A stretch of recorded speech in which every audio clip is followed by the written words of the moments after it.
Audible Realms presents Sense and Sensibility by Jane Austen, narrated by Amelia Dave. The family of Dashwood had long been settled in Sussex. Their estate was large, and their residence was at Norland Park, in the centre of their property, where, for many generations, they had lived in so respectable a manner as to engage the general good opinion of their surrounding acquaintance. The late owner of this estate was a single man, who lived to a very advanced age, and who for many years of his life had a constant companion and housekeeper in his sister. But her death, which happened 10 years before his own, produced a great alteration in his home. For to supply her loss, he invited and received into his house the family of his nephew Henry Dashwood, the legal inheritor of the Norland estate, and the person to whom he intended to bequeath it. In the society of his nephew and niece and their children, the old gentleman's days were comfortably spent. His attachment to them all increased. The constant attention of and Henry Dashwood to his wishes, which proceeded not merely from interest, but from goodness of heart, gave him every degree of solid comfort which his age could receive, and the cheerfulness of the children added a relish to his existence. By a former marriage, Henry Dashwood had one son. By his present lady, 3 daughters. The son, a steady, respectable young man, was amply provided for by the fortune of his mother, which had been large, and half of which devolved on him on his coming of age. By his own marriage likewise, which happened soon afterwards, he added to his wealth. To him, therefore, the succession to the Norland estate was not so really important as to his sisters, for their fortune, independent of what might arise to them from their fathers inheriting that property, could be but small. Their mother had nothing, and their father only £7,000 in his own disposal, for the remaining moiety of his first wife's fortune was also secured to her child, and he had only a life interest in it. The old gentleman died. His will was read, and, like almost every other will, gave as much disappointment as pleasure. He was neither so unjust nor so ungrateful as to leave his estate from his nephew, but he left it to him on such terms as destroyed half the value of the bequest. Dashwood had wished for it more for the sake of his wife and daughters than for himself or his son. But to his son, and his son's son, a child of 4 years old, it was secured in such a way as to leave to himself no power of providing for those who were most dear to him, and who most needed a provision by any charge on the estate, or by any sale of its valuable woods. The whole was tied up for the benefit of this child, who, in occasional visits with his father and mother at Norland, had so far gained on the affections of his uncle by such attractions as are by no means unusual in children of 2 or 3 years old, an imperfect articulation, an earnest desire of having his own way, many cunning tricks, and a great deal of noise, as to outweigh all the value of all the attention which for years he had received from his niece and her daughters. He meant not to be unkind, however, and, as a mark of his affection for the 3 girls, he left them £1,000 apiece. Dashwood's disappointment was, at first, severe, but his temper was cheerful and sanguine, and he might reasonably hope to live many years, and by living economically, lay by a considerable sum from the produce of an estate already large, and capable of almost immediate improvement.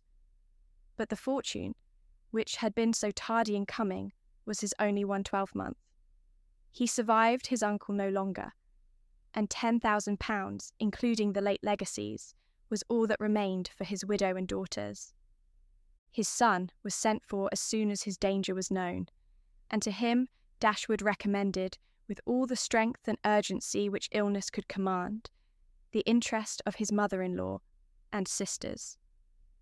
John Dashwood had not the strong feelings of the rest of the family, but he was affected by a recommendation of such a nature at such a time, and he promised to do everything in his power to make them comfortable.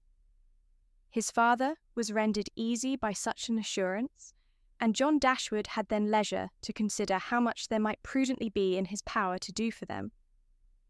He was not an ill-disposed young man, unless to be rather cold-hearted and rather selfish is to be ill-disposed. But he was, in general, well respected, for he conducted himself with propriety in the discharge of his ordinary duties. Had he married a more amiable woman, he might have been made still more respectable than he was. He might even have been made amiable himself, for he was very young when he married and very fond of his wife. But John Dashwood was a strong caricature of himself, more narrow-minded and selfish. When he gave his promise to his father, he meditated within himself to increase the fortunes of his sisters by the present of £1,000 apiece. He then really thought himself equal to it. The prospect of £4,000 a year, in addition to his present income, besides the remaining half of his own mother's fortune, warmed his heart and made him feel capable of generosity. Yes, he would give them £3,000. It would be liberal and handsome. It would be enough to make them completely easy. £3,000. He could spare so considerable a sum with little inconvenience. He thought of it all day long, and for many days successively, and he did not repent. No sooner was his father's funeral over than John Dashwood, without sending any notice of her intention to her mother-in-law, arrived with her child and their attendants. No one could dispute her right to come. The house was her husband's from the moment of his father's decease. But the indelicacy of her conduct was so much the greater, and to a woman in Dashwood's situation, with only common feelings, must have been highly unpleasing. But in her mind there was a sense of honour so keen, a generosity so romantic, that any offence of the kind, by whomsoever given or received, was to her a source of immovable disgust. John Dashwood had never been a favourite with any of her husband's family, but she had had no opportunity, till the present, of showing them with how little attention to the comfort of other people she could act, when occasion required it. So acutely did Dashwood feel this ungracious behaviour, and so earnestly did she despise her daughter-in-law for it, that, on the arrival of the latter, she would have quitted the house for ever, had not the entreaty of her eldest girl induced her first to reflect on the propriety of going, and her own tender love for all her 3 children determined her afterwards to stay, and for their sakes avoid a breach with their brother. Elinor, this eldest daughter, whose advice was so effectual, possessed a strength of understanding and coolness of judgment, which qualified her, though only 19, to be the counsellor of her mother, and enabled her frequently to counteract, to the advantage of them all, that eagerness of mind in Dashwood which must generally have led to imprudence.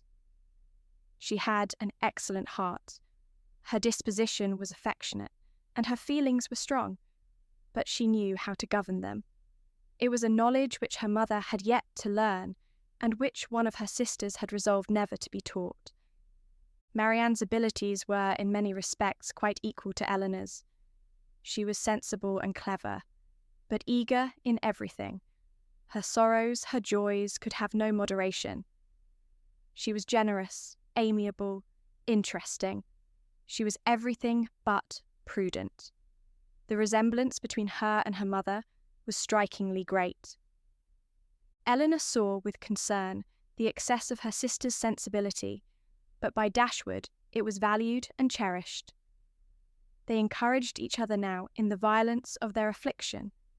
The agony of grief which overpowered them at first was voluntarily renewed, was sought for, was created again and again. They gave themselves up wholly to their sorrow, seeking increase of wretchedness in every reflection that could afford it, and resolved against ever admitting consolation in future. Elinor too was deeply afflicted, but still she could struggle. She could exert herself. She could consult with her brother, could receive her sister-in-law on her arrival, and treat her with proper attention, and could strive to rouse her mother to similar exertion, and encourage her to similar forbearance. Margaret, the other sister, was a good-humoured, well-disposed girl, but as she had already imbibed a good deal of Marianne's romance, without having much of her sense, she did not, at 13, bid fair to equal her sisters at a more advanced period of life. John Dashwood now installed herself mistress of Norland, and her mother and sisters-in-law were degraded to the condition of visitors. As such, however, they were treated by her with quiet civility, and by her husband with as much kindness as he could feel towards anybody beyond himself, his wife, and their child.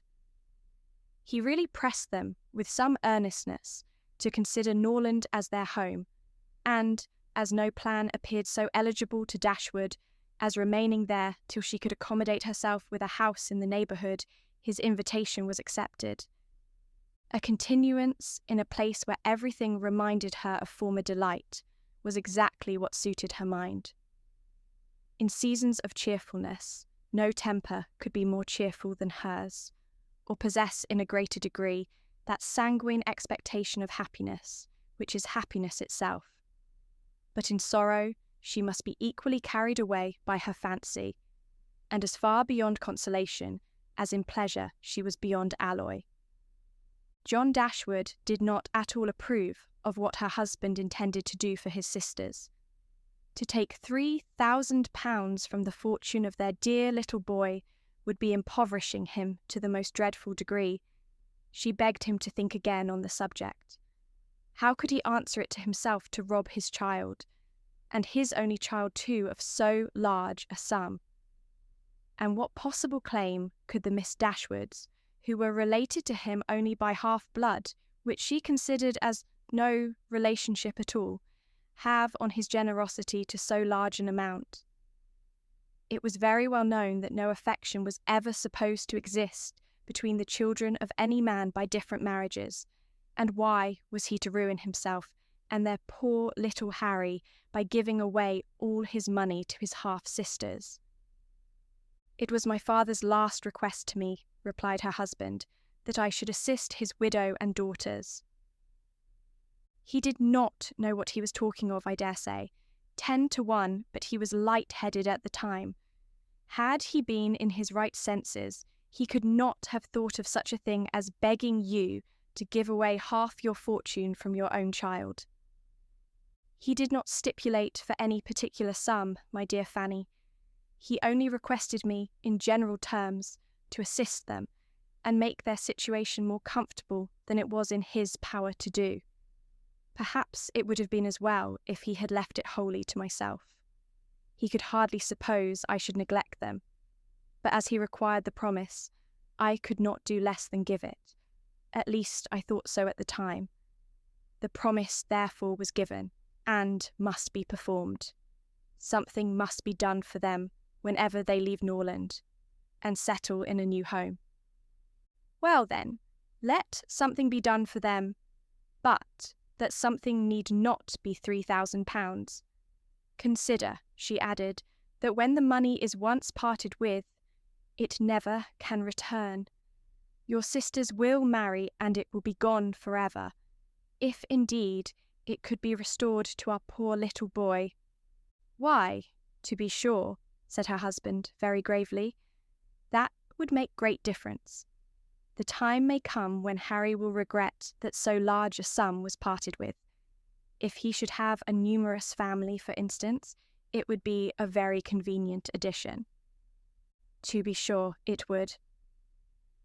Perhaps, then, it would be better for all parties if the sum were diminished one half. £500 would be a prodigious increase to their fortunes. Oh, beyond anything great! What brother on earth would do half so much for his sisters, even if really his sisters? And as it is only half-blood? But you have such a generous spirit. I would not wish to do anything mean, he replied. One had rather, on such occasions, do too much than too little. No one, at least, can think I have not done enough for them. Even themselves they can hardly expect more. "There is no knowing what they may expect," said the lady, "but we are not to think of their expectations. The question is, what you can afford to do." "Certainly, and I think I may afford to give them £500 apiece. As it is, without any addition of mine, they will each have about £3,000 on their mother's death. A very comfortable fortune for any young woman." "To be sure it is, and indeed it strikes me that they can want no addition at all. They will have £10,000 divided amongst them. If they marry, they will be sure of doing well, and if they do not, they may all live very comfortably together on the interest of £10,000. "That is very true, and therefore I do not know whether, upon the whole, it would not be more advisable to do something for their mother while she lives, rather than for them, something of the annuity kind, I mean. My sisters would feel the good effects of it as well as herself. 100 a year would make them all perfectly comfortable." His wife hesitated a little, however, in giving her consent to this plan. "To be sure," said she, "it is better than parting with £1,500 at once. But, then, if Dashwood should live 15 years, we shall be completely taken in." 15 years! My dear Fanny, her life cannot be worth half that purchase. "Certainly not. But if you observe, people always live forever when there is an annuity to be paid them, and she is very stout and healthy and hardly 40. An annuity is a very serious business. It comes over and over every year, and there is no getting rid of it. You are not aware of what you are doing. I have known a great deal of the trouble of annuities, for my mother was clogged with the payment of 3 to old superannuated servants by my father's will, and it is amazing how disagreeable she found it. Twice every year these annuities were to be paid, and then there was the trouble of getting it to them, and then one of them was said to have died, and afterwards it turned out to be no such thing. My mother was quite sick of it. Her income was not her own, she said, with such perpetual claims on it, and it was the more unkind in my father, because otherwise the money would have been entirely at my mother's disposal, without any restriction whatever. It has given me such an abhorrence of annuities that I am sure I would not pin myself down to the payment of one for all the world." "It is certainly an unpleasant thing," replied Dashwood, "to have those kind of yearly drains on one's income. One's fortune, as your mother justly says, is not one's own. To be tied down to the regular payment of such a sum on every rent day is by no means desirable. It takes away one's independence." "Undoubtedly, and after all you have no thanks for it. They think themselves secure, you do no more than what is expected, and it raises no gratitude at all. If I were you, whatever I did should be done at my own discretion entirely. I would not bind myself to allow them anything yearly. It may be very inconvenient some years to spare 100 or even £50 from our own expenses. I believe you are right, my love. It will be better that there should be no annuity in the case. Whatever I may give them occasionally will be of far greater assistance than a yearly allowance, because they would only enlarge their style of living if they felt sure of a larger income, and would not be sixpence the richer for it at the end of the year. It will certainly be much the best way. A present of £50 now and then will prevent their ever being distressed for money, and will, I think, be amply discharging my promise to my father." "To be sure it will. Indeed, to say the truth, I am convinced within myself that your father had no idea of your giving them any money at all.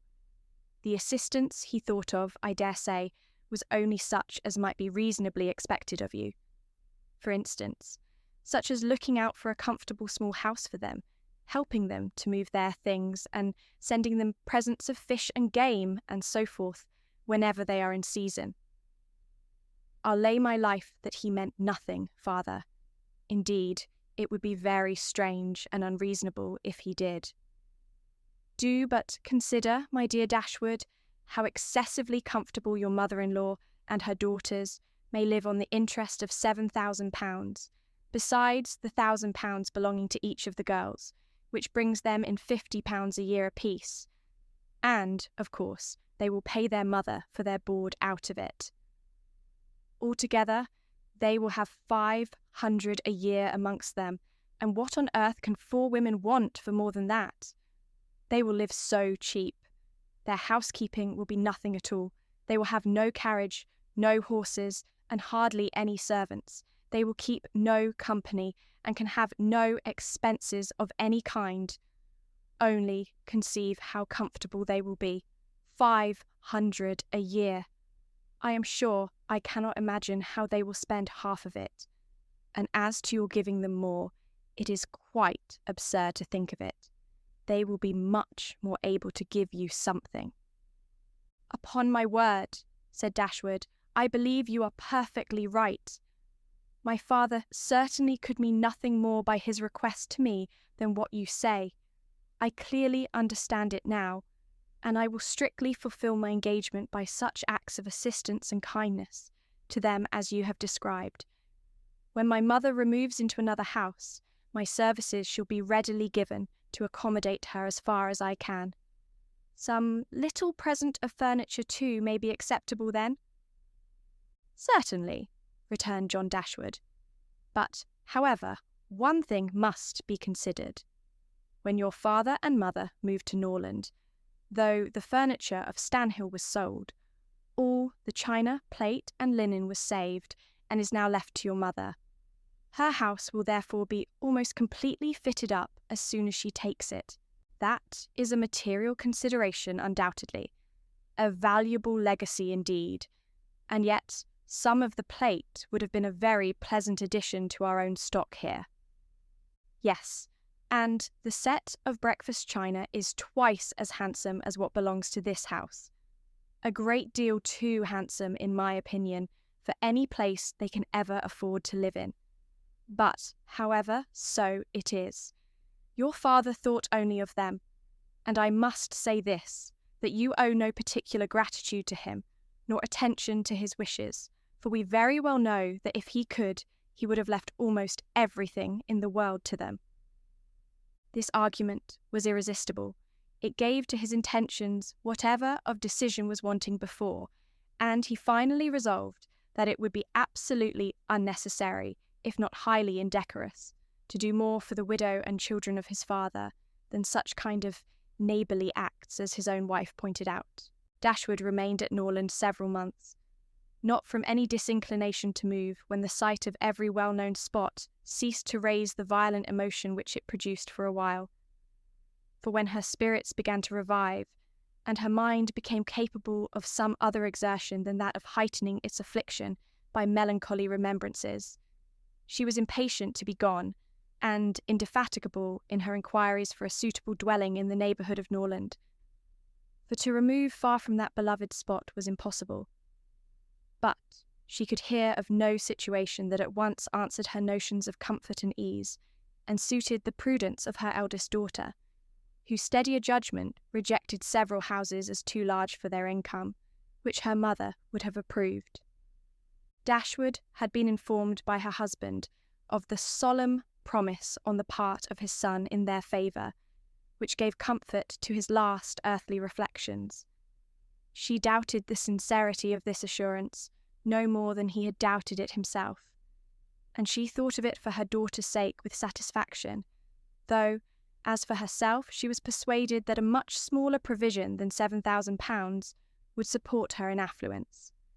For their brother's sake too, for the sake of his own heart, she rejoiced, and she reproached herself for being unjust to his merit before, in believing him incapable of generosity. His attentive behaviour to herself and his sisters convinced her that their welfare was dear to him, and, for a long time, she firmly relied on the liberality of his intentions. The contempt which she had, very early in their acquaintance, felt for her daughter-in-law, was very much increased by the farther knowledge of her character, which half a year's residence in her family afforded, and perhaps in spite of every consideration of politeness or maternal affection on the side of the former, the two ladies might have found it impossible to have lived together so long had not a particular circumstance occurred to give still greater eligibility, according to the opinions of Dashwood, to her daughter's continuance at Norland.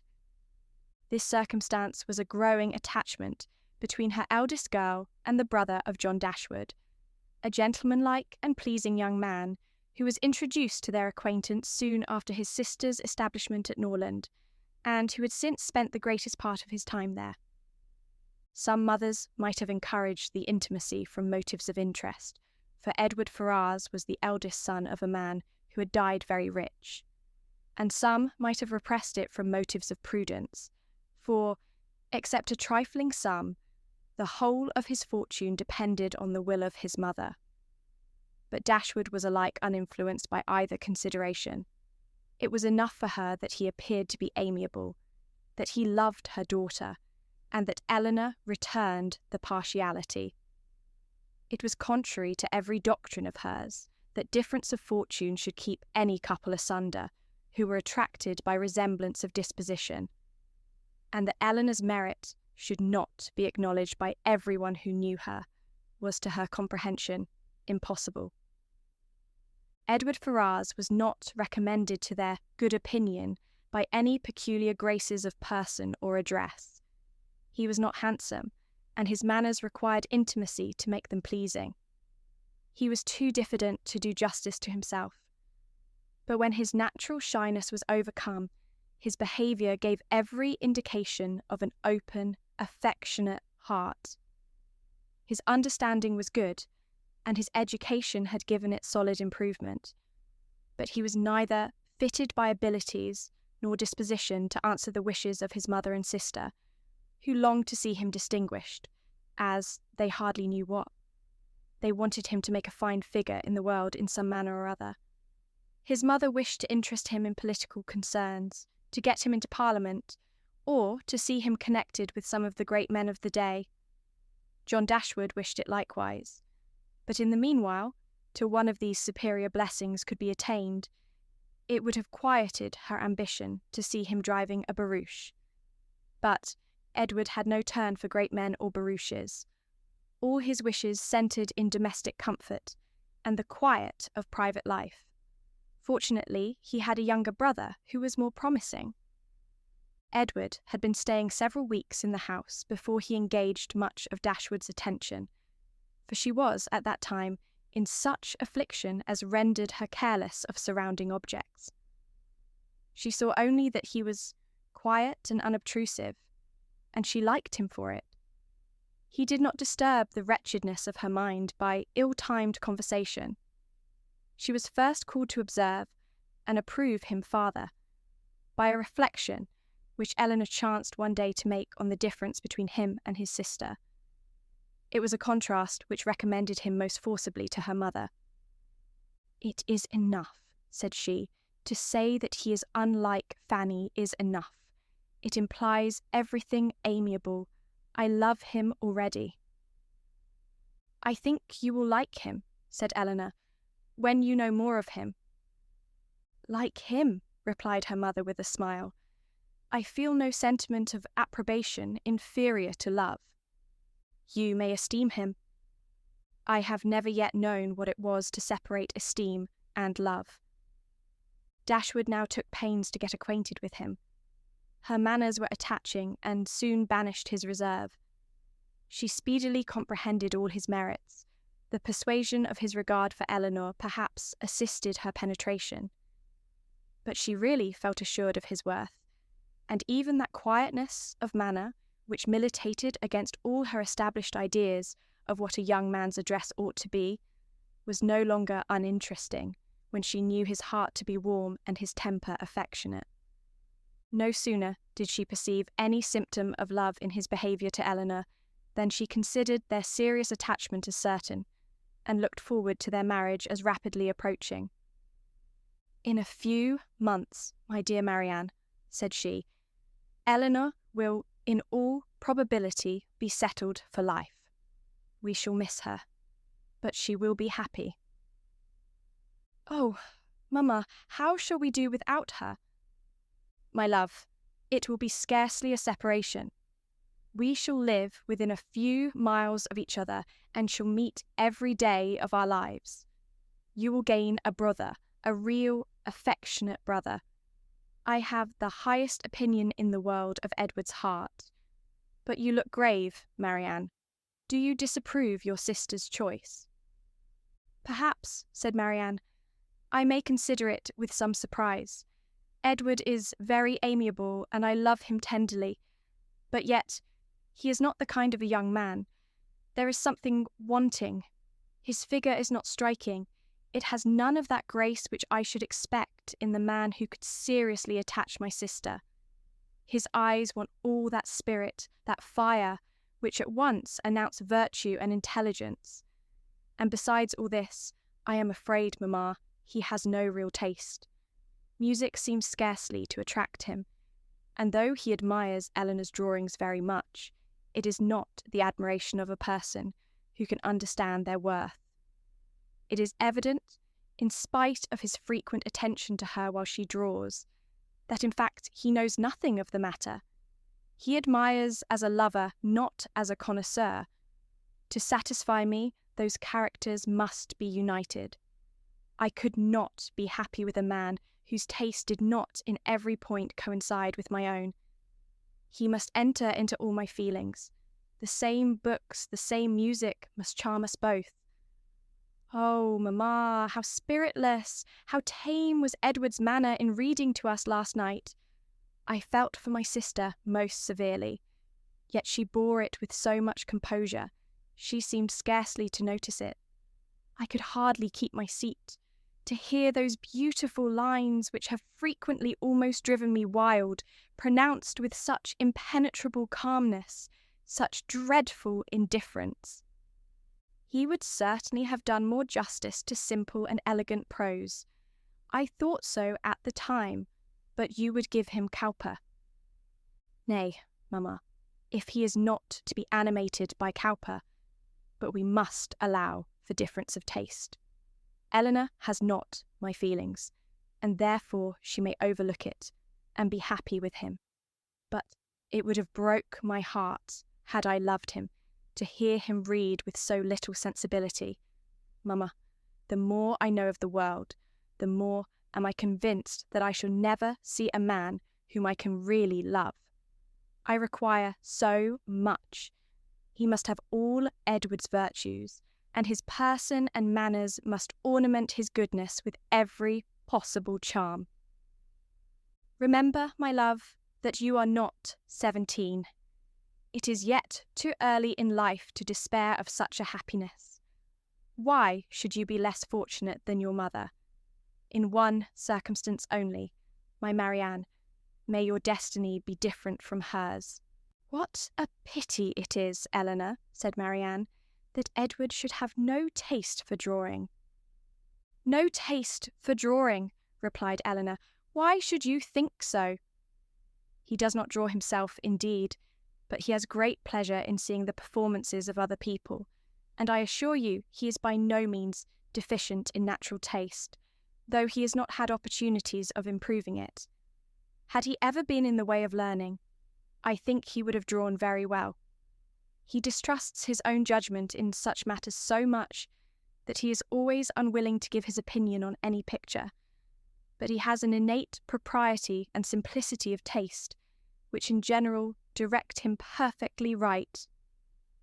Marianne was afraid of offending, and said no more on the subject, but the kind of approbation which Elinor described as excited in him by the drawings of other people was very far from that rapturous delight, which, in her opinion, could alone be called taste.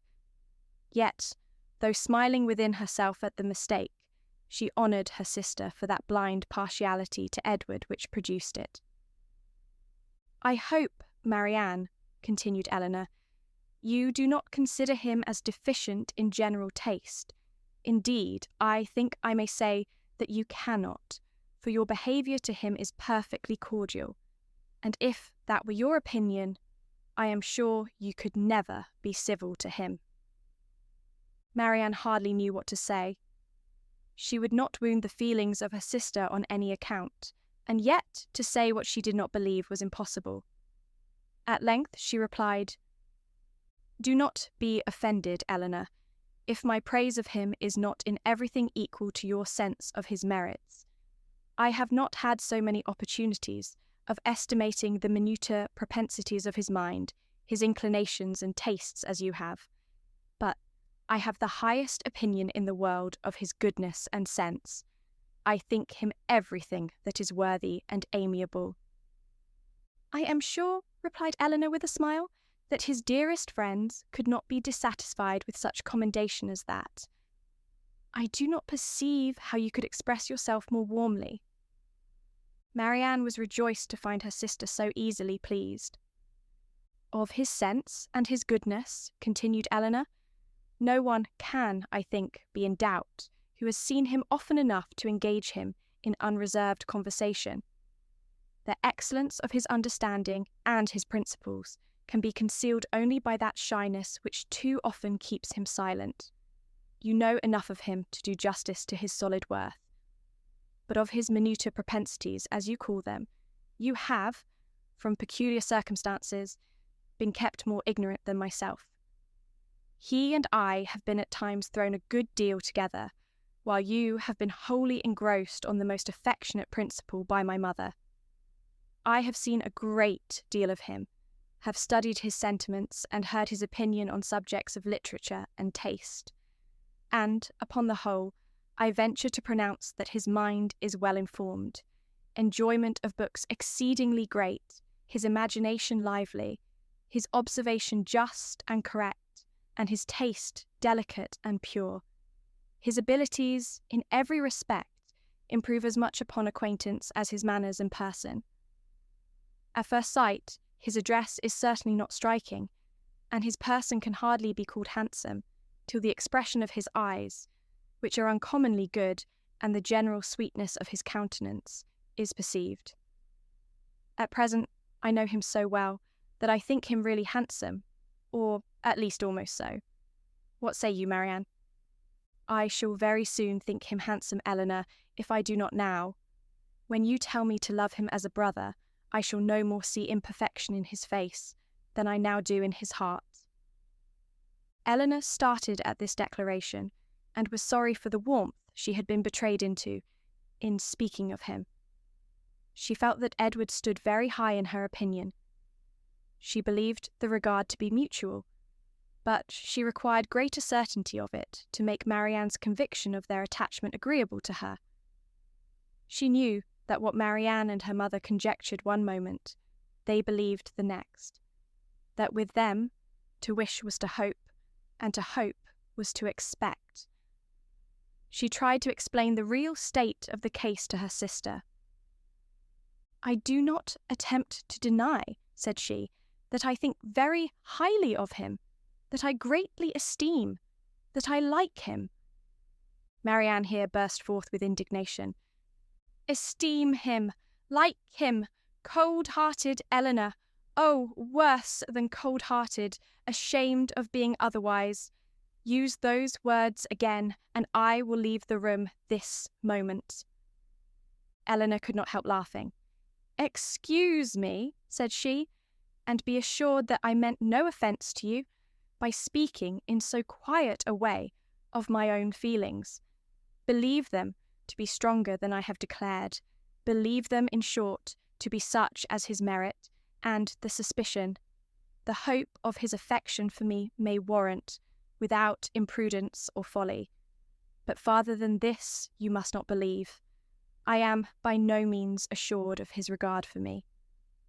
There are moments when the extent of it seems doubtful, and till his sentiments are fully known, you cannot wonder at my wishing to avoid any encouragement of my own partiality, by believing or calling it more than it is. In my heart I feel little, scarcely any doubt of his preference. But there are other points to be considered besides his inclination. He is very far from being independent. What his mother really is, we cannot know. But from Fanny's occasional mention of her conduct and opinions, we have never been disposed to think her amiable. And I am very much mistaken if Edward is not himself aware that there would be many difficulties in his way, if he were to wish to marry a woman who had not either a great fortune or high rank. Marianne was astonished to find how much the imagination of her mother and herself had outstripped the truth. "And you really are not engaged to him," said she. "Yet it certainly soon will happen. But 2 advantages will proceed from this delay.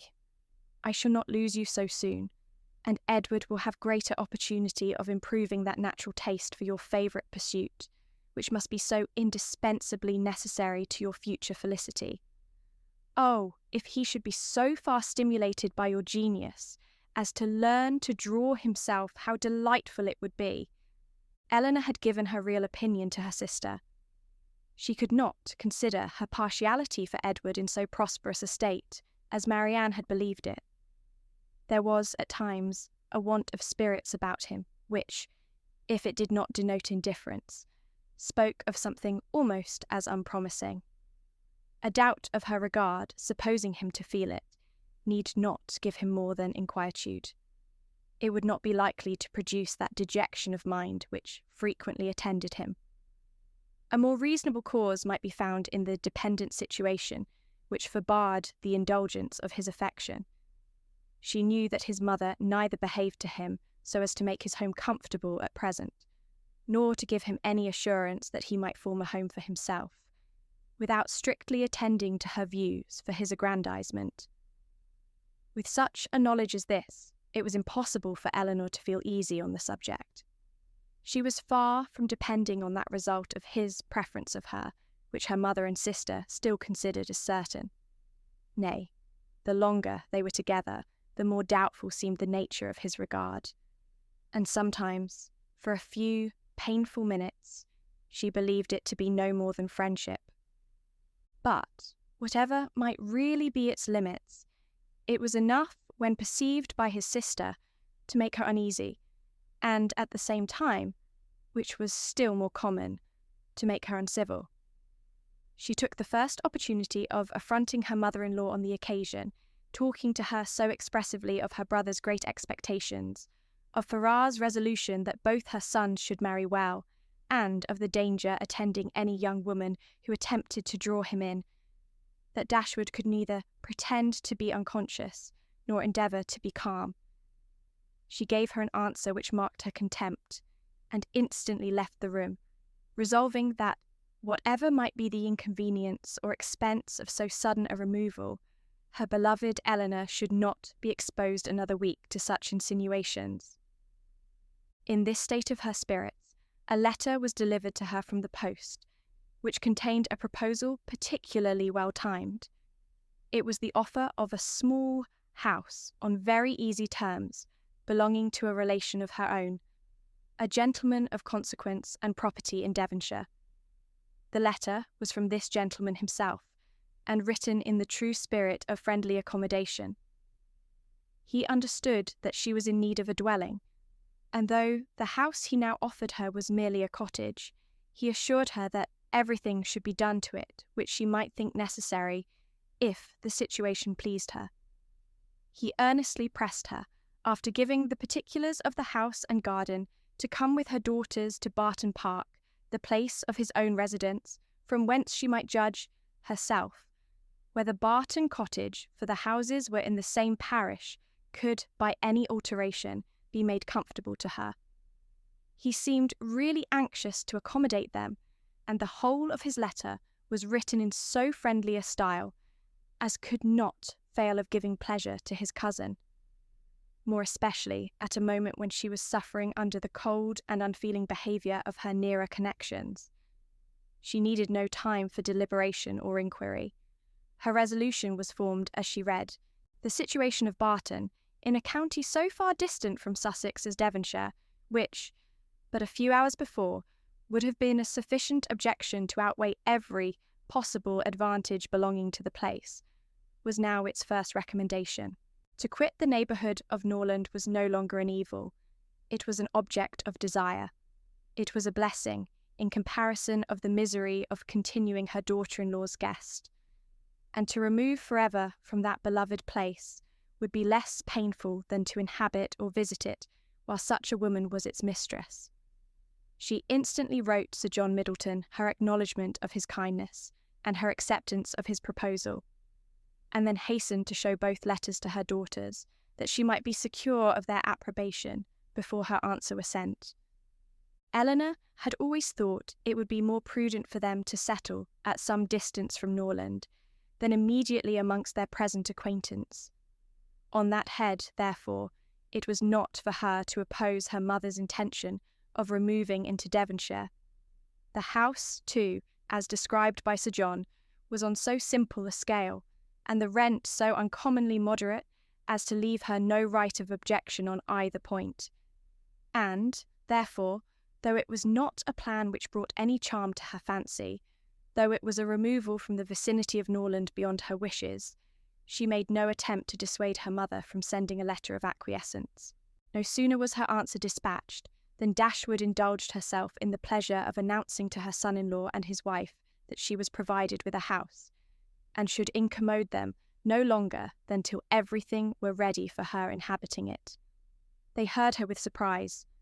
John Dashwood said nothing, but her husband civilly hoped that she would not be settled far from Norland.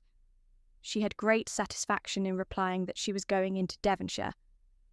Edward turned hastily towards her on hearing this, and, in a voice of surprise and concern, which required no explanation to her, repeated, "Devonshire. Are you, indeed, going there, so far from hence? And to what part of it?" She explained the situation. It was within 4 miles northward of Exeter. "It is but a cottage," she continued, "but I hope to see many of my friends in it. A room or 2 can easily be added, and if my friends find no difficulty in travelling so far to see me, I am sure I will find none in accommodating them." She concluded with a very kind invitation to and John Dashwood to visit her at Barton, and to Edward she gave one with still greater affection. Though her late conversation with her daughter-in-law had made her resolve on remaining at Norland no longer than was unavoidable, it had not produced the smallest effect on her in that point to which it principally tended. To separate Edward and Elinor was as far from being her object as ever, and she wished to show John Dashwood, by this pointed invitation to her brother, how totally she disregarded her disapprobation of the match. John Dashwood told his mother again and again how exceedingly sorry he was that she had taken a house at such a distance from Norland as to prevent his being of any service to her in removing her furniture. He really felt conscientiously vexed on the occasion, for the very exertion to which he had limited the performance of his promise to his father was by this arrangement rendered impracticable. The furniture was all sent around by water. It chiefly consisted of household linen, plate, china, and books, with a handsome pianoforte of Marianne's. John Dashwood saw the packages depart with a sigh. She could not help feeling it hard that as Dashwood's income would be so trifling in comparison with their own, she should have any handsome article of furniture. Dashwood took the house for a 12-month. It was ready furnished, and she might have immediate possession. No difficulty arose on either side in the agreement, and she waited only for the disposal of her effects at Norland, and to determine her future household, before she set off for the west. And this, as she was exceedingly rapid in the performance of everything that interested her, was soon done. The horses which were left her by her husband had been sold soon after his death, and an opportunity now offering of disposing of her carriage, she agreed to sell that likewise at the earnest advice of her eldest daughter. For the comfort of her children, had she consulted only her own wishes, she would have kept it, but the discretion of Elinor prevailed. Her wisdom, too, limited the number of their servants to 3, 2 maids and a man, with whom they were speedily provided from amongst those who had formed their establishment at Norland. The man and one of the maids were sent off immediately into Devonshire to prepare the house for their mistress's arrival. For as Lady Middleton was entirely unknown to Dashwood, she preferred going directly to the cottage to being a visitor at Barton Park, and she relied so undoubtingly on Sir John's description of the house as to feel no curiosity to examine it herself till she entered it as her own. Her eagerness to be gone from Norland was preserved from diminution by the evident satisfaction of her daughter-in-law in the prospect of her removal, a satisfaction which was but feebly attempted to be concealed under a cold invitation to her to defer her departure. Now was the time when her son-in-law's promise to his father might with particular propriety be fulfilled. Since he had neglected to do it on first coming to the estate, their quitting his house might be looked on as the most suitable period for its accomplishment. But Dashwood began shortly to give over every hope of the kind, and to be convinced, from the general drift of his discourse, that his assistance extended no farther than their maintenance for 6 months at Norland. He so frequently talked of the increasing expenses of housekeeping, and of the perpetual demands upon his purse, which a man of any consequence in the world was beyond calculation exposed to, that he seemed rather to stand in need of more money himself than to have any design of giving money away. In a very few weeks from the day which brought Sir John Middleton's first letter to Norland, everything was so far settled in their future abode as to enable Dashwood and her daughters to begin their journey. Many were the tears shed by them in their last adieus to a place so much beloved. "Dear, dear Norland," said Marianne as she wandered alone before the house on the last evening of their being there. "When shall I cease to regret you? When learn to feel a home elsewhere? Oh, happy house, could you know what I suffer in now viewing you from this spot, from whence perhaps I may view you no more. And you, ye well-known trees, but you will continue the same. No leaf will decay because we are removed, nor any branch become motionless although we can observe you no longer.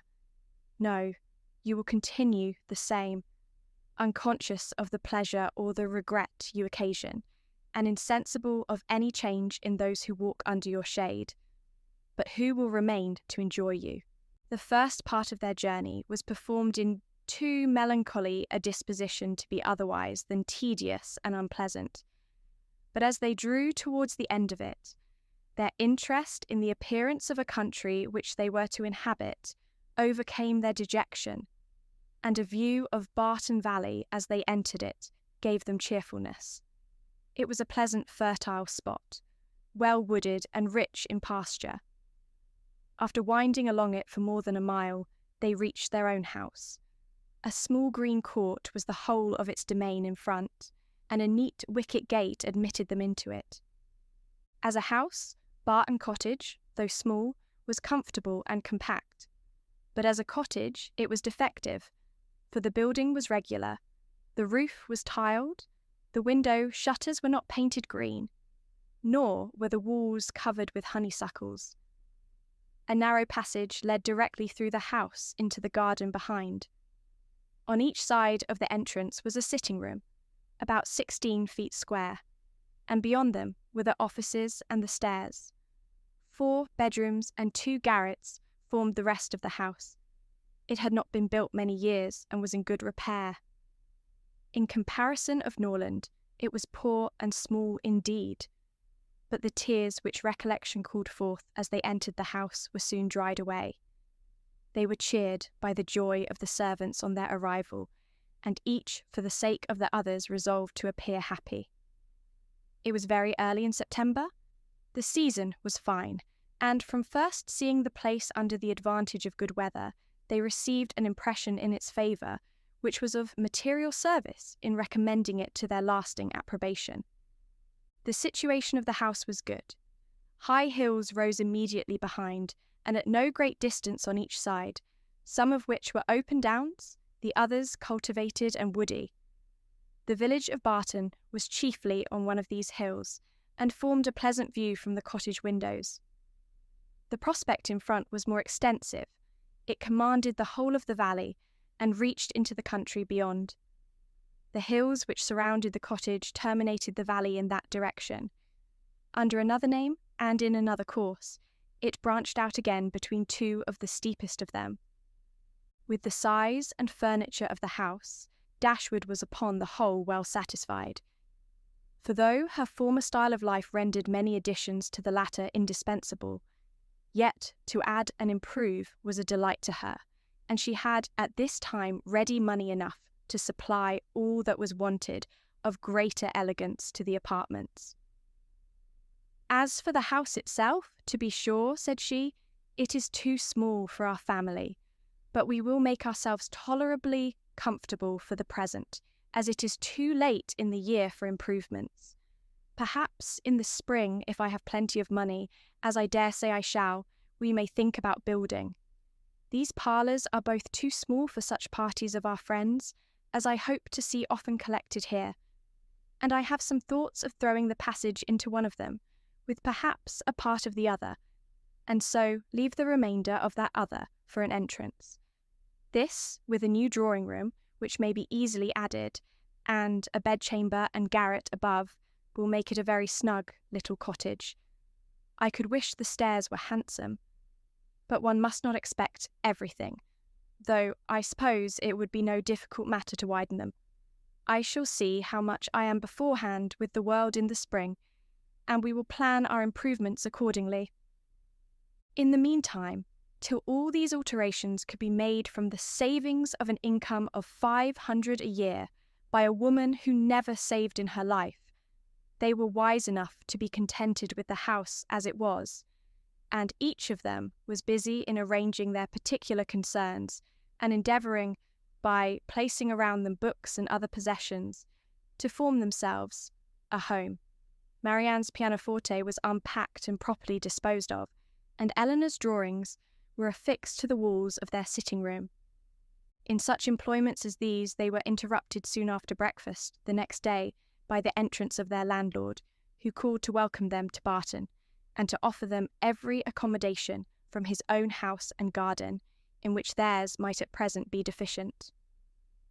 Sir John Middleton was a good-looking man about 40. He had formerly visited at Stanhill, but it was too long for his young cousins to remember him. His countenance was thoroughly good-humoured, and his manners were as friendly as the style of his letter. Their arrival seemed to afford him real satisfaction, and their comfort to be an object of real solicitude to him. He said much of his earnest desire of their living in the most sociable terms with his family, and pressed them so cordially to dine at Barton Park every day, till they were better settled at home, that, though his entreaties were carried to a point of perseverance beyond civility, they could not give offence. His kindness was not confined to words, for within an hour after he left them, a large basketful of garden stuff and fruit arrived from the park, which was followed before the end of the day by a present of game. He insisted, moreover, on conveying all their letters to and from the post for them, and would not be denied the satisfaction of sending them his newspaper every day. Lady Middleton had sent a very civil message by him, denoting her intention of waiting on Dashwood as soon as she could be assured that her visit would be no inconvenience. And as this message was answered by an invitation equally polite, her ladyship was introduced to them the next day. They were, of course, very anxious to see a person on whom so much of their comfort at Barton must depend, and the elegance of her appearance was favourable to their wishes. Lady Middleton was not more than 6 or 27. Her face was handsome, her figure tall and striking, and her address graceful. Her manners had all the elegance which her husband's wanted, but they would have been improved by some share of his frankness and warmth, and her visit was long enough to detract something from their first admiration, by showing that, though perfectly well bred, she was reserved, cold, and had nothing to say for herself beyond the most commonplace inquiry or remark.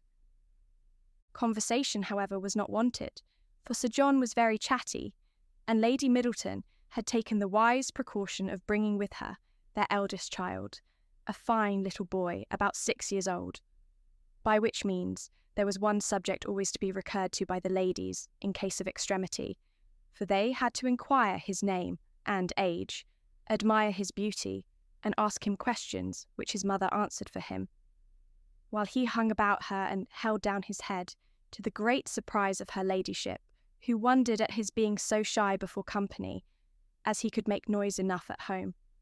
On every formal visit a child ought to be of the party, by way of provision for discourse.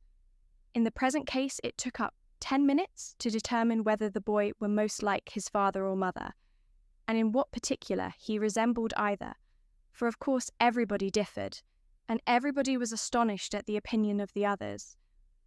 An opportunity was soon to be given to the Dashwoods of debating on the rest of the children, as Sir John would not leave the house without securing their promise of dining at the park the next day. Barton Park was about half a mile from the cottage. The ladies had passed near it in their way along the valley, but it was screened from their view at home by the projection of a hill. The house was large and handsome, and the Middletons lived in a style of equal hospitality and elegance. The former was for Sir John's gratification, the latter for that of his lady. They were scarcely ever without some friends staying with them in the house, and they kept more company of every kind than any other family in the neighbourhood. It was necessary to the happiness of both, for however dissimilar in temper and outward behaviour, they strongly resembled each other in that total want of talent and taste which confined their employments, unconnected with such as society produced within a very narrow compass. Sir John was a sportsman, Lady Middleton a mother. He hunted and shot, and she humoured her children, and these were their only resources. Lady Middleton had the advantage of being able to spoil her children all the year round, while Sir John's independent employments were in existence only half the time.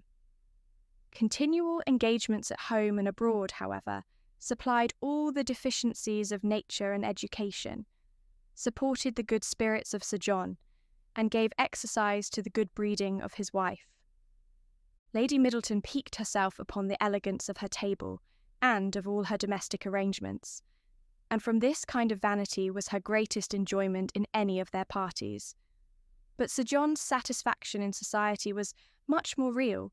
He delighted in collecting about him more young people than his house would hold, and the noisier they were, the better was he pleased.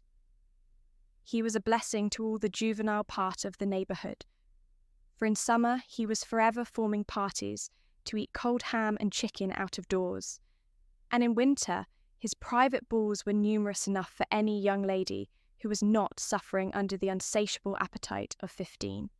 The arrival of a new family in the country was always a matter of joy to him, and in every point of view he was charmed with the inhabitants he had now procured for his cottage at Barton.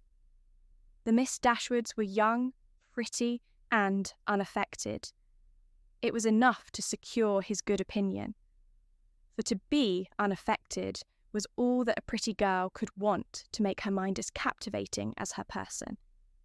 The friendliness of his disposition made him happy in accommodating those whose situation might be considered, in comparison with the past, as unfortunate.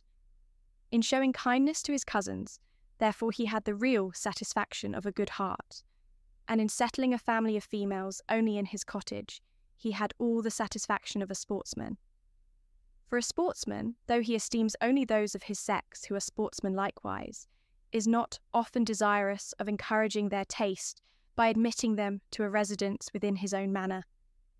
Dashwood and her daughters were met at the door of the house by Sir John, who welcomed them to Barton Park with unaffected sincerity, and as he attended them to the drawing-room, repeated to the young ladies the concern which the same subject had drawn from him the day before at being unable to get any smart young men to meet them.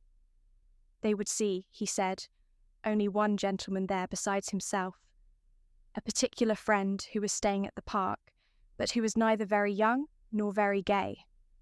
He hoped they would all excuse the smallness of the party, and could assure them it should never happen so again. He had been to several families that morning in hopes of procuring some addition to their number, but it was moonlight and everybody was full of engagements. Luckily, Lady Middleton's mother had arrived at Barton within the last hour, and as she was a very cheerful, agreeable woman, he hoped the young ladies would not find it so very dull as they might imagine.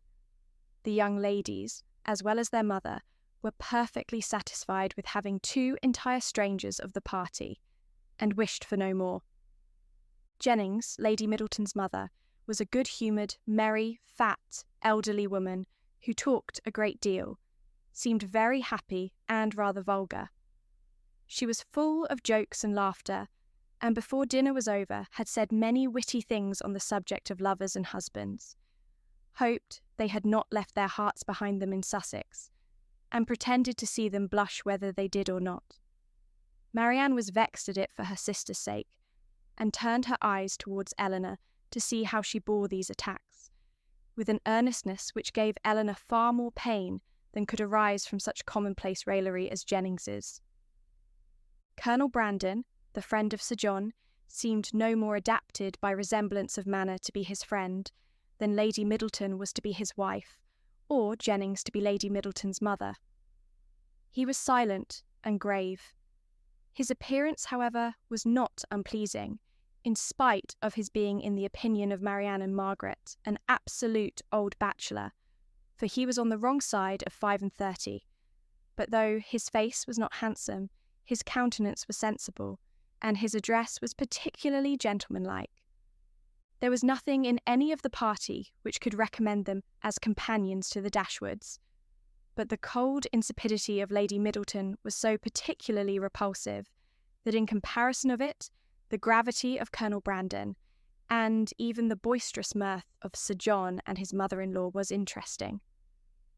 Lady Middleton seemed to be roused to enjoyment only by the entrance of her 4 noisy children after dinner, who pulled her about, tore her clothes, and put an end to every kind of discourse except what related to themselves.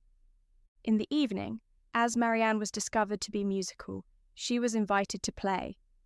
The instrument was unlocked, everybody prepared to be charmed, and Marianne, who sang very well, at their request went through the chief of the songs which Lady Middleton had brought into the family on her marriage, and which perhaps had lain ever since in the same position on the pianoforte, for her ladyship had celebrated that event by giving up music, although by her mother's account she had played extremely well, and by her own was very fond of it.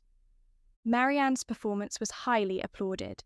Sir John was loud in his admiration at the end of every song, and as loud in his conversation with the others while every song lasted.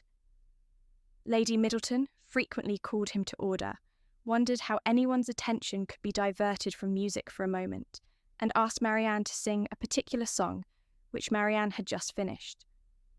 Colonel Brandon, alone, of all the party, heard her without being in raptures. He paid her only the compliment of attention, and she felt a respect for him on the occasion, which the others had reasonably forfeited by their shameless want of taste. His pleasure in music, though it amounted not to that ecstatic delight which alone could sympathise with her own, was estimable when contrasted against the horrible insensibility of the others, and she was reasonable enough to allow that a man of 35 might well have outlived all acuteness of feeling and every exquisite power of enjoyment. She was perfectly disposed to make every allowance for the Colonel's advanced state of life which humanity required. Jennings was a widow with an ample jointure.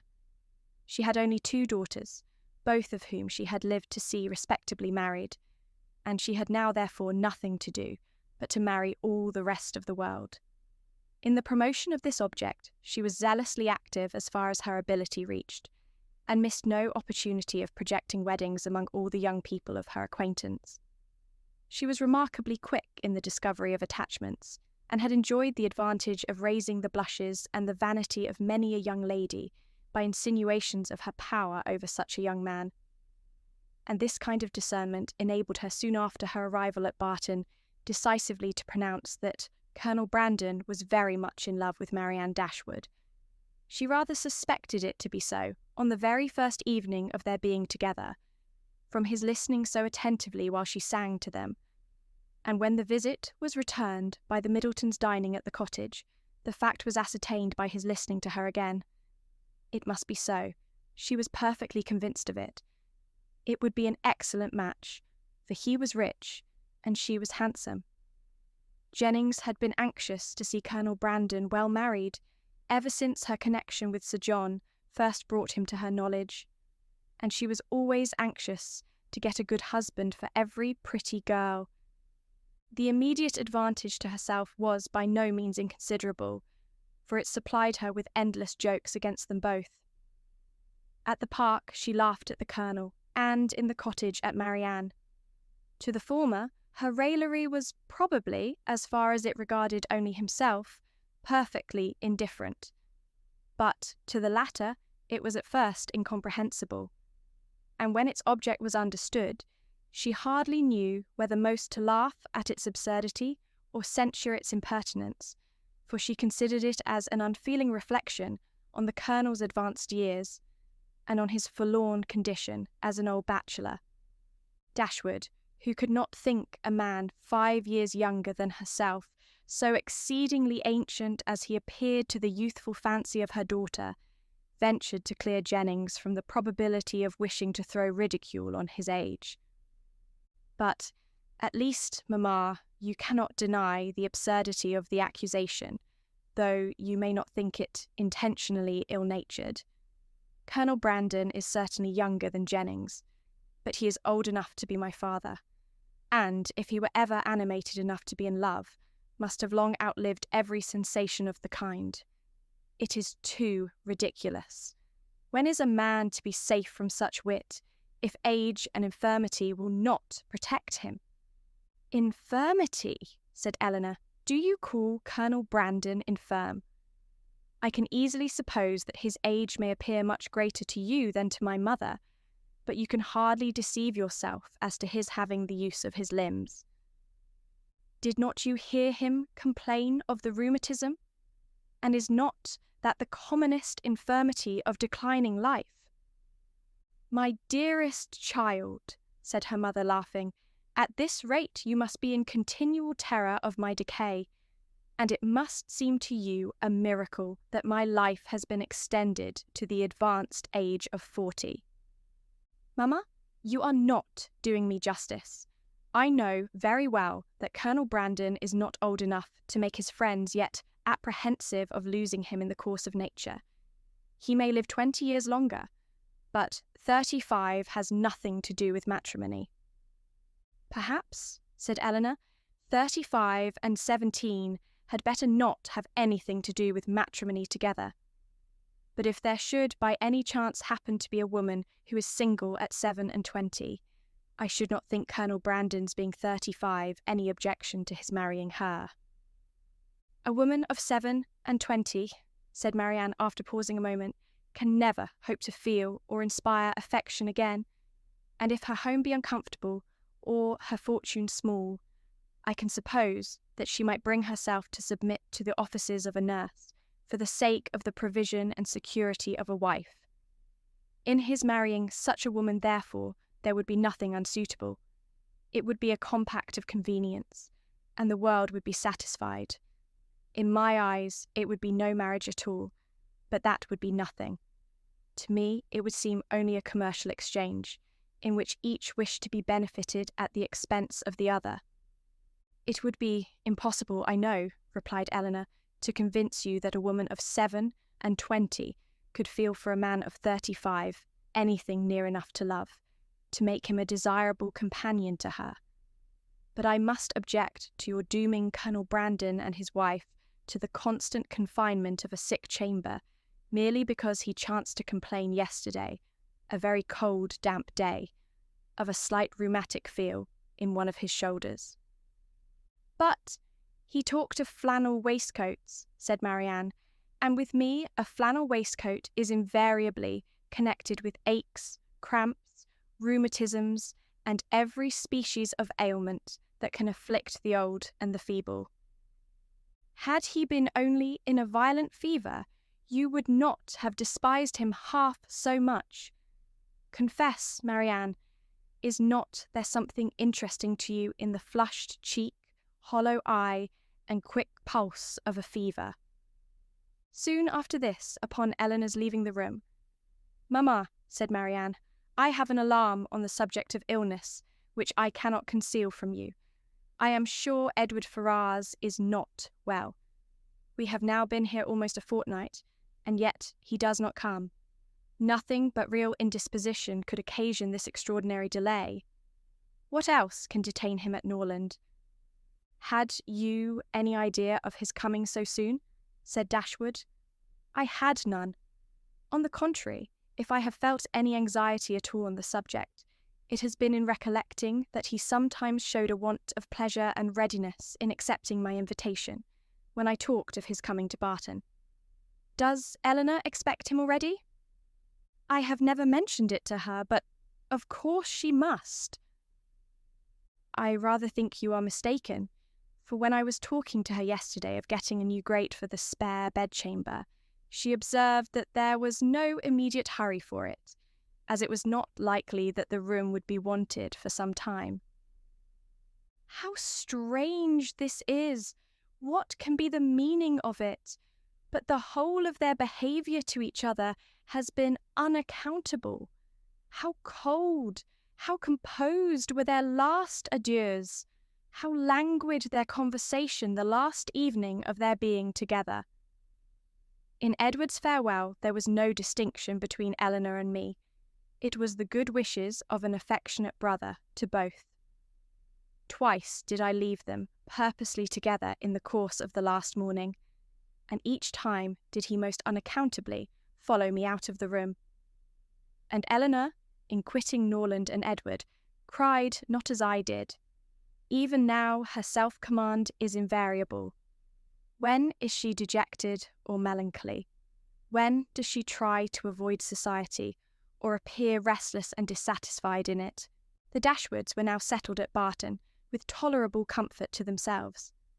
The house and the garden, with all the objects surrounding them, were now become familiar, and the ordinary pursuits which had given to Norland half its charms were engaged in again with far greater enjoyment than Norland had been able to afford, since the loss of their father. Sir John Middleton, who called on them every day for the first fortnight, and who was not in the habit of seeing much occupation at home, could not conceal his amazement on finding them always employed. Their visitors, except those from Barton Park, were not many, for, in spite of Sir John's urgent entreaties that they would mix more in the neighbourhood, and repeated assurances of his carriage being always at their service, the independence of Dashwood's spirit overcame the wish of society for her children, and she was resolute in declining to visit any family beyond the distance of a walk. There were but few who could be so classed, and it was not all of them that were attainable. About 1.5 miles from the cottage, along the narrow winding valley of Allenham, which issued from that of Barton as formerly described, the girls had, in one of their earliest walks, discovered an ancient respectable-looking mansion, which, by reminding them a little of Norland, interested their imagination, and made them wish to be better acquainted with it. But they learnt, on inquiry, that its possessor, an elderly lady of very good character, was unfortunately too infirm to mix with the world, and never stirred from home. The whole country about them abounded in beautiful walks. The high downs which invited them from almost every window of the cottage to seek the exquisite enjoyment of air on their summits, were a happy alternative when the dirt of the valleys beneath shut up their superior beauties. And towards one of these hills did Marianne and Margaret, one memorable morning, direct their steps, attracted by the partial sunshine of a showery sky, and unable longer to bear the confinement which the settled rain of the 2 preceding days had occasioned. The weather was not tempting enough to draw the 2 others from their pencil and their book, in spite of Marianne's declaration that the day would be lastingly fair, and that every threatening cloud would be drawn off from their hills. And the 2 girls set off together. They gaily ascended the downs, rejoicing in their own penetration at every glimpse of blue sky. And when they caught in their faces the animating gales of a high southwesterly wind, they pitied the fears which had prevented their mother and Elinor from sharing such delightful sensations. "Is there a felicity in the world," said Marianne, "superior to this? Margaret, we will walk here at least 2 hours." Margaret agreed, and they pursued their way against the wind, resisting it with laughing delight for about 20 minutes longer, when suddenly the clouds united over their heads, and a driving rain set full in their face. Chagrined and surprised, they were obliged, though unwillingly, to turn back, for no shelter was nearer than their own house. One consolation, however, remained for them, to which the exigence of the moment gave more than usual propriety. It was that of running with all possible speed down the steep side of the hill which led immediately to their garden gate. They set off. Marianne had at first the advantage, but a false step brought her suddenly to the ground, and Margaret, unable to stop herself to assist her, was involuntarily hurried along and reached the bottom in safety. A gentleman carrying a gun, with 2 pointers playing round him, was passing up the hill and within a few yards of Marianne when her accident happened. He put down his gun and ran to her assistance. She had raised herself from the ground, but her foot had been twisted in her fall, and she was scarcely able to stand. The gentleman offered his services, and perceiving that her modesty declined what her situation rendered necessary, took her up in his arms without farther delay, and carried her down the hill. Then, passing through the garden, the gate of which had been left open by Margaret, he bore her directly into the house, whither Margaret was just arrived, and quitted not his hold till he had seated her in a chair in the parlour. Elinor and her mother rose up in amazement at their entrance, and while the eyes of both were fixed on him with an evident wonder and a secret admiration which equally sprung from his appearance, he apologised for his intrusion by relating its cause, in a manner so frank and so graceful that his person, which was uncommonly handsome, received additional charms from his voice and expression. Had he been even old, ugly, and vulgar, the gratitude and kindness of Dashwood would have been secured by any act of attention to her child, but the influence of youth, beauty, and elegance gave an interest to the action which came home to her feelings. She thanked him again and again, and, with a sweetness of address which always attended her, invited him to be seated. But this he declined, as he was dirty and wet. Dashwood then begged to know to whom she was obliged. His name, he replied, was Willoughby, and his present home was at Allenham, from whence he hoped she would allow him the honour of calling tomorrow to inquire after Miss Dashwood. The honour was readily granted, and he then departed to make himself still more interesting in the midst of a heavy rain. His manly beauty and more than common gracefulness were instantly the theme of general admiration, and the laugh which his gallantry raised against Marianne received particular spirit from his exterior attractions. Marianne herself had seen less of his person than the rest, for the confusion which crimsoned over her face on his lifting her up had robbed her of the power of regarding him after their entering the house. But she had seen enough of him to join in all the admiration of the others, and with an energy which always adorned her praise. His person and air were equal to what her fancy had ever drawn for the hero of a favourite story, and in his carrying her into the house with so little previous formality, there was a rapidity of thought which particularly recommended the action to her. Every circumstance belonging to him was interesting. His name was good, his residence was in their favourite village, and she soon found out that of all manly dresses, a shooting jacket was the most becoming. Her imagination was busy, her reflections were pleasant, and the pain of a sprained ankle was disregarded. Sir John called on them as soon as the next interval of fair weather, that morning allowed him to get out of doors, and Marianne's accident being related to him, he was eagerly asked whether he knew any gentleman of the name of Willoughby at Allenham. "Willoughby?" cried Sir John. "What? Is he in the country? That is good news, however. I will ride over tomorrow and ask him to dinner on Thursday." "You know him, then?" said Dashwood. "Know him? To be sure I do. Why, he is down here every year." "And what sort of a young man is he?" "As good a kind of fellow as ever lived, I assure you. A very decent shot, and there is not a bolder rider in England." "And is that all you can say for him?" cried Marianne indignantly. "But what are his manners on more intimate acquaintance? What his pursuits, his talents, and genius?" Sir John was rather puzzled. "Upon my soul," said he, "I do not know much about him as to all that. But he is a pleasant, good-humoured fellow, and has got the nicest little black bitch of a pointer I ever saw. Was she out with him today?" But Marianne could no more satisfy him as to the colour of Willoughby's pointer than he could describe to her the shades of his mind. "But who is he?" said Elinor. "Where does he come from? Has he a house at Allenham?"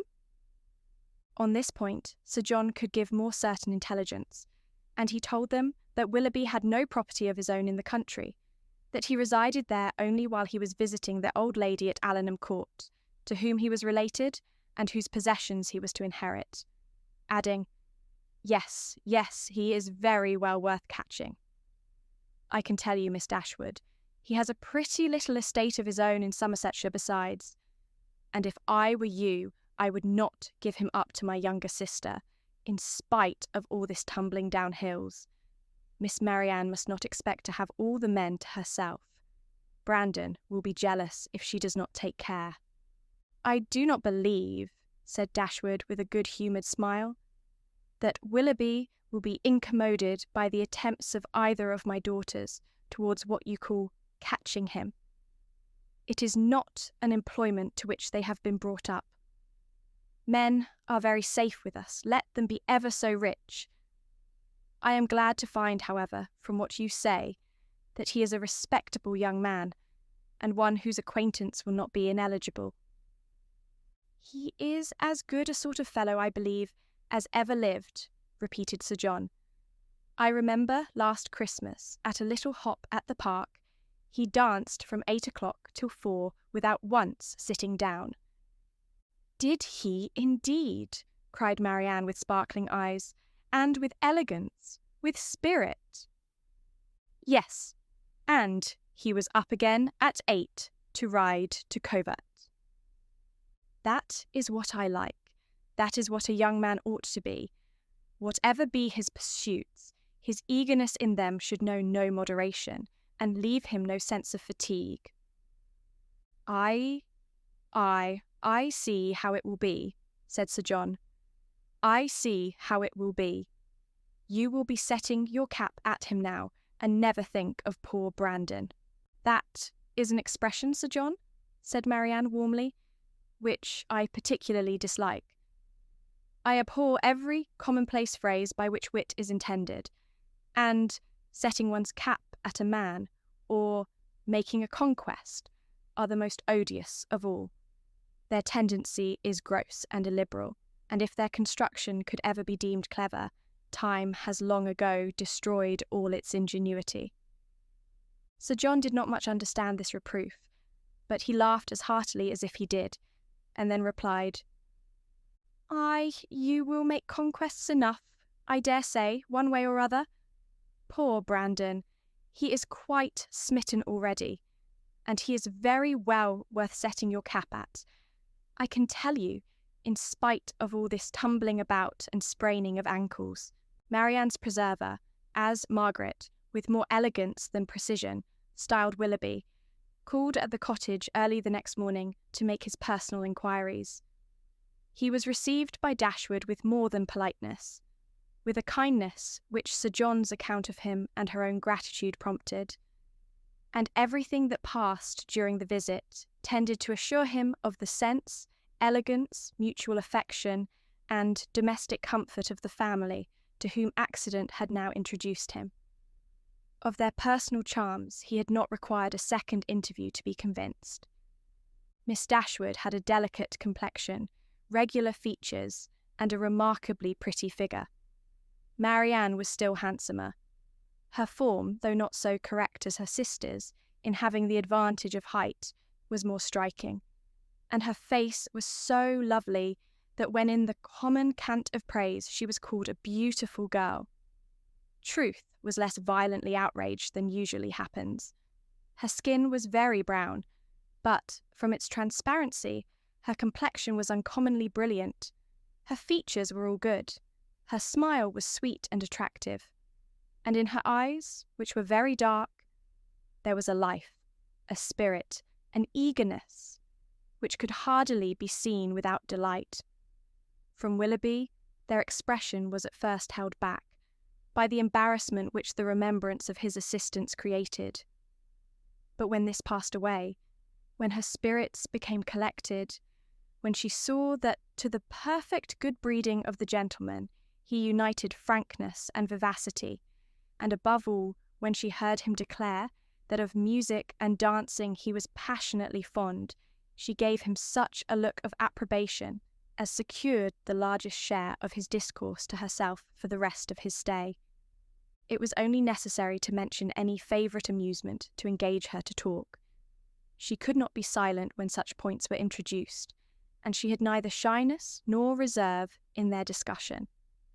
They speedily discovered that their enjoyment of dancing and music was mutual, and that it arose from a general conformity of judgment in all that related to either. Encouraged by this to a further examination of his opinions, she proceeded to question him on the subject of books.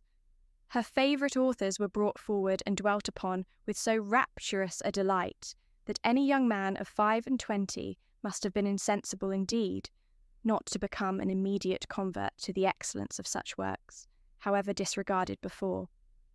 Their taste was strikingly alike.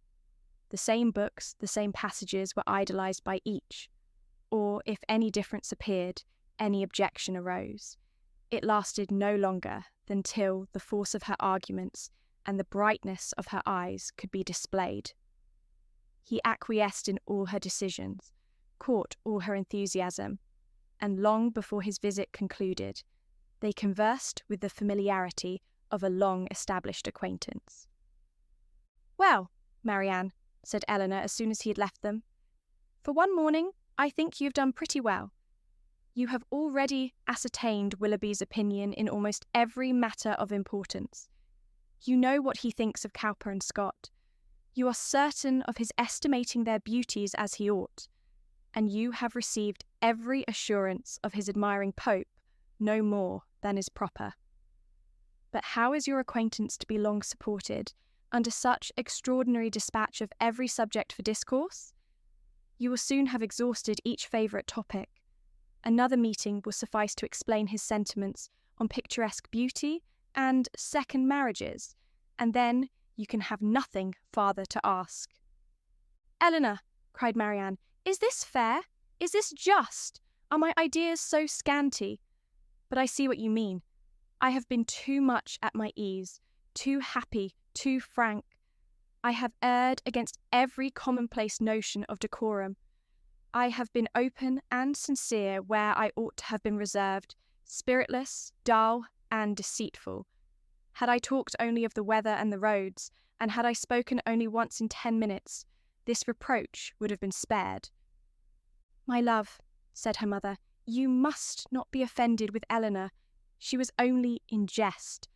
I should scold her myself if she were capable of wishing to check the delight of your conversation with our new friend." Marianne was softened in a moment.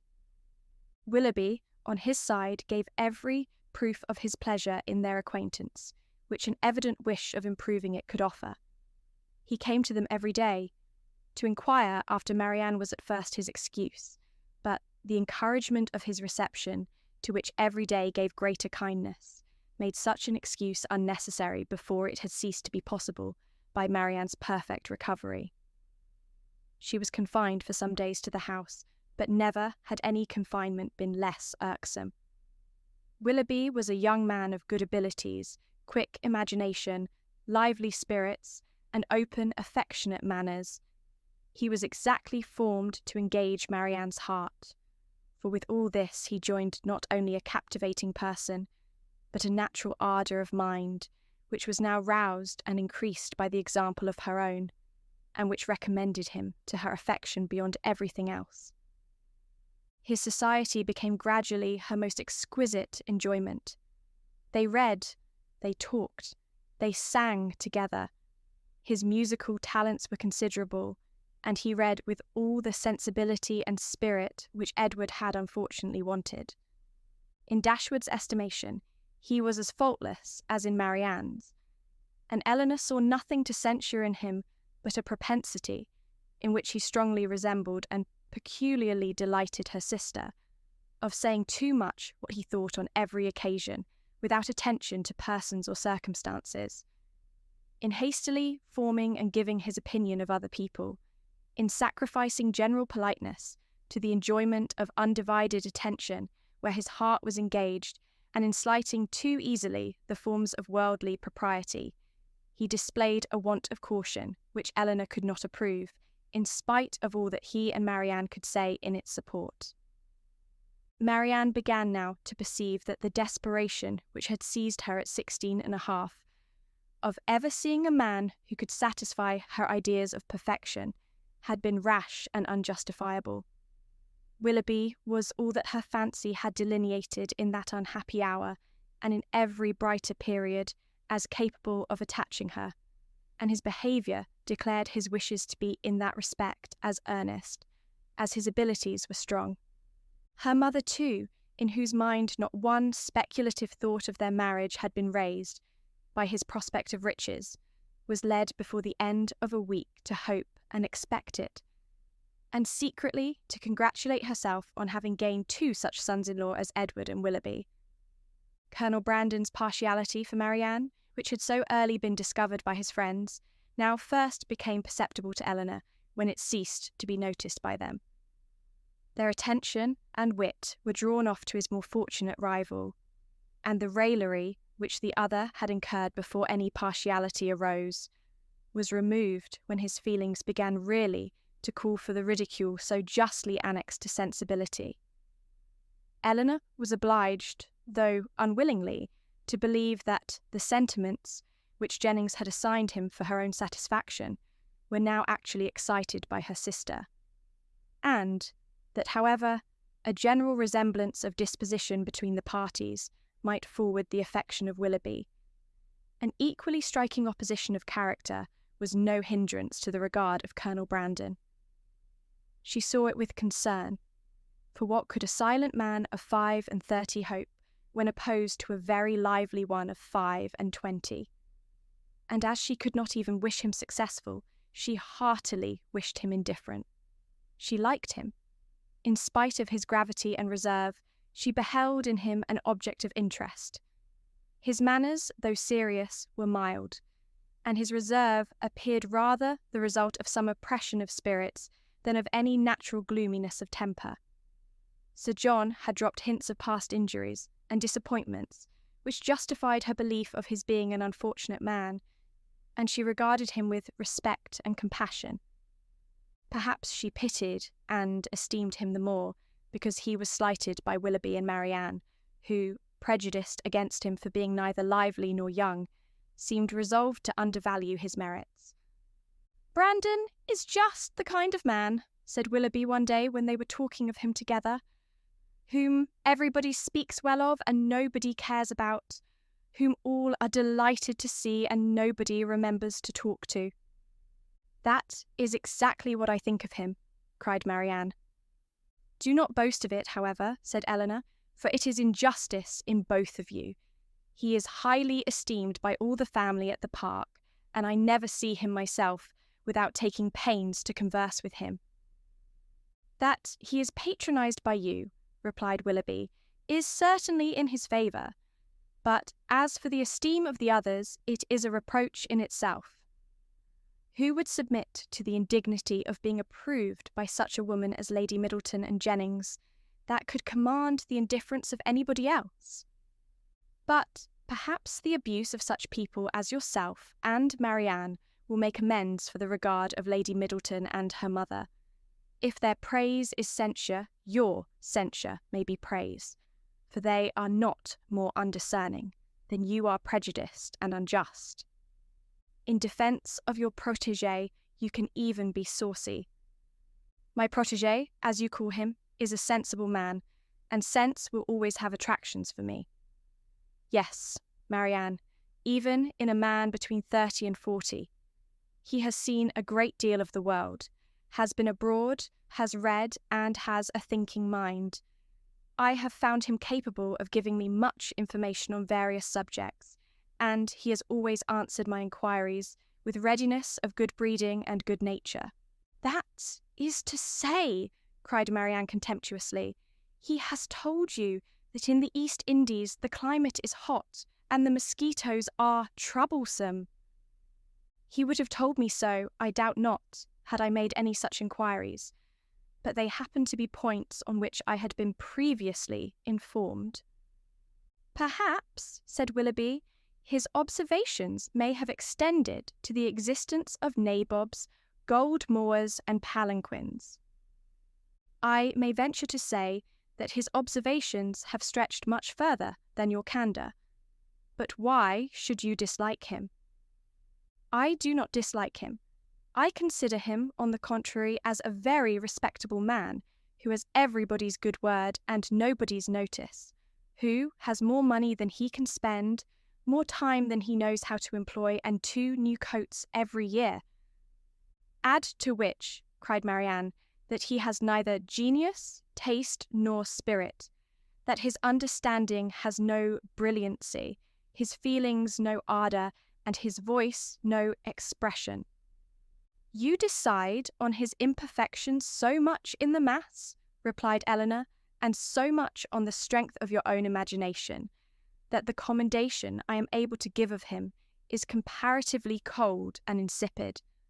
I can only pronounce him to be a sensible man, well-bred, well-informed, of gentle address, and, I believe, possessing an amiable heart.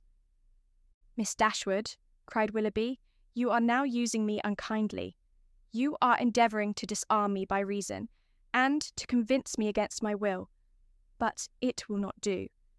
You shall find me as stubborn as you can be artful. I have 3 unanswerable reasons for disliking Colonel Brandon. He threatened me with rain when I wanted it to be fine. He has found fault with the hanging of my curricle, and I cannot persuade him to buy my brown mare.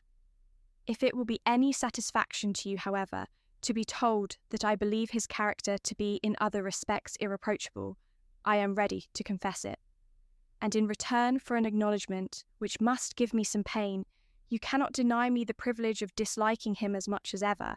Little had Dashwood or her daughters imagined, when they first came into Devonshire, that so many engagements would arise to occupy their time as shortly presented themselves, or that they should have such frequent invitations and such constant visitors as to leave them little leisure for serious employment. Yet such was the case.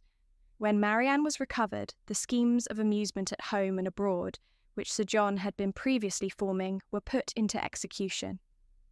The private balls at the park then began, and parties on the water were made and accomplished as often as a showery October would allow. In every meeting of the kind, Willoughby was included, and the ease and familiarity which naturally attended these parties were exactly calculated to give increasing intimacy to his acquaintance with the Dashwoods, to afford him opportunity of witnessing the excellencies of Marianne, of marking his animated admiration of her, and of receiving, in her behaviour to himself, the most pointed assurance of her affection. Elinor could not be surprised at their attachment. She only wished that it were less openly shown, and once or twice did venture to suggest the propriety of some self-command to Marianne. But Marianne abhorred all concealment, where no real disgrace could attend unreserve, and to aim at the restraint of sentiments which were not in themselves illaudable, appeared to her not merely an unnecessary effort, but a disgraceful subjection of reason to commonplace and mistaken notions. Willoughby thought the same, and their behaviour at all times was an illustration of their opinions. When he was present, she had no eyes for anyone else. Everything he did was right. Everything he said was clever. If their evenings at the park were concluded with cards, he cheated himself and all the rest of the party to get her a good hand. If dancing formed the amusement of the night, they were partners for half the time, and when obliged to separate for a couple of dances, were careful to stand together, and scarcely spoke a word to anybody else. Such conduct made them, of course, most exceedingly laughed at, but ridicule could not shame, and seemed hardly to provoke them. Dashwood entered into all their feelings with a warmth which left her no inclination for checking this excessive display of them. To her it was but the natural consequence of a strong affection in a young and ardent mind. This was the season of happiness to Marianne. Her heart was devoted to Willoughby, and the fond attachment to Norland, which she brought with her from Sussex, was more likely to be softened than she had thought it possible before by the charms which his society bestowed on her present home. Elinor's happiness was not so great. Her heart was not so much at ease, nor her satisfaction in their amusements so pure. They afforded her no companion that could make amends for what she had left behind, nor that could teach her to think of Norland with less regret than ever. Neither Lady Middleton nor Jennings could supply to her the conversation she missed, although the latter was an everlasting talker, and from the first had regarded her with a kindness which ensured her a large share of her discourse. She had already repeated her own history to Elinor 3 or 4 times, and had Elinor's memory been equal to her means of improvement, she might have known very early in their acquaintance all the particulars of Jennings's last illness, and what he said to his wife a few minutes before he died. Lady Middleton was more agreeable than her mother, only in being more silent. Elinor needed little observation to perceive that her reserve was a mere calmness of manner with which sense had nothing to do. Towards her husband and mother she was the same as to them, and intimacy was therefore neither to be looked for nor desired. She had nothing to say one day that she had not said the day before. Her insipidity was invariable, for even her spirits were always the same, and though she did not oppose the parties arranged by her husband, provided everything were conducted in style, and her 2 eldest children attended her, she never appeared to receive more enjoyment from them than she might have experienced in sitting at home. And so, little did her presence add to the pleasure of the others, by any share in their conversation, that they were sometimes only reminded of her being amongst them by her solicitude about her troublesome boys. In Colonel Brandon alone of all her new acquaintance did Elinor find a person who could in any degree claim the respect of abilities, excite the interest of friendship, or give pleasure as a companion. Willoughby was out of the question. Her admiration and regard, even her sisterly regard, was all his own. But he was a lover. His attentions were wholly Marianne's, and a far less agreeable man might have been more generally pleasing. Colonel Brandon, unfortunately for himself, had no such encouragement to think only of Marianne, and in conversing with Elinor, he found the greatest consolation for the indifference of her sister. Elinor's compassion for him increased, as she had reason to suspect that the misery of disappointed love had already been known to him. This suspicion was given by some words which accidentally dropped from him one evening at the park, when they were sitting down together by mutual consent, while the others were dancing. His eyes were fixed on Marianne, and, after a silence of some minutes, he said with a faint smile, "Your sister, I understand, does not approve of second attachments." "No," replied Elinor, "her opinions are all romantic. Or, rather, as I believe, she considers them impossible to exist. I believe she does, but how she contrives it without reflecting on the character of her own father, who had himself 2 wives, I know not. A few years, however, will settle her opinions on the reasonable basis of common sense and observation, and then they may be more easy to define and to justify than they now are, by anybody but herself. This will probably be the case, he replied, and yet there is something so amiable in the prejudices of a young mind that one is sorry to see them give way to the reception of more general opinions. I cannot agree with you there, said Elinor. There are inconveniences attending such feelings as Marianne's, which all the charms of enthusiasm and ignorance of the world cannot atone for. Her systems have all the unfortunate tendency of setting propriety at naught, and a better acquaintance with the world is what I look forward to as her greatest possible advantage. After a short pause, he resumed the conversation by saying, Does your sister make no distinction in her objections against a second attachment, or is it equally criminal in everybody?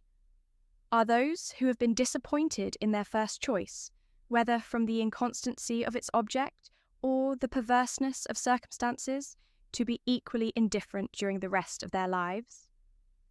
Upon my word, I am not acquainted with the minutiae of her principles. I only know that I never yet heard her admit any instance of a second attachment's being pardonable.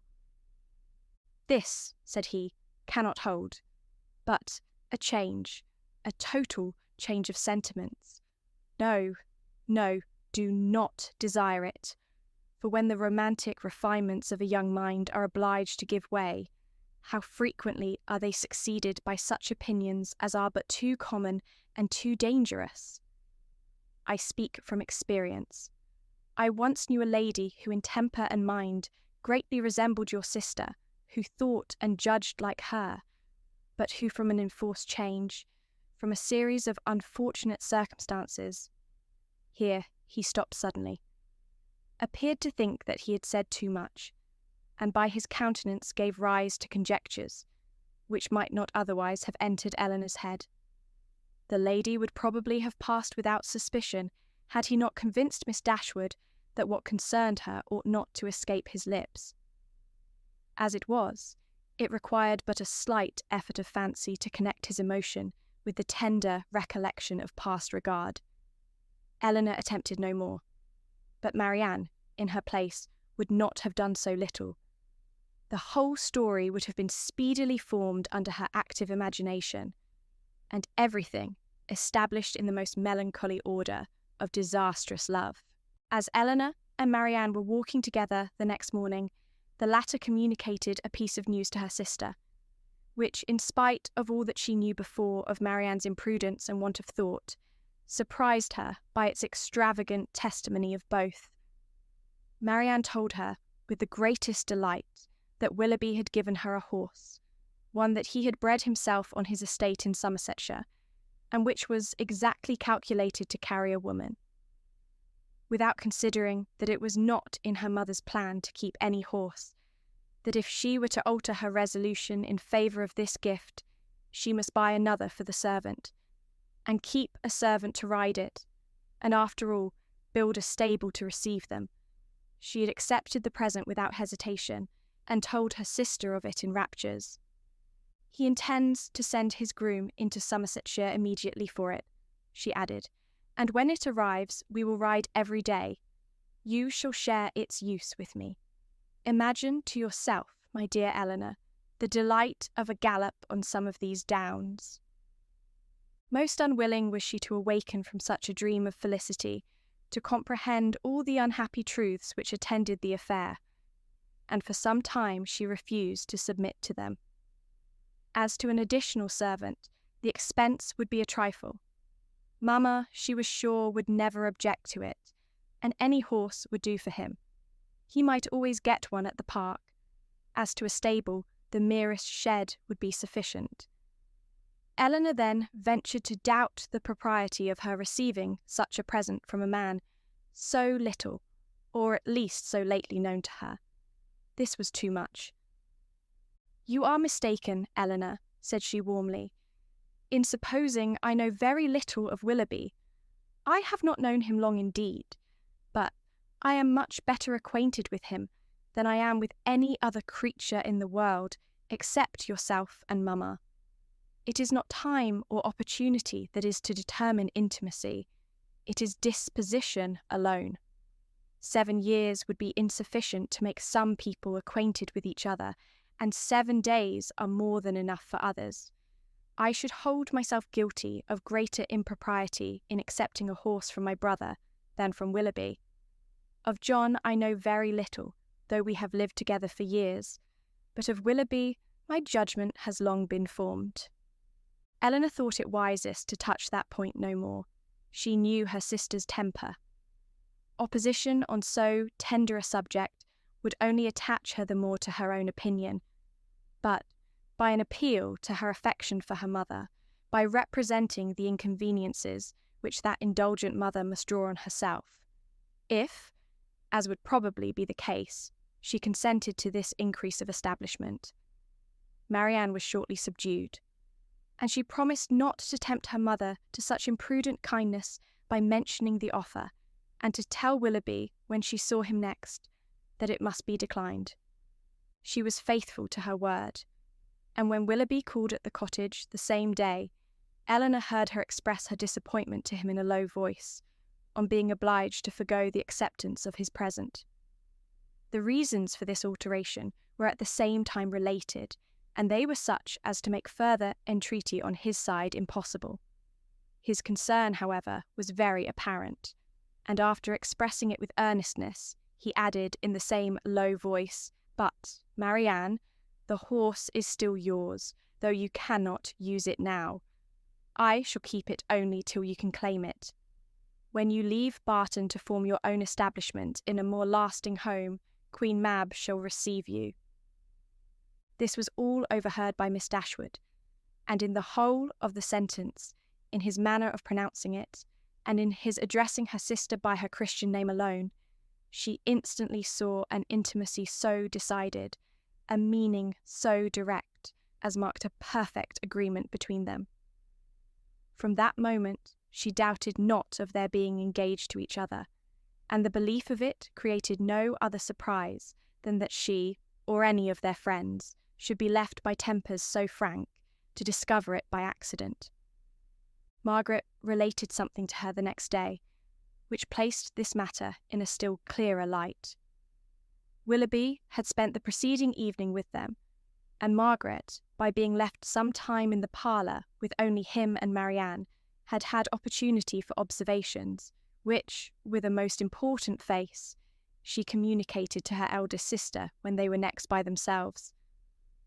"Oh, Elinor," she cried, "I have such a secret to tell you about Marianne. I am sure she will be married to Willoughby very soon." "You have said so," replied Elinor, "almost every day since they first met on Highchurch Down, and they had not known each other a week, I believe, before you were certain that Marianne wore his picture round her neck, but it turned out to be only the miniature of our great uncle. But, indeed, this is quite another thing. I am sure they will be married very soon, for he has got a lock of her hair. Take care, Margaret, it may be only the hair of some great uncle of his." "But, indeed, Elinor, it is Marianne's. I am almost sure it is, for I saw him cut it off. Last night after tea, when you and Mamma went out of the room, they were whispering and talking together as fast as could be, and he seemed to be begging something of her. And presently he took up her scissors and cut off a long lock of her hair, for it was all tumbled down her back. And he kissed it and folded it up in a piece of white paper and put it into his pocket-book. For such particulars, stated on such authority, Elinor could not withhold her credit, nor was she disposed to it, for the circumstance was in perfect unison with what she had heard and seen herself. Margaret's sagacity was not always displayed in a way so satisfactory to her sister. When Jennings attacked her one evening at the park, to give the name of the young man who was Elinor's particular favourite, which had been long a matter of great curiosity to her, Margaret answered by looking at her sister and saying, "I must not tell. May I, Elinor?" This, of course, made everybody laugh, and Elinor tried to laugh too, but the effort was painful. She was convinced that Margaret had fixed on a person whose name she could not bear with composure to become a standing joke with Jennings. Marianne felt for her most sincerely, but she did more harm than good to the cause by turning very red and saying in an angry manner to Margaret, "Remember that whatever your conjectures may be, you have no right to repeat them." "I never had any conjectures about it," replied Margaret. "It was you who told me of it yourself." This increased the mirth of the company, and Margaret was eagerly pressed to say something more. "Oh, pray, Miss Margaret, let us know all about it," said Jennings. "What is the gentleman's name?" "I must not tell, ma'am, but I know very well what it is, and I know where he is too." Yes, we can guess where he is. At his own house at Norland, to be sure. He is the curate of the parish, I dare say." "No, that he is not. He is of no profession at all." "Margaret," said Marianne with great warmth, "you know that all this is an invention of your own, and that there is no such person in existence." "Well then, he is lately dead, Marianne, for I am sure there was such a man once, and his name begins with an F." Most grateful did Elinor feel to Lady Middleton for observing at this moment that it rained very hard, though she believed the interruption to proceed less from any attention to her than from her ladyship's great dislike of all such inelegant subjects of raillery as delighted her husband and mother. The idea, however, started by her, was immediately pursued by Colonel Brandon, who was on every occasion mindful of the feelings of others, and much was said on the subject of rain by both of them. Willoughby opened the pianoforte and asked Marianne to sit down to it, and thus, amidst the various endeavours of different people to quit the topic, it fell to the ground. But not so easily did Elinor recover from the alarm into which it had thrown her. A party was formed this evening, for going on the following day to see a very fine place about 12 miles from Barton, belonging to a brother-in-law of Colonel Brandon, without whose interest it could not be seen, as the proprietor, who was then abroad, had left strict orders on that head.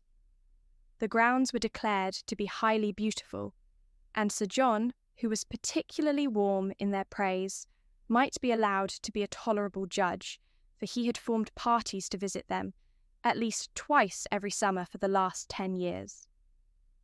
They contained a noble piece of water, a sail on which was to form a great part of the morning's amusement. Cold provisions were to be taken, open carriages only to be employed, and everything conducted in the usual style of a complete party of pleasure. To some few of the company, it appeared rather a bold undertaking, considering the time of year, and that it had rained every day for the last fortnight. And Dashwood, who had already a cold, was persuaded by Elinor to stay at home. Their intended excursion to Whitwell turned out very different from what Elinor had expected. She was prepared to be wet through, fatigued and frightened, but the event was still more unfortunate, for they did not go at all. By 10 o'clock, the whole party was assembled at the park, where they were to breakfast. The morning was rather favourable, though it had rained all night, as the clouds were then dispersing across the sky, and the sun frequently appeared. They were all in high spirits and good humour, eager to be happy, and determined to submit to the greatest inconveniences and hardships rather than be otherwise. While they were at breakfast, the letters were brought in. Among the rest, there was one for Colonel Brandon. He took it, looked at the direction, changed colour, and immediately left the room. "What is the matter with Brandon?" said Sir John. Nobody could tell. "I hope he has had no bad news," said Lady Middleton. "It must be something extraordinary that could make Colonel Brandon leave my breakfast table so suddenly. In about 5 minutes he returned. "No bad news, Colonel, I hope," said Jennings as soon as he entered the room. "None at all, ma'am, I thank you." "Was it from Avignon? I hope it is not to say that your sister is worse." "No, ma'am, it came from town and is merely a letter of business." "But how came the hand to discompose you so much if it was only a letter of business? Come, this won't do, Colonel, so let us hear the truth of it." "My dear madam," said Lady Middleton, "recollect what you are saying." "Perhaps it is to tell you that your cousin Fanny is married," said Jennings without attending to her daughter's reproof. "No, indeed, it is not." "Well then, I know who it is from, Colonel, and I hope she is well." "Whom do you mean, ma'am?" said he, colouring a little. "Oh, you know who I mean." "I am particularly sorry, ma'am," said he, addressing Lady Middleton, "that I should receive this letter today, for it is on business which requires my immediate attendance in town." "In town!" cried Jennings. "What can you have to do in town at this time of year?" "My own loss is great," he continued, "in being obliged to leave so agreeable a party, but I am the more concerned, as I fear my presence is necessary to gain your admittance at Whitwell." What a blow upon them all was this! "But if you write a note to the housekeeper, Brandon," said Marianne eagerly, "will it not be sufficient?" He shook his head. "We must go," said Sir John. "It shall not be put off when we are so near it. You cannot go to town till tomorrow, Brandon. That is all." "I wish it could be so easily settled, but it is not in my power to delay my journey for 1 day." "If you would but let us know what your business is," said Jennings, "we might see whether it could be put off or not." "You would not be 6 hours later," said Willoughby, "if you were to defer your journey till our return." "I cannot afford to lose 1 hour." Elinor then heard Willoughby say, in a low voice to Marianne, "There are some people who cannot bear a party of pleasure. Brandon is one of them. He was afraid of catching cold, I dare say, and invented this trick for getting out of it. I would lay 50 guineas the letter was of his own writing." "I have no doubt of it," replied Marianne. "There is no persuading you to change your mind, Brandon. I know of old," said Sir John, "when once you are determined on anything. But, however, I hope you will think better of it. Consider, here are the 2 Miss Careys come over from Newton, the 3 Miss Dashwoods walked up from the cottage, and Willoughby got up 2 hours before his usual time, on purpose to go to Whitwell." Colonel Brandon again repeated his sorrow at being the cause of disappointing the party, but at the same time declared it to be unavoidable. "Well, then, when will you come back again?" "I hope we shall see you at Barton," added her ladyship, "as soon as you can conveniently leave town, and we must put off the party to Whitwell till you return." "You are very obliging, but it is so uncertain when I may have it in my power to return, that I dare not engage for it at all." "Oh, he must and shall come back," cried Sir John. "If he is not here by the end of the week, I shall go after him." "Aye, so do, Sir John," cried Jennings, "and then perhaps you may find out what his business is." "I do not want to pry into other men's concerns. I suppose it is something he is ashamed of."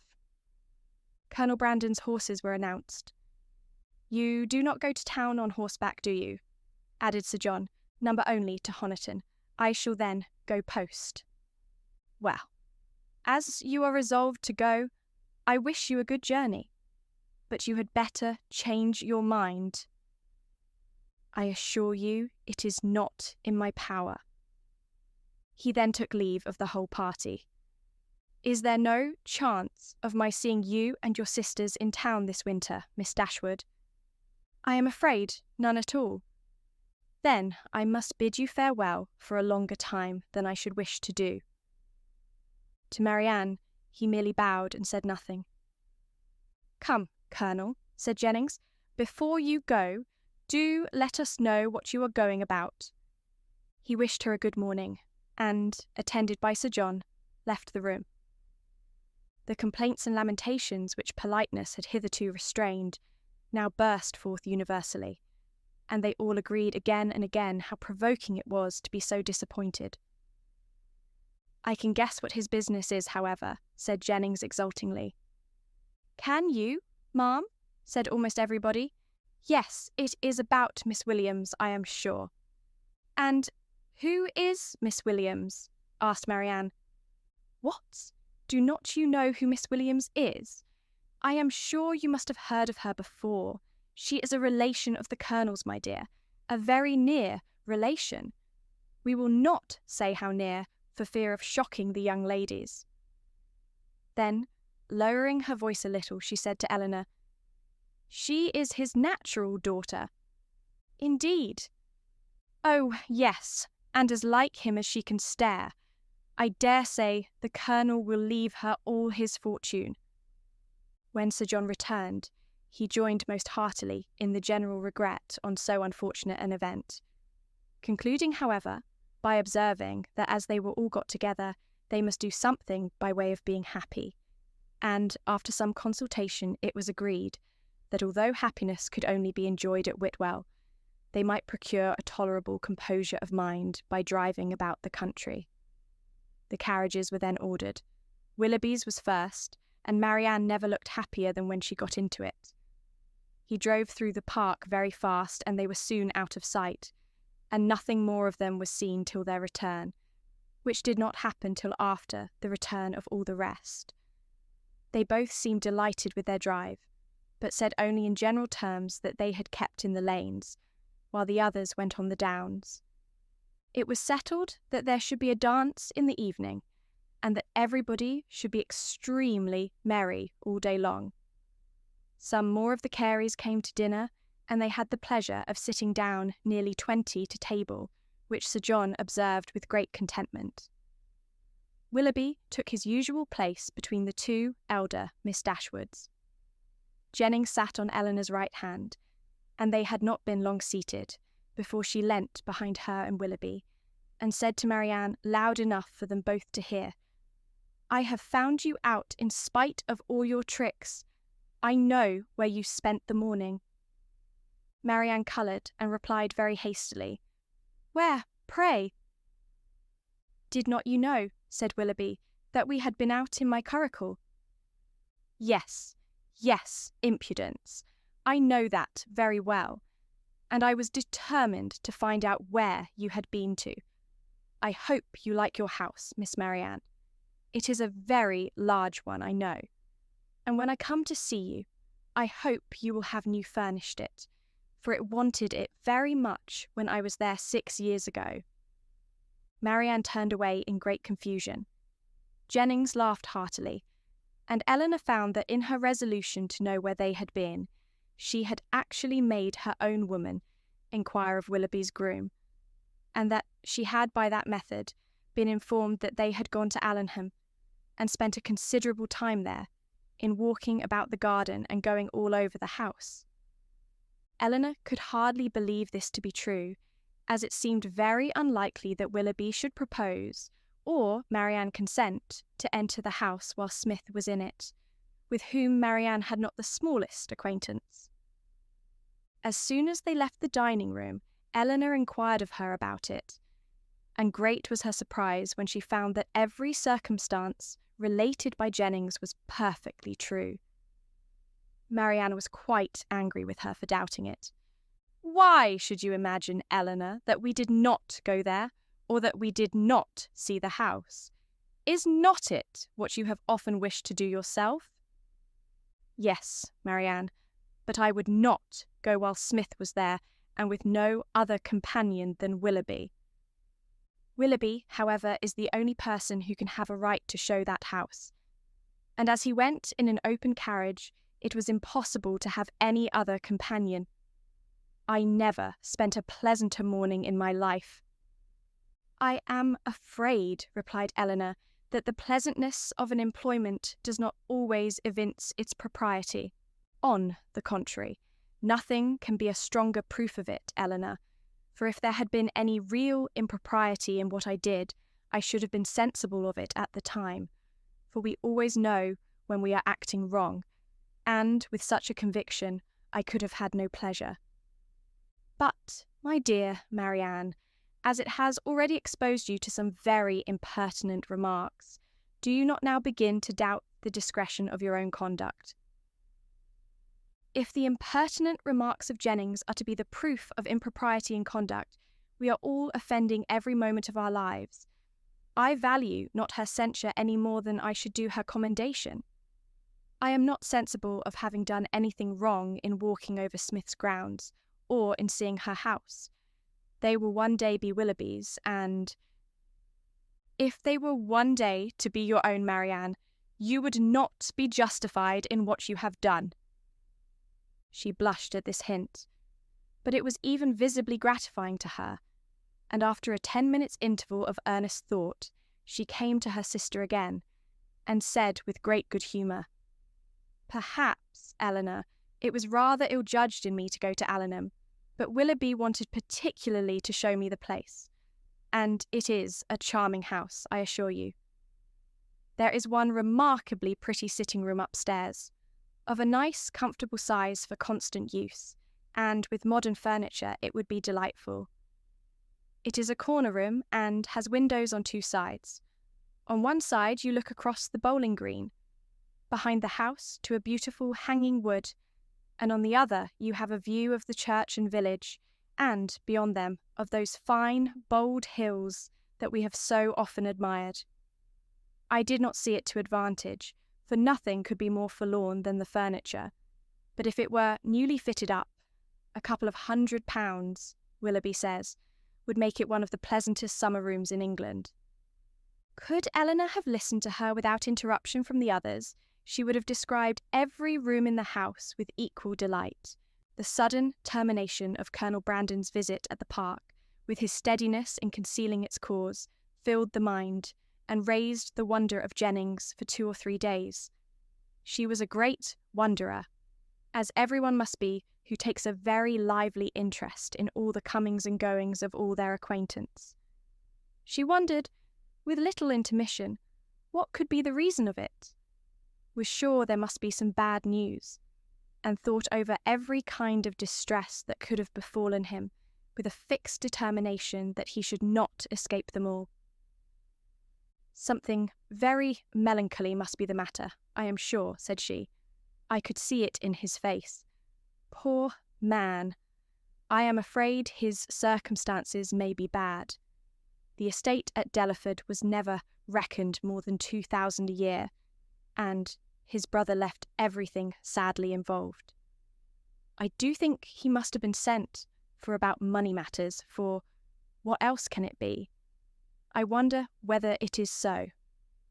I would give anything to know the truth of it. Perhaps it is about Miss Williams, and, by the by, I dare say it is, because he looked so conscious when I mentioned her. Maybe she is ill in town, nothing in the world more likely, for I have a notion she is always rather sickly. I would lay any wager it is about Miss Williams. It is not so very likely he should be distressed in his circumstances now, for he is a very prudent man, and to be sure must have cleared the estate by this time. I wonder what it can be. Maybe his sister is worse at Avignon, and has sent for him over. His setting off in such a hurry seems very like it. Well, I wish him out of all his trouble with all my heart, and a good wife into the bargain." So wondered, so talked Jennings, her opinion varying with every fresh conjecture, and all seeming equally probable as they arose. Elinor, though she felt really interested in the welfare of Colonel Brandon, could not bestow all the wonder on his going so suddenly away, which Jennings was desirous of her feeling.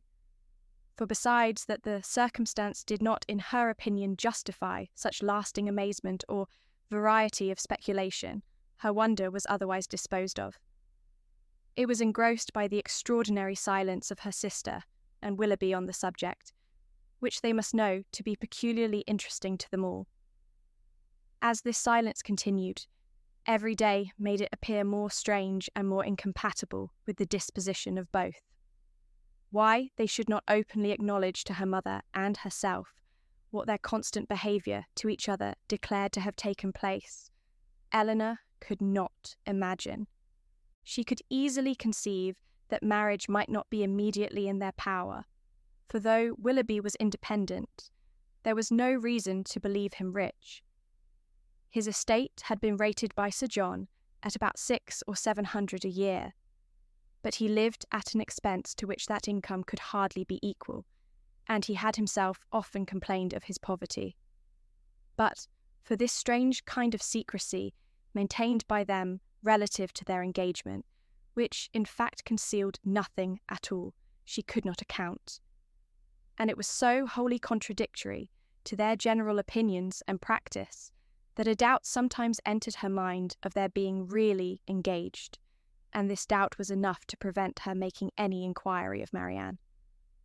Nothing could be more expressive of attachment to them all than Willoughby's behaviour. To Marianne it had all the distinguishing tenderness which a lover's heart could give, and to the rest of the family it was the affectionate attention of a son and a brother. The cottage seemed to be considered and loved by him as his home. Many more of his hours were spent there than at Allenham, and if no general engagement collected them at the park, the exercise which called him out in the morning was almost certain of ending there, where the rest of the day was spent by himself at the side of Marianne, and by his favourite pointer at her feet. One evening in particular, about a week after Colonel Brandon left the country, his heart seemed more than usually open to every feeling of attachment to the objects around him, and on Dashwood's happening to mention her design of improving the cottage in the spring, he warmly opposed every alteration of a place which affection had established as perfect with him. "What?" he exclaimed. "Improve this dear cottage, number that I will never consent to. Not a stone must be added to its walls, not an inch to its size, if my feelings are regarded." "Do not be alarmed," said Miss Dashwood. "Nothing of the kind will be done, for my mother will never have money enough to attempt it." "I am heartily glad of it," he cried. "May she always be poor, if she can employ her riches no better." "Thank you, Willoughby, but you may be assured that I would not sacrifice one sentiment of local attachment of yours, or of anyone whom I loved, for all the improvements in the world. Depend upon it that whatever unemployed sum may remain, when I make up my accounts in the spring, I would even rather lay it uselessly by than dispose of it in a manner so painful to you. But are you really so attached to this place as to see no defect in it?" "I am," said he. "To me it is faultless. Nay, more, I consider it as the only form of building in which happiness is attainable, and, were I rich enough, I would instantly pull comb down, and build it up again in the exact plan of this cottage." "With dark, narrow stairs and a kitchen that smokes, I suppose?" said Elinor. "Yes," cried he in the same eager tone, "with all and everything belonging to it. In no one convenience or inconvenience about it should the least variation be perceptible. Then, and then only, under such a roof, I might perhaps be as happy at Combe as I have been at Barton." "I flatter myself," replied Elinor, "that even under the disadvantage of better rooms and a broader staircase, you will hereafter find your own house as faultless as you now do this." "There certainly are circumstances," said Willoughby, "which might greatly endear it to me, but this place will always have one claim of my affection, which no other can possibly share." Dashwood looked with pleasure at Marianne. whose fine eyes were fixed so expressively on Willoughby, as plainly denoted how well she understood him. "How often did I wish," added he, "when I was at Allenham this time 12 month, that Barton Cottage were inhabited. I never passed within view of it without admiring its situation, and grieving that no one should live in it. How little did I then think that the very first news I should hear from Smith, when I next came into the country, would be that Barton Cottage was taken. And I felt an immediate satisfaction and interest in the event, which nothing but a kind of prescience of what happiness I should experience from it can account for. Must it not have been so, Marianne?" speaking to her in a lowered voice. Then, continuing his former tone, he said, "And yet this house you would spoil, Dashwood. You would rob it of its simplicity by imaginary improvement. And this dear parlour, in which our acquaintance first began, and in which so many happy hours have been since spent by us together, you would degrade to the condition of a common entrance, and everybody would be eager to pass through the room which has hitherto contained within itself more real accommodation and comfort than any other apartment of the handsomest dimensions in the world could possibly afford." Dashwood again assured him that no alteration of the kind should be attempted. "You are a good woman," he warmly replied. "Your promise makes me easy. Extend it a little farther, and it will make me happy.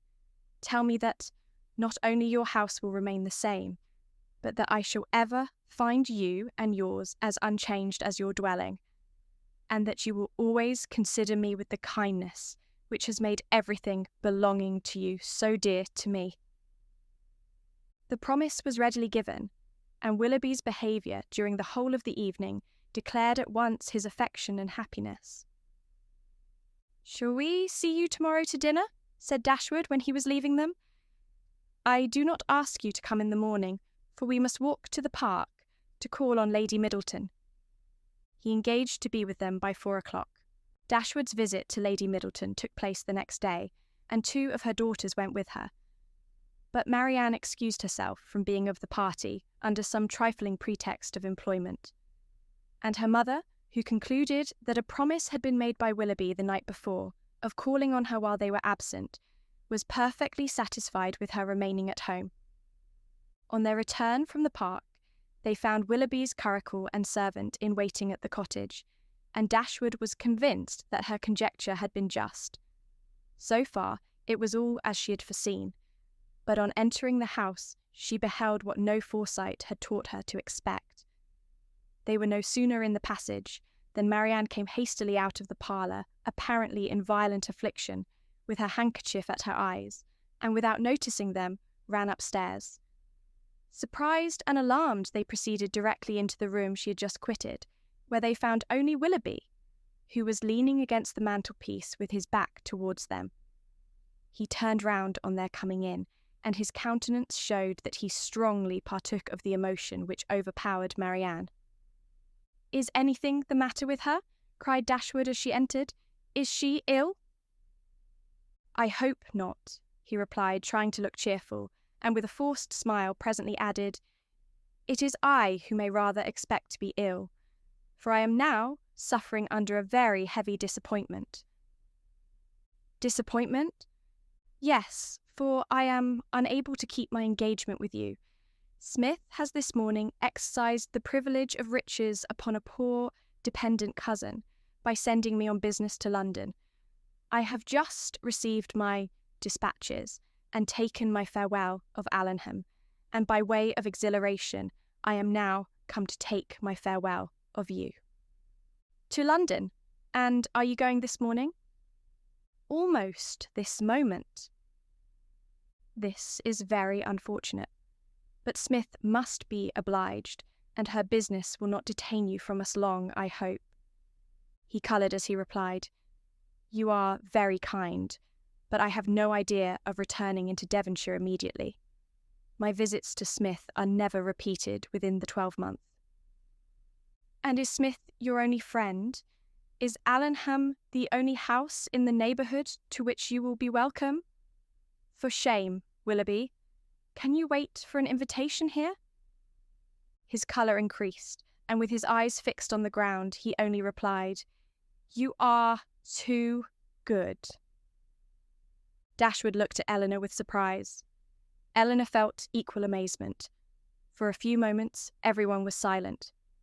Dashwood first spoke.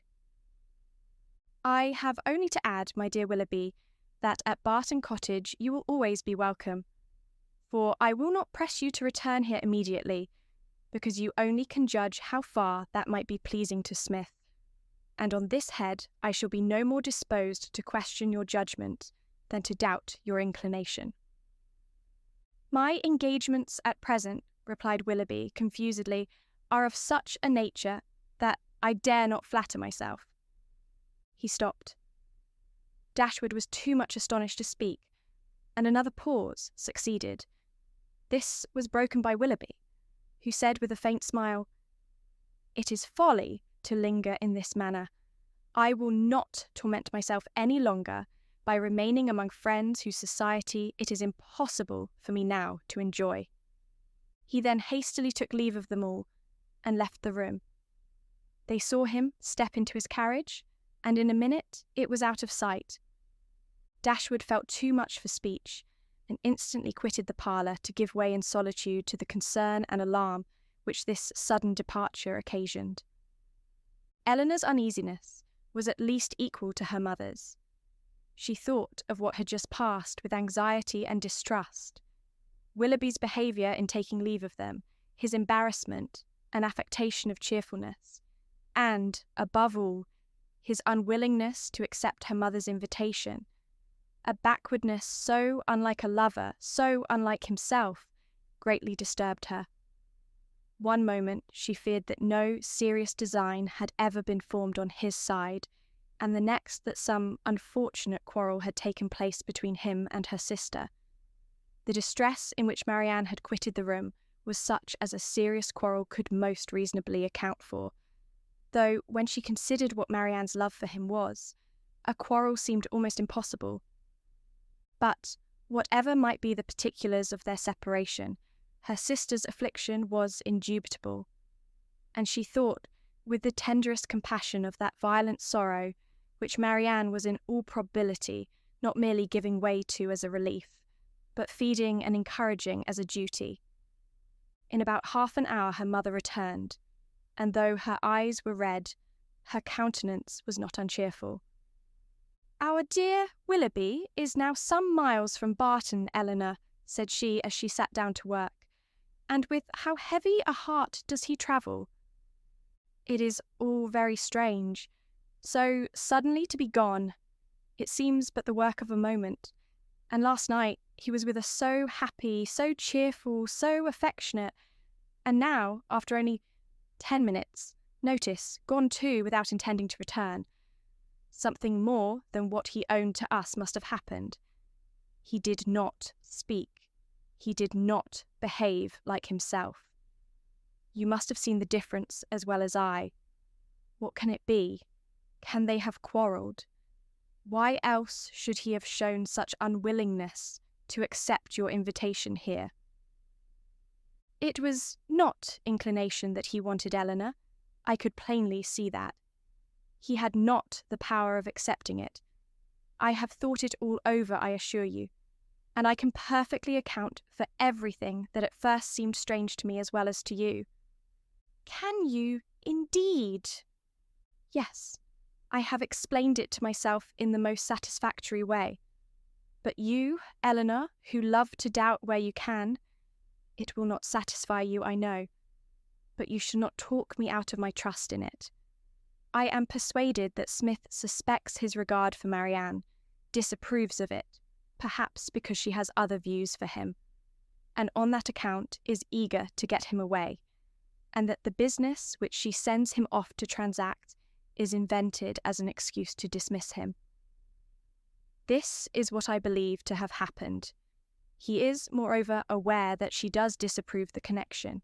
He dares not, therefore, at present, confess to her his engagement with Marianne, and he feels himself obliged, from his dependent situation, to give in to her schemes, and absent himself from Devonshire for a while.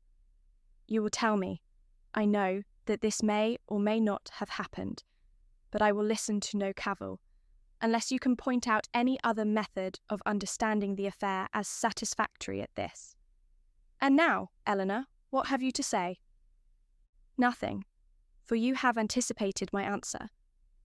Then you would have told me that it might or might not have happened. Oh, Elinor, how incomprehensible are your feelings! You had rather take evil upon credit than good.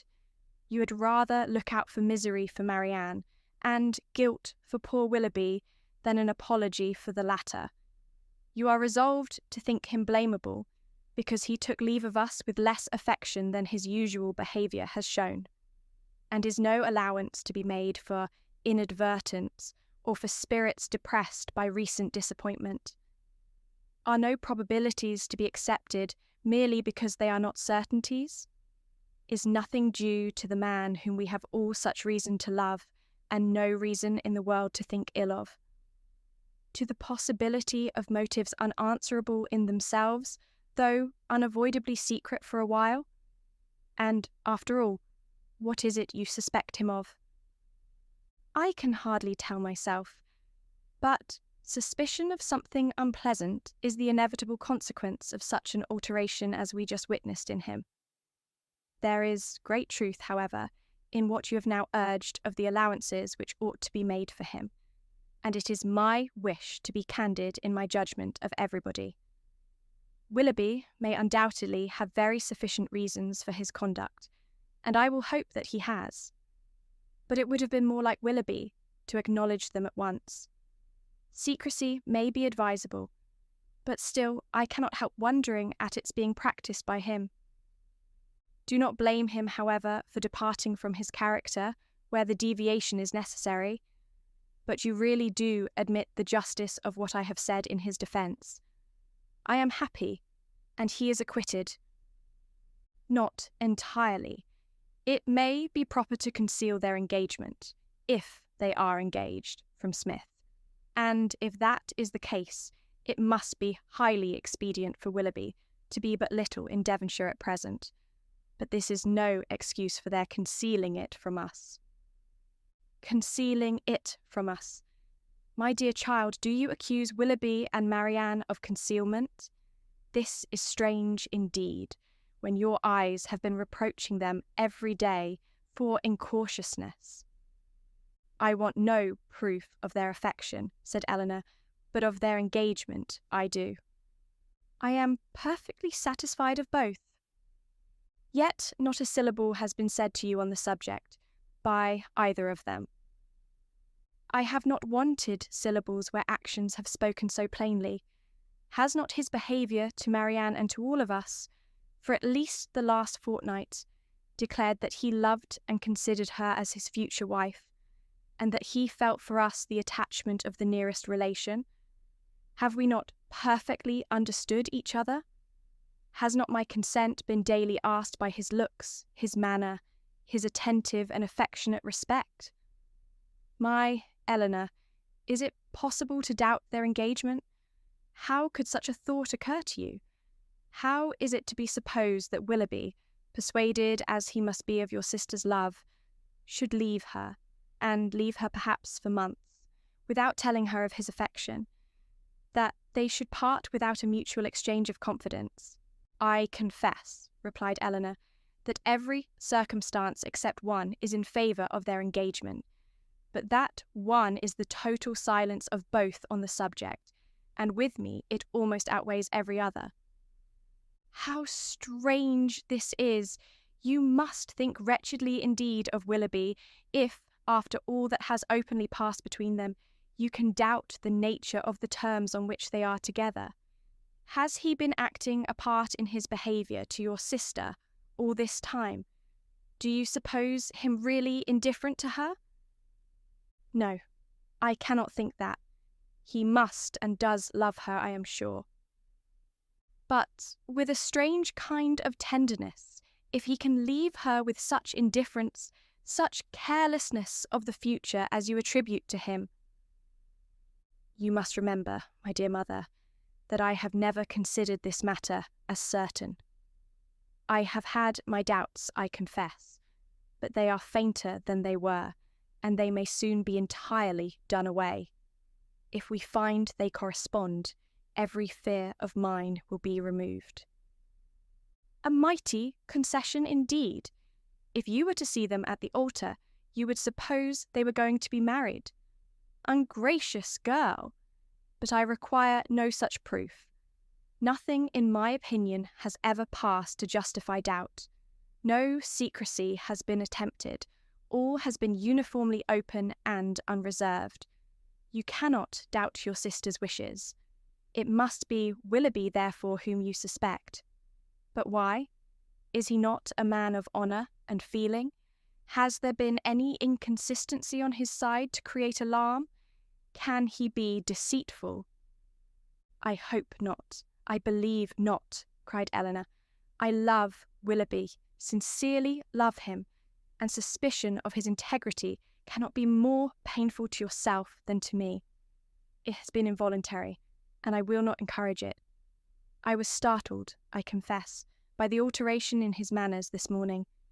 He did not speak like himself, and did not return your kindness with any cordiality. But all this may be explained by such a situation of his affairs as you have supposed. He had just parted from my sister, had seen her leave him in the greatest affliction, and if he felt obliged, from a fear of offending Smith, to resist the temptation of returning here soon, and yet aware that, by declining your invitation, by saying that he was going away for some time, he should seem to act an ungenerous, a suspicious part by our family, he might well be embarrassed and disturbed. In such a case, a plain and open avowal of his difficulties would have been more to his honour, I think, as well as more consistent with his general character. But I will not raise objections against anyone's conduct on so illiberal a foundation, as a difference in judgment from myself, or a deviation from what I may think right and consistent. You speak very properly. Willoughby certainly does not deserve to be suspected. Though we have not known him long, he is no stranger in this part of the world, and who has ever spoken to his disadvantage? Had he been in a situation to act independently and marry immediately, it might have been odd that he should leave us without acknowledging everything to me at once. But this is not the case. It is an engagement, in some respects not prosperously begun, for their marriage must be at a very uncertain distance, and even secrecy, as far as it can be observed, may now be very advisable. They were interrupted by the entrance of Margaret, and Elinor was then at liberty to think over the representations of her mother, to acknowledge the probability of many, and hope for the justice of all. They saw nothing of Marianne till dinner-time, when she entered the room and took her place at the table without saying a word. Her eyes were red and swollen, and it seemed as if her tears were even then restrained with difficulty.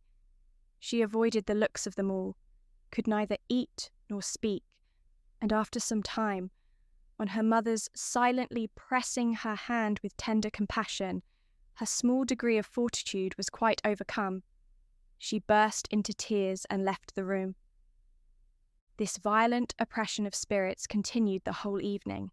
She was without any power, because she was without any desire of command over herself.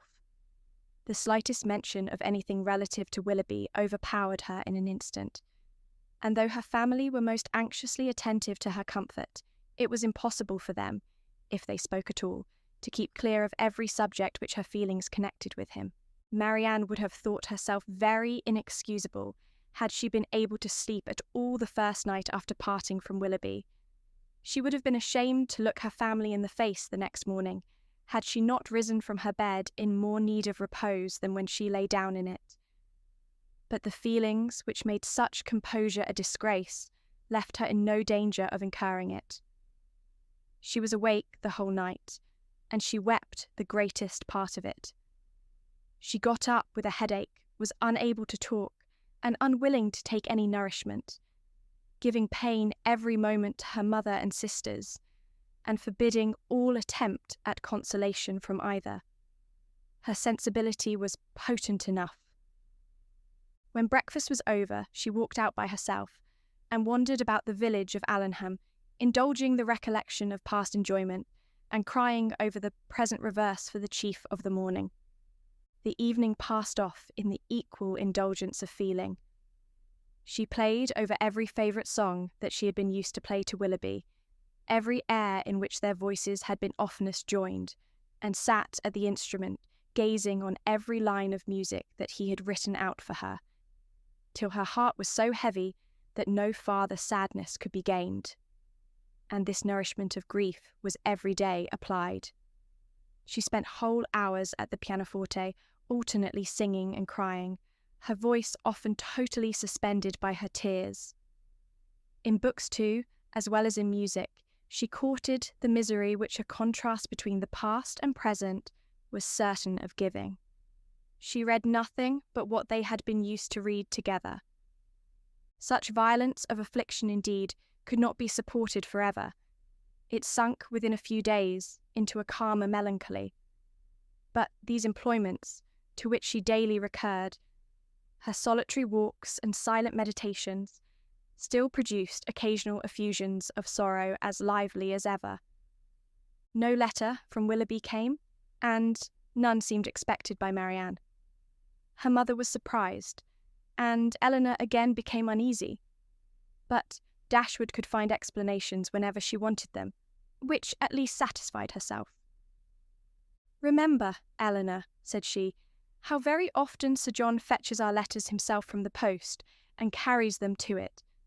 We have already agreed that secrecy may be necessary, and we must acknowledge that it could not be maintained if their correspondence were to pass through Sir John's hands." Elinor could not deny the truth of this, and she tried to find in it a motive sufficient for their silence.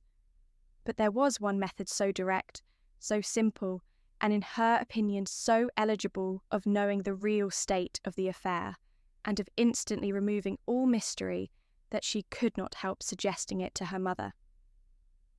"Why do you not ask Marianne at once," said she, "whether she is or she is not engaged to Willoughby? From you, her mother, and so kind, so indulgent a mother, the question could not give offence.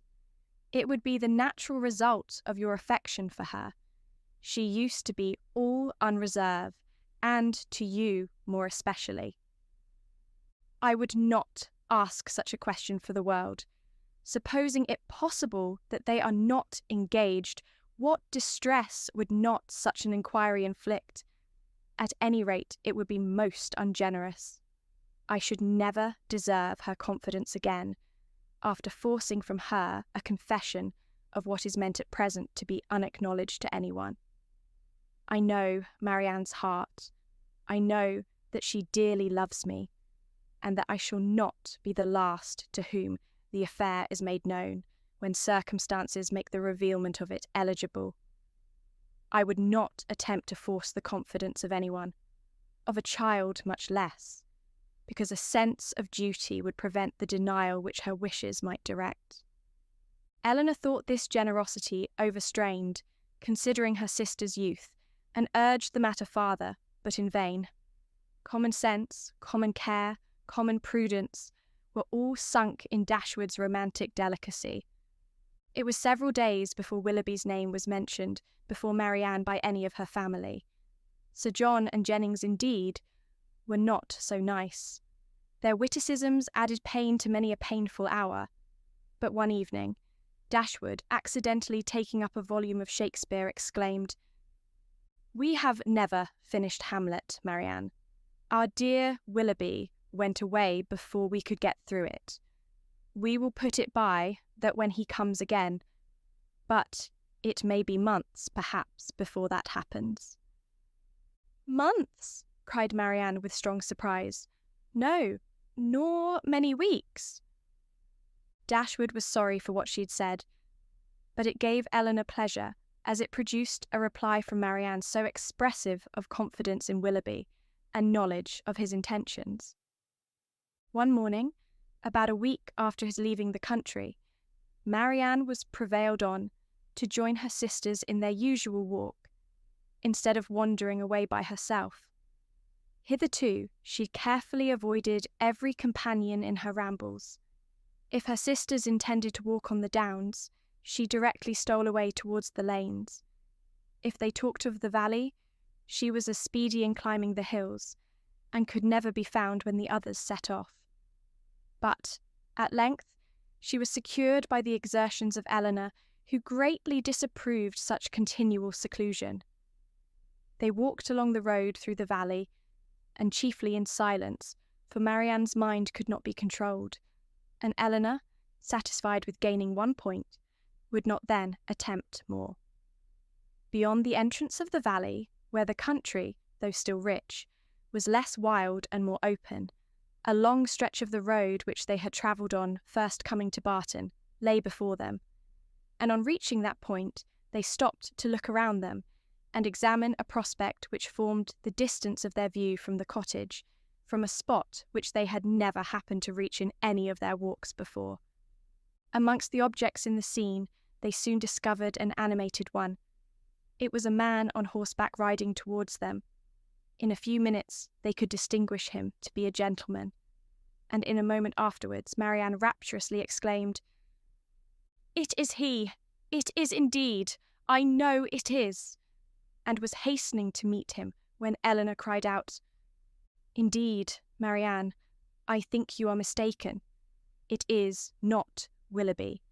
The person is not tall enough for him, and has not his air."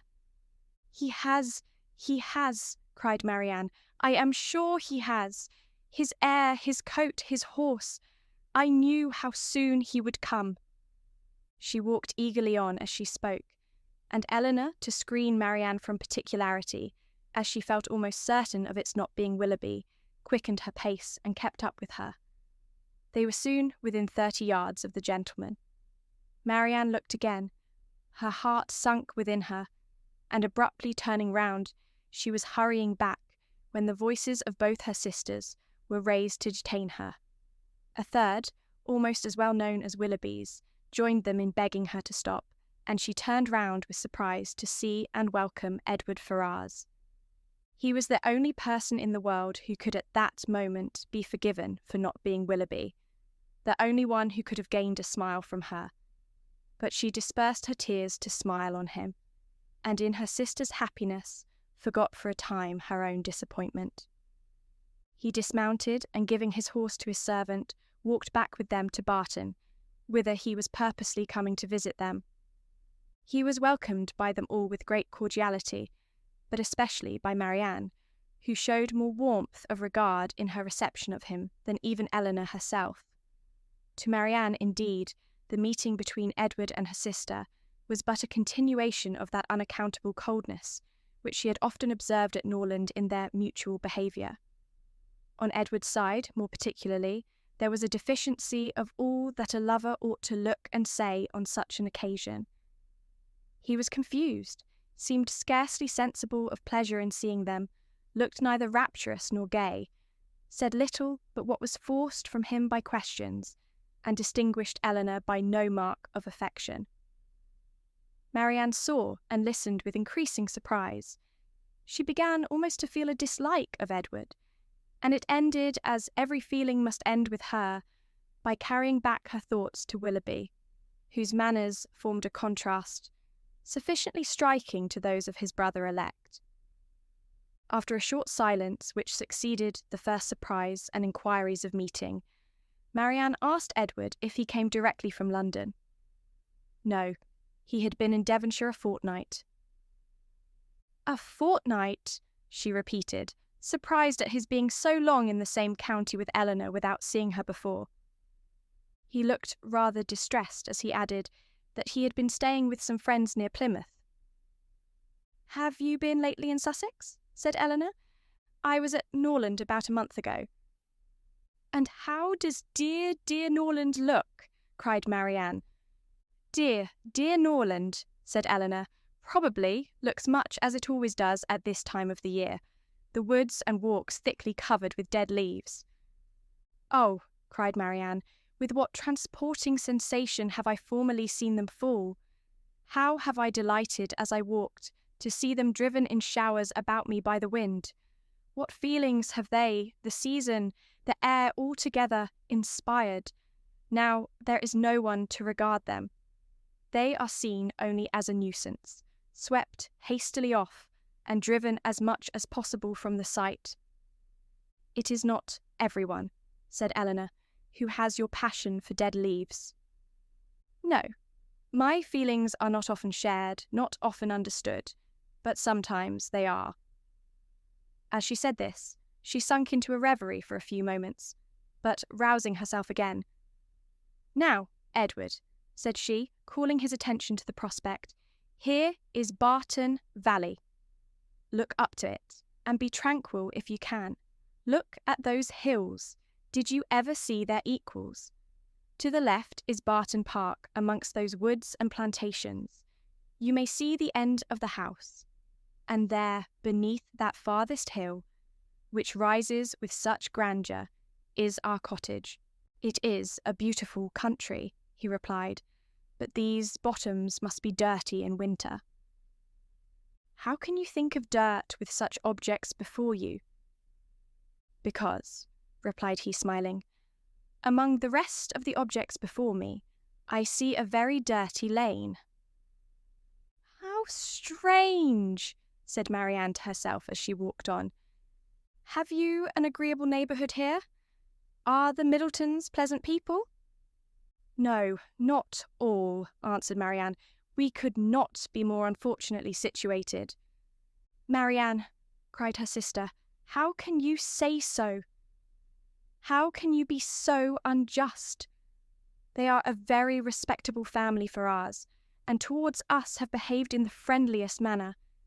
Have you forgot, Marianne, how many pleasant days we have owed to them? No, said Marianne in a low voice, nor how many painful moments. Elinor took no notice of this, and directing her attention to their visitor, endeavoured to support something like discourse with him by talking of their present residence, its conveniences, extorting from him occasional questions and remarks. His coldness and reserve mortified her severely. She was vexed and half angry. But resolving to regulate her behaviour to him by the past rather than the present, she avoided every appearance of resentment or displeasure, and treated him as she thought he ought to be treated from the family connection. Dashwood was surprised only for a moment at seeing him, for his coming to Barton was, in her opinion, of all things the most natural. Her joy and expression of regard long outlived her wonder. He received the kindest welcome from her, and shyness, coldness, reserve could not stand against such a reception. They had begun to fail him before he entered the house, and they were quite overcome by the captivating manners of Dashwood. Indeed, a man could not very well be in love with either of her daughters without extending the passion to her, and Elinor had the satisfaction of seeing him soon become more like himself. His affections seemed to reanimate towards them all, and his interest in their welfare again became perceptible. He was not in spirits, however. He praised their house, admired its prospect, was attentive and kind. But still, he was not in spirits. The whole family perceived it, and Dashwood, attributing it to some want of liberality in his mother, sat down to table indignant against all selfish parents.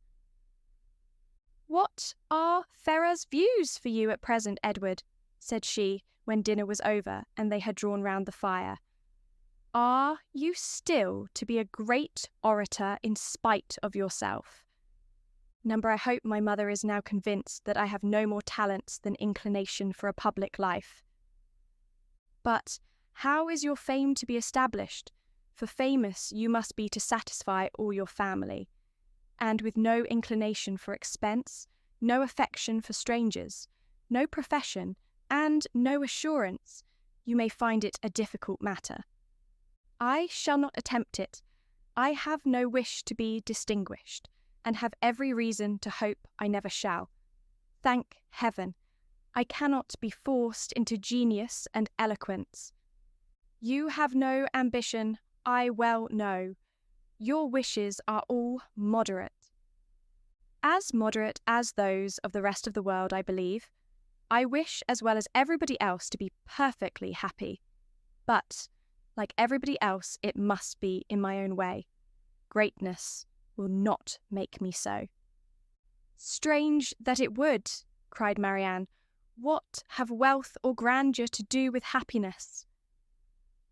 Grandeur has but little, said Elinor, but wealth has much to do with it.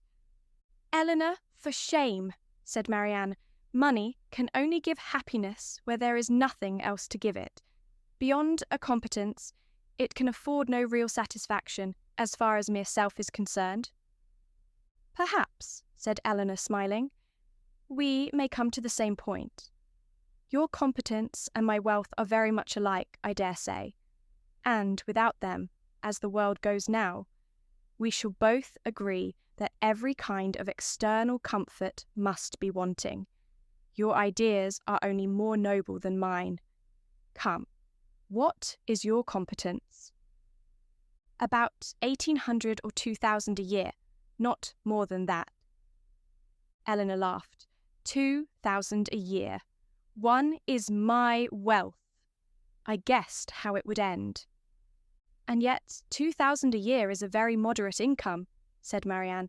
A family cannot well be maintained on a smaller. I am sure I am not extravagant in my demands. A proper establishment of servants, a carriage, perhaps two, and hunters cannot be supported on less. Elinor smiled again, to hear her sister describing so accurately their future expenses at Combe Magna. Hunters, repeated Edward, but why must you have hunters? Everybody does not hunt. Marianne coloured as she replied, but most people do. I wish, said Margaret, striking out a novel thought, that somebody would give us all a large fortune apiece. Oh, that they would, cried Marianne, her eyes sparkling with animation, and her cheeks glowing with the delight of such imaginary happiness. We are all unanimous in that wish, I suppose, said Elinor, in spite of the insufficiency of wealth. Oh, dear, cried Margaret, how happy I should be! I wonder what I should do with it. Marianne looked as if she had no doubt on that point. I should be puzzled to spend so large a fortune myself, said Dashwood, if my children were all to be rich without my help. You must begin your improvements on this house, observed Elinor, and your difficulties will soon vanish. What magnificent orders would travel from this family to London, said Edward, in such an event. What a happy day for booksellers, music sellers, and print shops. You, Miss Dashwood, would give a general commission for every new print of merit to be sent you. And as for Marianne, I know her greatness of soul. There would not be music enough in London to content her. And books. Thomson, Cowper, Scott. She would buy them all over and over again. She would buy up every copy, I believe, to prevent their falling into unworthy hands. And she would have every book that tells her how to admire an old twisted tree. Should not you, Marianne? Forgive me if I am very saucy, but I was willing to show you that I had not forgot our old disputes. I love to be reminded of the past, Edward. Whether it be melancholy or gay, I love to recall it, and you will never offend me by talking of former times. You are very right in supposing how my money would be spent, some of it at least. My loose cash would certainly be employed in improving my collection of music and books. And the bulk of your fortune would be laid out in annuities on the authors or their heirs. No, Edward, I should have something else to do with it. Perhaps, then, you would bestow it as a reward on that person who wrote the ablest defence of your favourite maxim, that no one can ever be in love more than once in their life. Your opinion on that point is unchanged, I presume? Undoubtedly. At my time of life, opinions are tolerably fixed. It is not likely that I should now see or hear anything to change them." "Marianne is as steadfast as ever, you see," said Elinor. "She is not at all altered. She's only grown a little more grave than she was." "Nay, Edward," said Marianne, "you need not reproach me. You are not very gay yourself." "Why should you think so?" replied he with a sigh. "But gaiety never was a part of my character." "Nor do I think it a part of Marianne's," said Elinor. "I should hardly call her a lively girl. She is very earnest, very eager in all she does, sometimes talks a great deal, and always with animation. But she is not often really merry." "I believe you are right," he replied, "and yet I have always set her down as a lively girl." "I have frequently detected myself in such kind of mistakes," said Elinor, "in a total misapprehension of character in some point or other, fancying people so much more gay or grave or ingenious or stupid than they really are, and I can hardly tell why or in what the deception originated. Sometimes one is guided by what they say of themselves, and very frequently by what other people say of them, without giving oneself time to deliberate and judge." "But I thought it was right, Elinor," said Marianne, "to be guided wholly by the opinion of other people. I thought our judgments were given us merely to be subservient to those of neighbours. This has always been your doctrine, I am sure." "No, Marianne, never. My doctrine has never aimed at the subjection of the understanding. All I have ever attempted to influence has been the behaviour. You must not confound my meaning. I am guilty, I confess, of having often wished you to treat our acquaintance in general with greater attention. But when have I advised you to adopt their sentiments, or to conform to their judgment in serious matters?" "You have not been able, then, to bring your sister over to your plan of general civility," said Edward to Elinor. "Do you gain no ground?" "Quite the contrary," replied Elinor, looking expressively at Marianne. "My judgment," he returned, "is all on your side of the question, but I am afraid my practice is much more on your sister's. I never wish to offend, but I am so foolishly shy that I often seem negligent when I am only kept back by my natural awkwardness. I have frequently thought that I must have been intended by nature to be fond of low company. I am so little at my ease among strangers of gentility." "Marianne has not shyness to excuse any inattention of hers," said Elinor. "She knows her own worth too well for false shame," replied Edward. "Shyness is only the effect of a sense of inferiority in some way or other. If I could persuade myself that my manners were perfectly easy and graceful, I should not be shy." "But you would still be reserved," said Marianne, "and that is worse." Edward started. "Reserved? Am I reserved, Marianne?" "Yes, very." "I do not understand you," replied he, colouring. "Reserved? How, in what manner? What am I to tell you? What can you suppose?" Elinor looked surprised at his emotion, but trying to laugh off the subject, she said to him, "Do not you know my sister well enough to understand what she means? Do not you know she calls everyone reserved who does not talk as fast, and admire what she admires as rapturously as herself?" Edward made no answer. His gravity and thoughtfulness returned on him in their fullest extent, and he sat for some time silent and dull. Elinor saw, with great uneasiness, the low spirits of her friend. His visit afforded her but a very partial satisfaction, while his own enjoyment in it appeared so imperfect. It was evident that he was unhappy. She wished it were equally evident that he still distinguished her by the same affection which once she had felt no doubt of inspiring. But hitherto the continuance of his preference seemed very uncertain, and the reservedness of his manner towards her contradicted one moment what a more animated look had intimated the preceding one. He joined her and Marianne in the breakfast-room the next morning before the others were down, and Marianne, who was always eager to promote their happiness as far as she could, soon left them to themselves. But before she was halfway upstairs, she heard the parlour door open and, turning round, was astonished to see Edward himself come out. "I am going into the village to see my horses," said he, "as you are not yet ready for breakfast. I shall be back again presently." Edward returned to them with fresh admiration of the surrounding country. In his walk to the village, he had seen many parts of the valley to advantage, and the village itself, in a much higher situation than the cottage, afforded a general view of the whole, which had exceedingly pleased him. This was a subject which ensured Marianne's attention, and she was beginning to describe her own admiration of these scenes, and to question him more minutely on the objects that had particularly struck him, when Edward interrupted her by saying, "You must not inquire too far, Marianne. Remember, I have no knowledge in the picturesque, and I shall offend you by my ignorance and want of taste if we come to particulars. I shall call hills steep, which ought to be bold, surfaces strange and uncouth, which ought to be irregular and rugged, and distant objects out of sight, which ought only to be indistinct through the soft medium of a hazy atmosphere.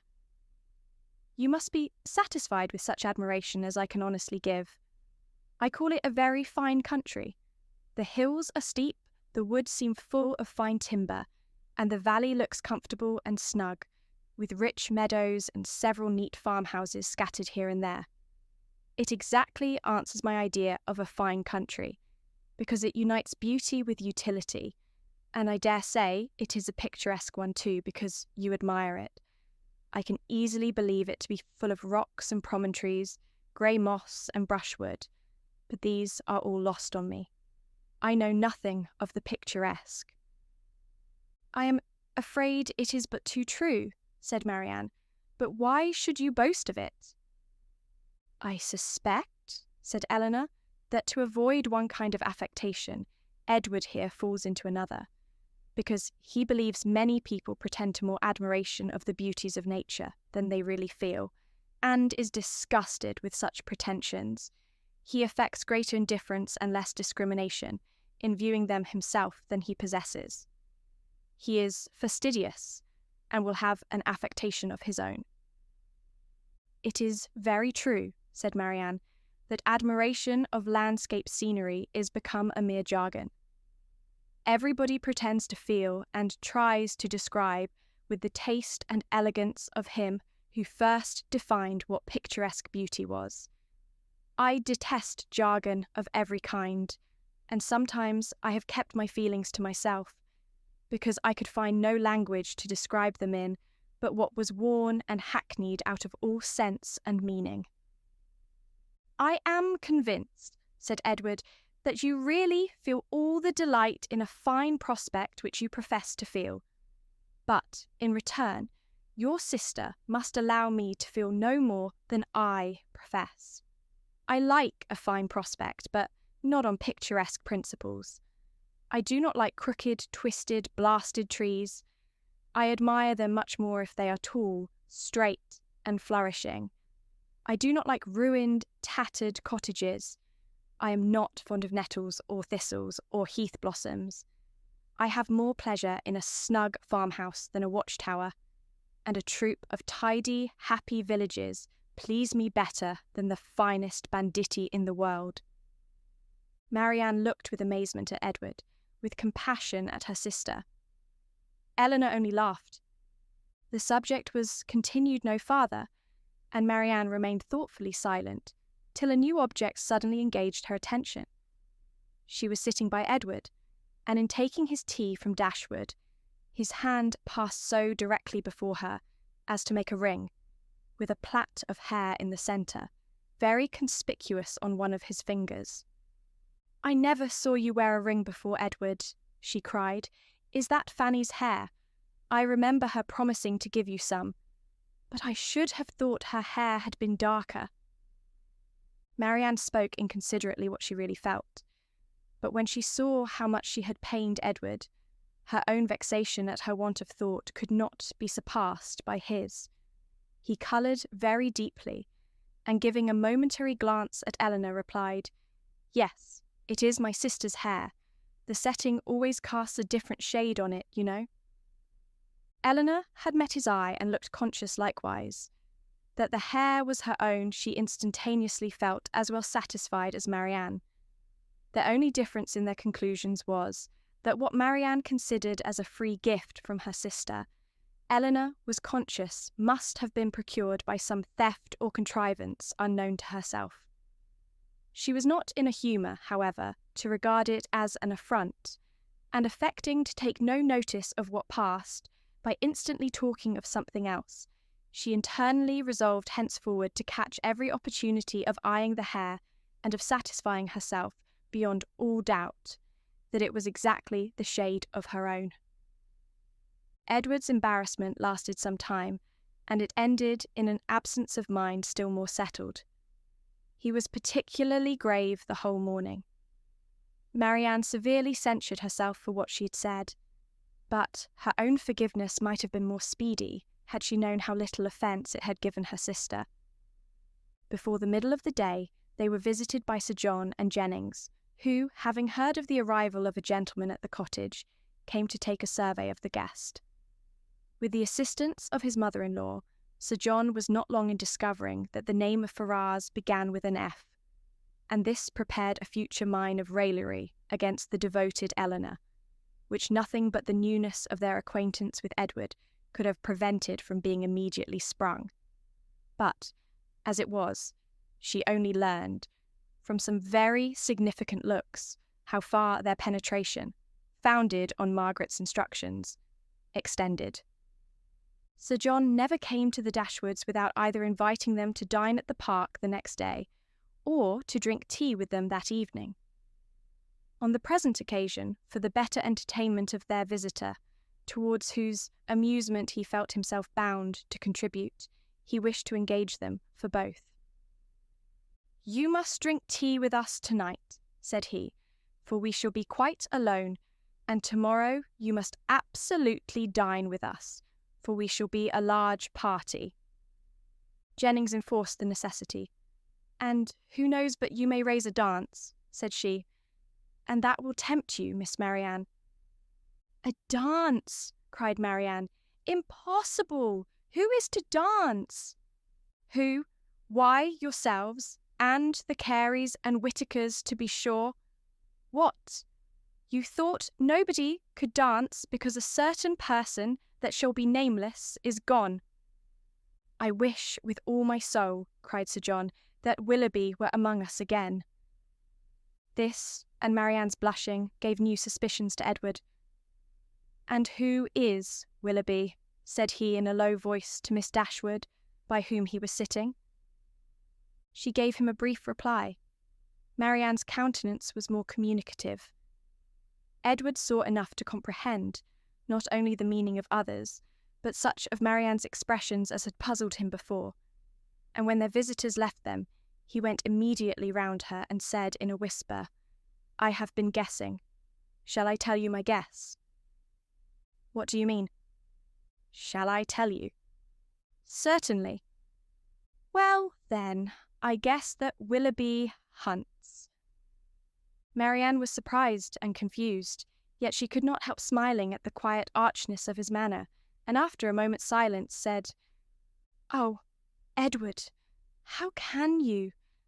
But the time will come, I hope. I am sure you will like him."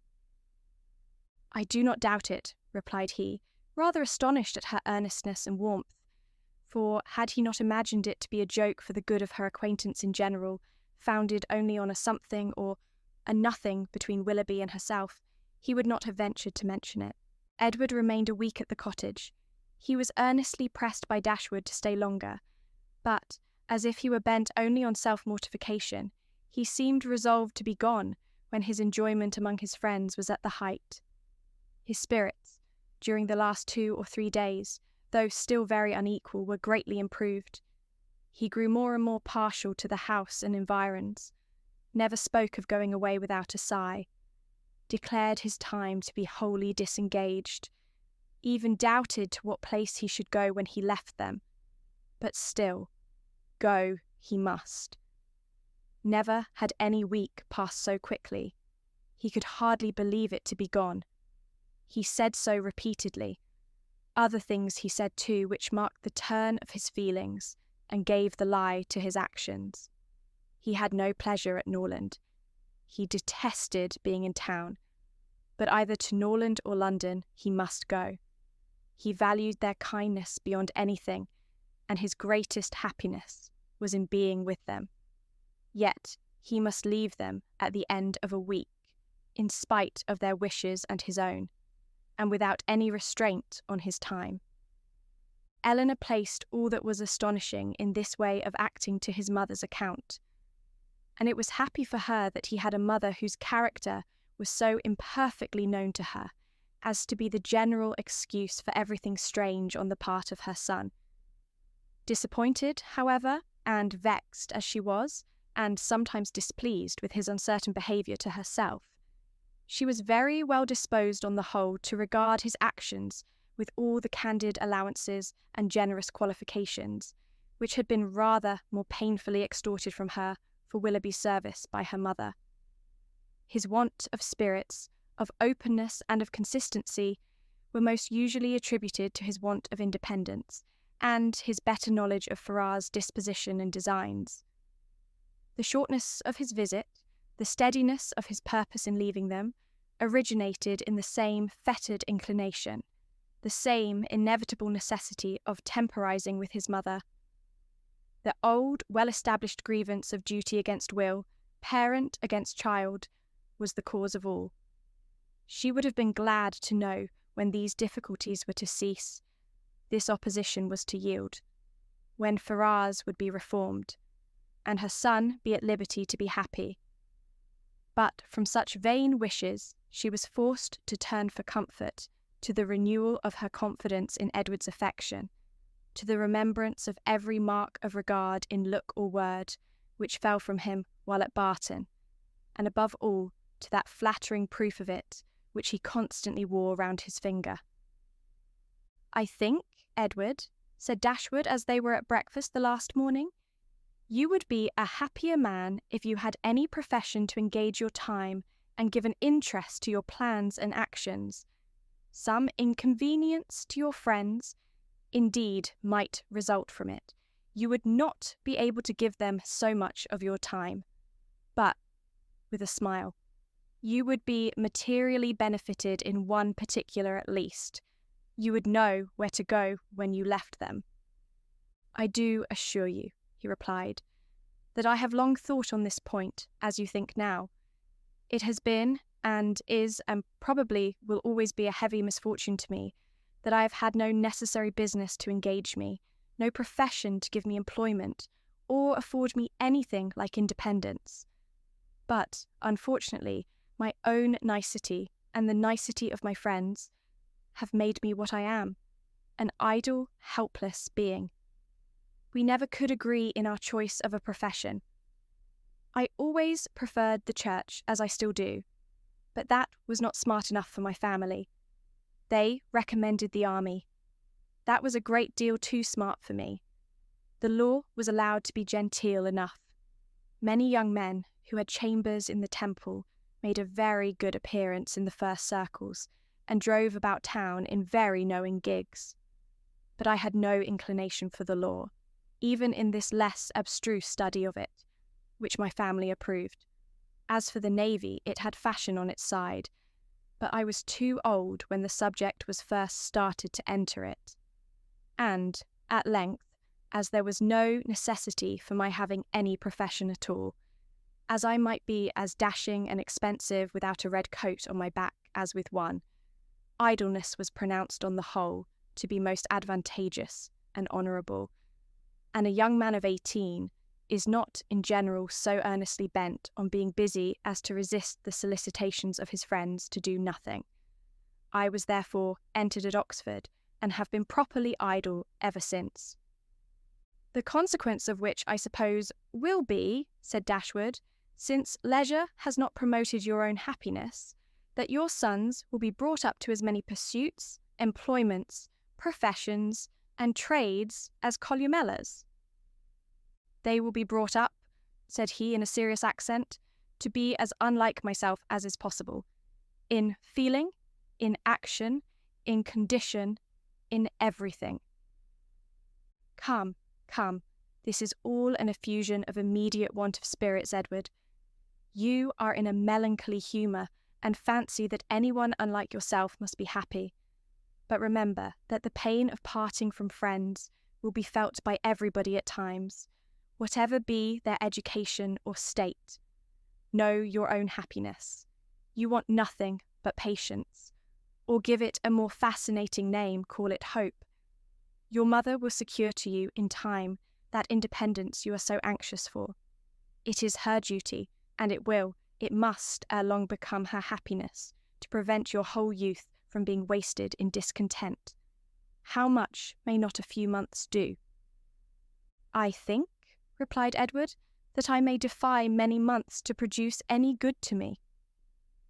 This desponding turn of mind, though it could not be communicated to Dashwood, gave additional pain to them all in the parting, which shortly took place, and left an uncomfortable impression on Elinor's feelings especially, which required some trouble and time to subdue.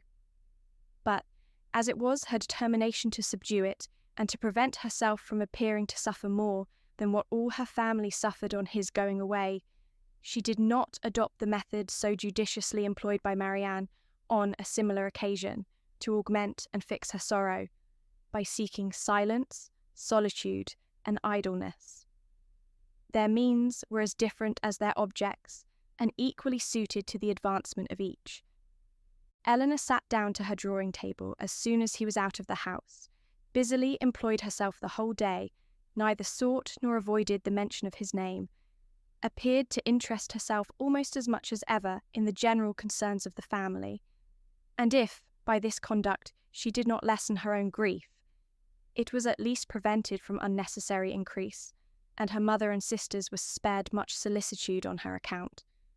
Such behaviour as this, so exactly the reverse of her own, appeared no more meritorious to Marianne than her own had seemed faulty to her.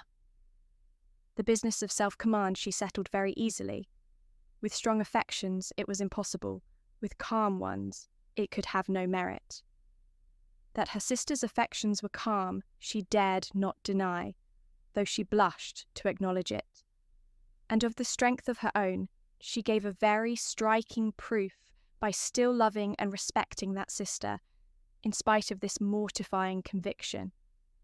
Without shutting herself up from her family, or leaving the house in determined solitude to avoid them, or lying awake the whole night to indulge meditation, Elinor found every day afforded her leisure enough to think of Edward and of Edward's behaviour in every possible variety which the different state of her spirits at different times could produce, with tenderness, pity, approbation, censure, and doubt. There were moments in abundance when, if not by the absence of her mother and sisters, at least by the nature of their employments, conversation was forbidden among them, and every effect of solitude was produced. Her mind was inevitably at liberty. Her thoughts could not be chained elsewhere, and the past and the future, on a subject so interesting, must be before her, must force her attention, and engross her memory, her reflection, and her fancy. From a reverie of this kind, as she sat at her drawing-table, she was roused one morning, soon after Edward's leaving them, by the arrival of company. She happened to be quite alone. The closing of the little gate at the entrance of the green court in front of the house drew her eyes to the window, and she saw a large party walking up to the door. Amongst them were Sir John and Lady Middleton and Jennings, but there were two others, a gentleman and lady, who were quite unknown to her. She was sitting near the window, and as soon as Sir John perceived her, he left the rest of the party to the ceremony of knocking at the door, and stepping across the turf, obliged her to open the casement to speak to him, though the space was so short between the door and the window, as to make it hardly possible to speak at one without being heard at the other. "Well," said he, "we have brought you some strangers. How do you like them?" Hush! They will hear you. Never mind if they do. It is only the Palmers. Charlotte is very pretty, I can tell you. You may see her if you look this way. As Elinor was certain of seeing her in a couple of minutes, without taking that liberty, she begged to be excused. Where is Marianne? Has she run away because we are come? I see her instrument is open. She is walking, I believe. They were now joined by Jennings, who had not patience enough to wait till the door was opened before she told her story. She came hallooing to the window. How do you do, my dear? How does Dashwood do? And where are your sisters? What? All alone? You will be glad of a little company to sit with you. I have brought my other son and daughter to see you. Only think of their coming so suddenly. I thought I heard a carriage last night while we were drinking our tea, but it never entered my head that it could be them. I thought of nothing but whether it might not be Colonel Brandon come back again. So I said to Sir John, I do think I hear a carriage. Perhaps it is Colonel Brandon come back again. Elinor was obliged to turn from her, in the middle of her story, to receive the rest of the party. Lady Middleton introduced the two strangers. Dashwood and Margaret came downstairs at the same time, and they all sat down to look at one another while Jennings continued her story as she walked through the passage into the parlour, attended by Sir John. Palmer was several years younger than Lady Middleton, and totally unlike her in every respect.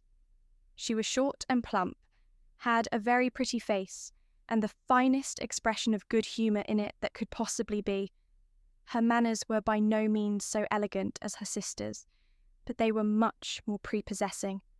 She came in with a smile, smiled all the time of her visit, except when she laughed, and smiled when she went away. Her husband was a grave-looking young man, of 5 or 6 and 20, with an air of more fashion and sense than his wife, but of less willingness to please, or be pleased. He entered the room with a look of self-consequence, slightly bowed to the ladies, without speaking a word, and, after briefly surveying them and their apartments, took up a newspaper from the table and continued to read it as long as he stayed. Palmer, on the contrary, who was strongly endowed by nature with a turn for being uniformly civil and happy, was hardly seated before her admiration of the parlour, and everything in it burst forth. Well, what a delightful room this is! I never saw anything so charming. Only think, mamma, how it is improved since I was here last. I always thought it such a sweet place, ma'am. Turning to Dashwood, but you have made it so charming. Only look, sister, how delightful everything is. How I should like such a house for myself. Should not you, Palmer? Palmer made her no answer, and did not even raise his eyes from the newspaper.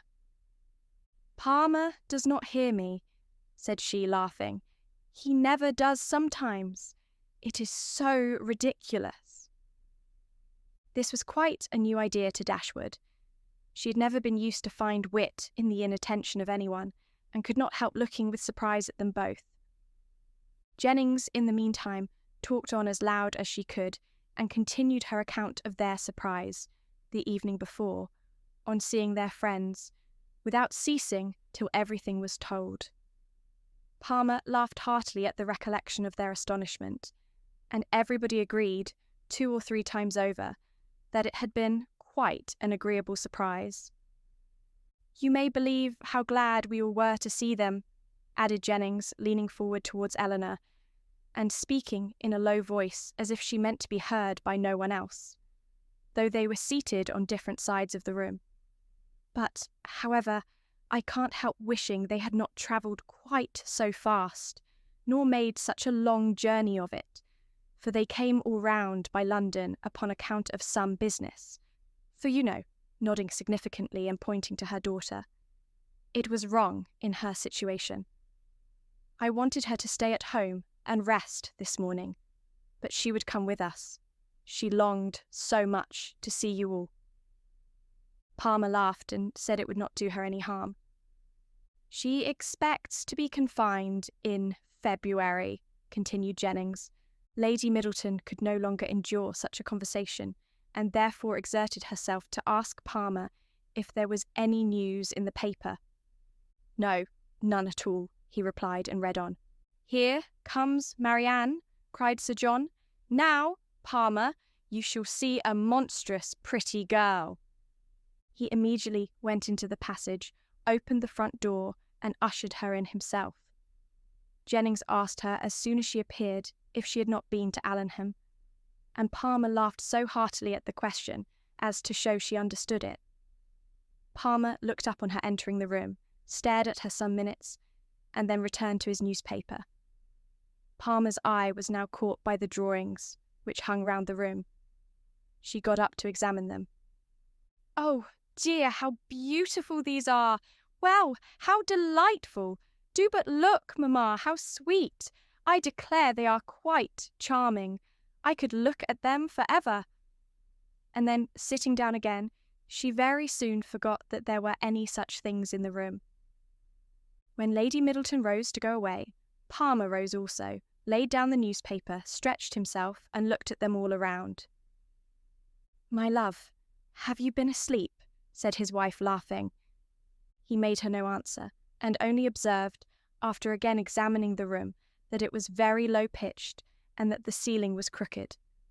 He then made his bow, and departed with the rest. Sir John had been very urgent with them all to spend the next day at the park. Dashwood, who did not choose to dine with them oftener than they dined at the cottage, absolutely refused on her own account. Her daughters might do as they pleased. But they had no curiosity to see how, and Palmer ate their dinner, and no expectation of pleasure from them in any other way. They attempted, therefore likewise, to excuse themselves. The weather was uncertain, and not likely to be good. But Sir John would not be satisfied. The carriage should be sent for them, and they must come. Lady Middleton, too, though she did not press their mother, pressed them. Jennings and Palmer joined their entreaties. All seemed equally anxious to avoid a family party, and the young ladies were obliged to yield. Why should they ask us? Said Marianne as soon as they were gone. The rent of this cottage is said to be low, but we have it on very hard terms if we are to dine at the park whenever anyone is staying, either with them or with us. They mean no less to be civil and kind to us now, said Elinor, by these frequent invitations than by those which we received from them a few weeks ago. Their alteration is not in them, if their parties are grown tedious and dull. We must look for the change elsewhere. As the Miss Dashwoods entered the drawing-room of the park the next day, at one door, Palmer came running in at the other, looking as good-humoured and merry as before. She took them all most affectionately by the hand, and expressed great delight in seeing them again. I am so glad to see you, said she, seating herself between Elinor and Marianne, for it is so bad a day I was afraid you might not come, which would be a shocking thing, as we go away again tomorrow. We must go, for the Westons come to us next week, you know. It was quite a sudden thing our coming at all, and I knew nothing of it till the carriage was coming to the door, and then Palmer asked me if I would go with him to Barton. He is so droll! He never tells me anything. I am so sorry we cannot stay longer. However, we shall meet again in town very soon, I hope. They were obliged to put an end to such an expectation. Not go to town, cried Palmer with a laugh. I shall be quite disappointed if you do not. I could get the nicest house in the world for you, next door to ours in Hanover Square. You must come, indeed. I am sure I shall be very happy to chaperone you at any time till I am confined, if Dashwood should not like to go into public. They thanked her, but were obliged to resist all her entreaties. Oh, my love, cried Palmer to her husband, who just then entered the room, you must help me to persuade the Miss Dashwoods to go to town this winter. Her love made no answer, and after slightly bowing to the ladies, began complaining of the weather. "How horrid all this is," said he. "Such weather makes everything and everybody disgusting. Dullness is as much produced within doors as without, by rain. It makes one detest all one's acquaintance.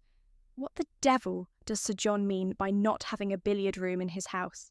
How few people know what comfort is. Sir John is as stupid as the weather." The rest of the company soon dropped in. "I am afraid, Miss Marianne," said Sir John, "you have not been able to take your usual walk to Allenham today." Marianne looked very grave and said nothing. "Oh, don't be so sly before us," said Palmer, "for we know all about it, I assure you. And I admire your taste very much, for I think he is extremely handsome.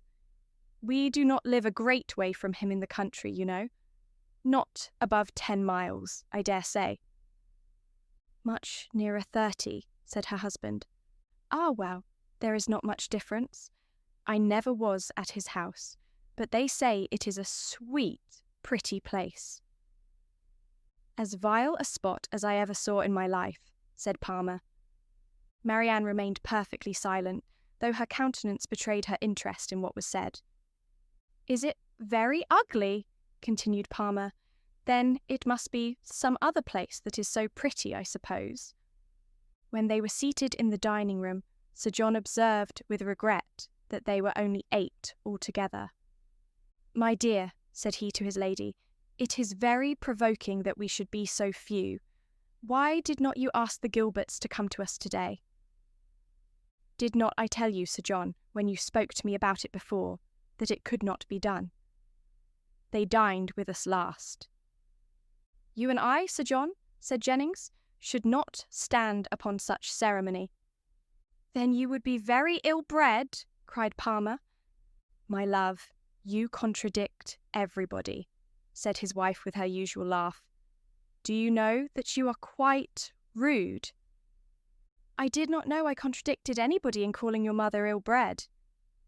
"Ay, you may abuse me as you please," said the good-natured old lady. "You have taken Charlotte off my hands, and cannot give her back again. So there I have the whip hand of you." Charlotte laughed heartily to think that her husband could not get rid of her, and exultingly said she did not care how cross he was to her, as they must live together. It was impossible for anyone to be more thoroughly good-natured or more determined to be happy than Palmer. The studied indifference, insolence, and discontent of her husband gave her no pain, and when he scolded or abused her, she was highly diverted. "Palmer is so droll," said she in a whisper to Elinor. "He is always out of humour." Elinor was not inclined, after a little observation, to give him credit for being so genuinely and unaffectedly ill-natured or ill-bred as he wished to appear. His temper might perhaps be a little soured by finding, like many others of his sex, that through some unaccountable bias in favour of beauty, he was the husband of a very silly woman. But she knew that this kind of blunder was too common for any sensible man to be lastingly hurt by it. It was rather a wish of distinction, she believed, which produced his contemptuous treatment of everybody and his general abuse of everything before him. It was the desire of appearing superior to other people. The motive was too common to be wondered at, but the means, however they might succeed by establishing his superiority in ill-breeding, were not likely to attach anyone to him except his wife. "Oh, my dear Miss Dashwood," said Palmer soon afterwards, "I have got such a favour to ask of you and your sister. Will you come and spend some time at Cleveland this Christmas? Now, pray do, and come while the Westons are with us. You cannot think how happy I shall be. It will be quite delightful. My love," applying to her husband, "don't you long to have the Miss Dashwoods come to Cleveland?" "Certainly," he replied with a sneer. "I came into Devonshire with no other view." "There now," said his lady, "you see, Palmer expects you, so you cannot refuse to come." They both eagerly and resolutely declined her invitation. But indeed, you must and shall come. I am sure you will like it of all things. The Westons will be with us, and it will be quite delightful. You cannot think what a sweet place Cleveland is, and we are so gay now, for Palmer is always going about the country canvassing against the election. And so many people came to dine with us that I never saw before. It is quite charming. But, poor fellow, it is very fatiguing to him, for he is forced to make everybody like him. Elinor could hardly keep her countenance as she assented to the hardship of such an obligation. "How charming it will be," said Charlotte, "when he is in Parliament, won't it? How I shall laugh! It will be so ridiculous to see all his letters directed to him with an 'But do you know,' he says, 'he will never frank for me. He declares he won't. Don't you, Palmer?'" Palmer took no notice of her. "He cannot bear writing, you know," she continued. "He says it is quite shocking." "No," said he, "I never said anything so irrational. Don't palm all your abuses of languages upon me. There now, you see how droll he is. This is always the way with him. Sometimes he won't speak to me for half a day together, and then he comes out with something so droll, all about anything in the world." She surprised Elinor very much as they returned into the drawing-room by asking her whether she did not like Palmer excessively. "Certainly," said Elinor. "He seems very agreeable." "Well, I am so glad you do. I thought you would. He is so pleasant. And Palmer is excessively pleased with you and your sisters, I can tell you. And you can't think how disappointed he will be if you don't come to Cleveland. I can't imagine why you should object to it." Elinor was again obliged to decline her invitation, and, by changing the subject, put a stop to her entreaties.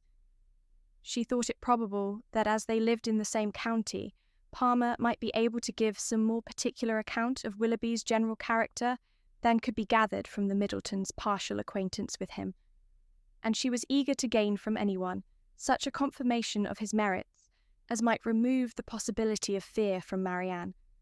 She began by inquiring if they saw much of Willoughby at Cleveland, and whether they were intimately acquainted with him. "Oh dear, yes, I know him extremely well," replied Palmer. "Not that I ever spoke to him indeed, but I have seen him forever in town. Somehow or other, I never happened to be staying at Barton while he was at Allenham.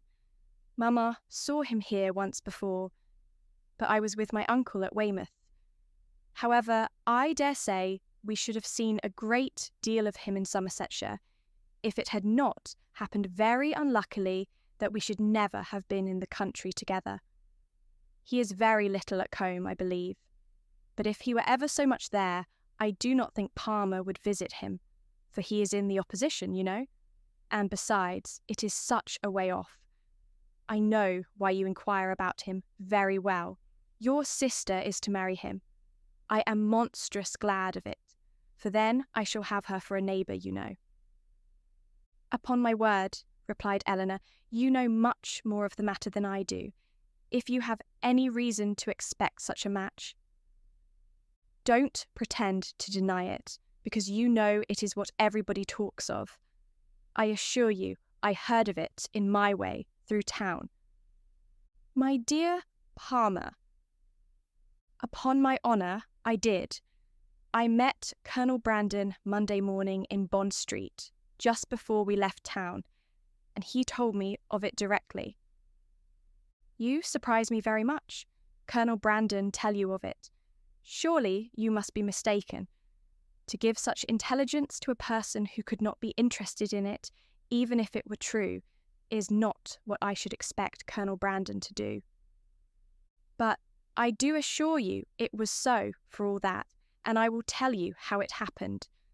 When we met him, he turned back and walked with us, and so we began talking of my brother and sister, and one thing and another, and I said to him, 'So, Colonel, there is a new family come to Barton Cottage, I hear, and Mamma sends me word. They are very pretty, and that one of them is going to be married to Willoughby of Combe Magna.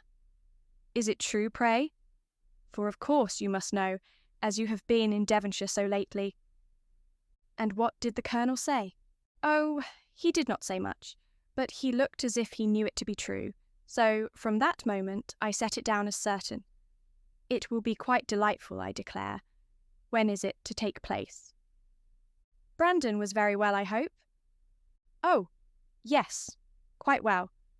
And so full of your praises, he did nothing but say fine things of you. I am flattered by his commendation. He seems an excellent man, and I think him uncommonly pleasing. So do I. He is such a charming man that it is quite a pity he should be so grave and so dull. Mamma says he was in love with your sister too. I assure you it was a great compliment if he was, for he hardly ever falls in love with anybody. Is Willoughby much known in your part of Somersetshire? Said Elinor. Oh, yes, extremely well. That is, I do not believe many people are acquainted with him, because Combe Magna is so far off, but they all think him extremely agreeable, I assure you. Nobody is more liked than Willoughby wherever he goes, and so you may tell your sister. She is a monstrous lucky girl to get him, upon my honour. Not but that he is much more lucky in getting her, because she is so very handsome and agreeable that nothing can be good enough for her. However, I don't think her hardly at all handsomer than you, I assure you, for I think you both excessively pretty, and so does Palmer too, I am sure, though we could not get him to own it last night. Palmer's information respecting Willoughby was not very material, but any testimony in his favour, however small, was pleasing to her. I am so glad we are got acquainted at last, continued Charlotte, and now I hope we shall always be great friends. You can't think how much I long to see you. It is so delightful that you should live at the cottage. Nothing can be like it, to be sure, and I am so glad your sister is going to be well married. I hope you will be a great deal at Combe Magna. It is a sweet place by all accounts. You have been long acquainted with Colonel Brandon, have not you? Yes, a great while, ever since my sister married. He was a particular friend of Sir John's.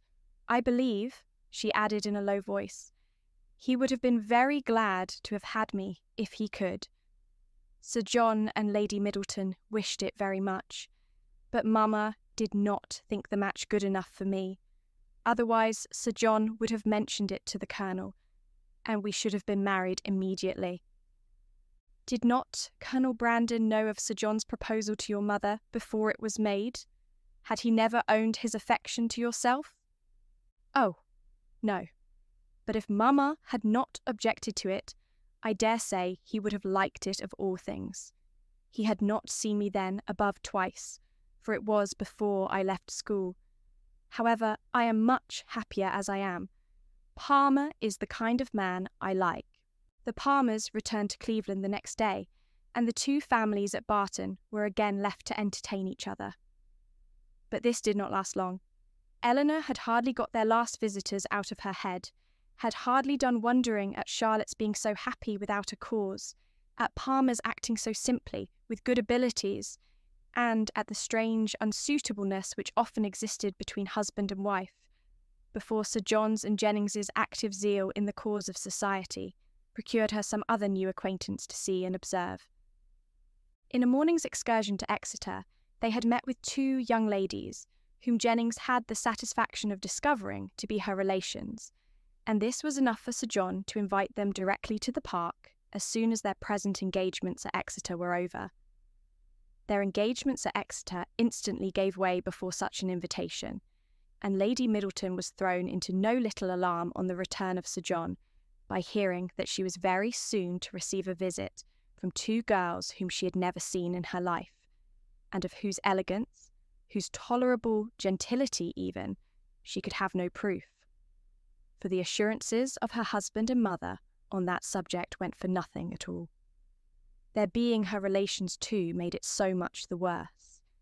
And Jennings's attempts at consolation were therefore unfortunately founded when she advised her daughter not to care about their being so fashionable, because they were all cousins and must put up with one another.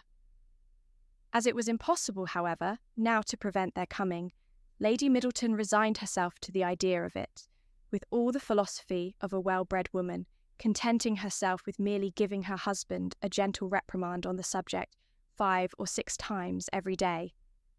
The young ladies arrived. Their appearance was by no means ungenteel or unfashionable. Their dress was very smart, their manners very civil. They were delighted with the house and in raptures with the furniture, and they happened to be so dotingly fond of children that Lady Middleton's good opinion was engaged in their favour before they had been an hour at the park. She declared them to be very agreeable girls indeed, which for her ladyship was enthusiastic admiration. Sir John's confidence in his own judgment rose with this animated praise, and he set off directly for the cottage to tell the Miss Dashwoods of the Miss Steeles's arrival, and to assure them of their being the sweetest girls in the world.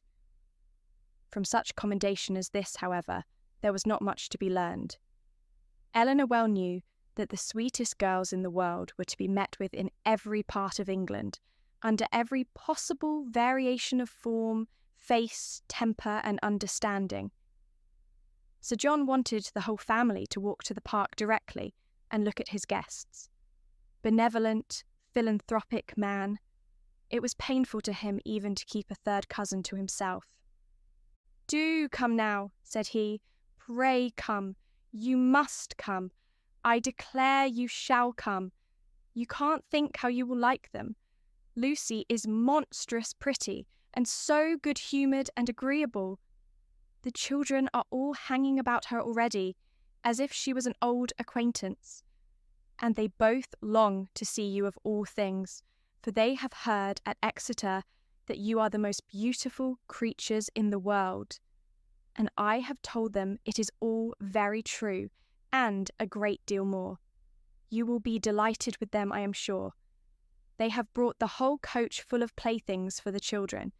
How can you be so cross as not to come? Why, they are your cousins, you know, after a fashion. You are my cousins, and they are my wife's, so you must be related." But Sir John could not prevail. He could only obtain a promise of their calling at the park within a day or two, and then left them in amazement at their indifference, to walk home and boast anew of their attractions to the Miss Steeles, as he had been already boasting of the Miss Steeles to them. When their promised visit to the park and consequent introduction to these young ladies took place, they found in the appearance of the eldest, who was nearly 30, with a very plain and not a sensible face, nothing to admire. But in the other, who was not more than 2 or 3 and 20, they acknowledged considerable beauty. Her features were pretty, and she had a sharp, quick eye, and a smartness of air, which, though it did not give actual elegance or grace, gave distinction to her person. Their manners were particularly civil, and Elinor soon allowed them credit for some kind of sense, when she saw with what constant and judicious attention they were making themselves agreeable to Lady Middleton. With her children, they were in continual raptures, extolling their beauty, courting their notice, and humouring their whims, and such of their time as could be spared from the importunate demands which this politeness made on it, was spent in admiration of whatever her ladyship was doing, if she happened to be doing anything, or in taking patterns of some elegant new dress, in which her appearance the day before had thrown them into unceasing delight. Fortunately for those who pay their court through such foibles, a fond mother, though, in pursuit of praise for her children, the most rapacious of human beings, is likewise the most credulous. Her demands are exorbitant, but she will swallow anything, and the excessive affection and endurance of the Miss Steeles towards her offspring were viewed therefore by Lady Middleton without the smallest surprise or distrust. She saw with maternal complacency all the impertinent encroachments and mischievous tricks to which her cousins submitted. She saw their sashes untied, their hair pulled about their ears, their work bags searched and their knives and scissors stolen away, and felt no doubt of its being a reciprocal enjoyment. It suggested no other surprise than that Elinor and Marianne should sit so composedly by, without claiming a share in what was passing. "John is in such spirits today," said she on his taking Miss Steeles's pocket-handkerchief and throwing it out of window. "He is full of monkey tricks." And soon afterwards, on the second boy's violently pinching one of the same lady's fingers, she fondly observed, "How playful William is! And here is my sweet little Anna Maria," she added, tenderly caressing a little girl of 3 years old, who had not made a noise for the last 2 minutes. "And she is always so gentle and quiet. Never was there such a quiet little thing?" But, unfortunately, in bestowing these embraces, a pin in her ladyship's headdress slightly scratching the child's neck, produced from this pattern of gentleness such violent screams as could hardly be outdone by any creature professedly noisy. The mother's consternation was excessive, but it could not surpass the alarm of the Miss Steeles, and everything was done by all three in so critical an emergency, which affection could suggest as likely to assuage the agonies of the little sufferer. She was seated in her mother's lap, covered with kisses, her wound bathed with lavender water, by one of the Miss Steeles, who was on her knees to attend her, and her mouth stuffed with sugar plums by the other. With such a reward for her tears, the child was too wise to cease crying.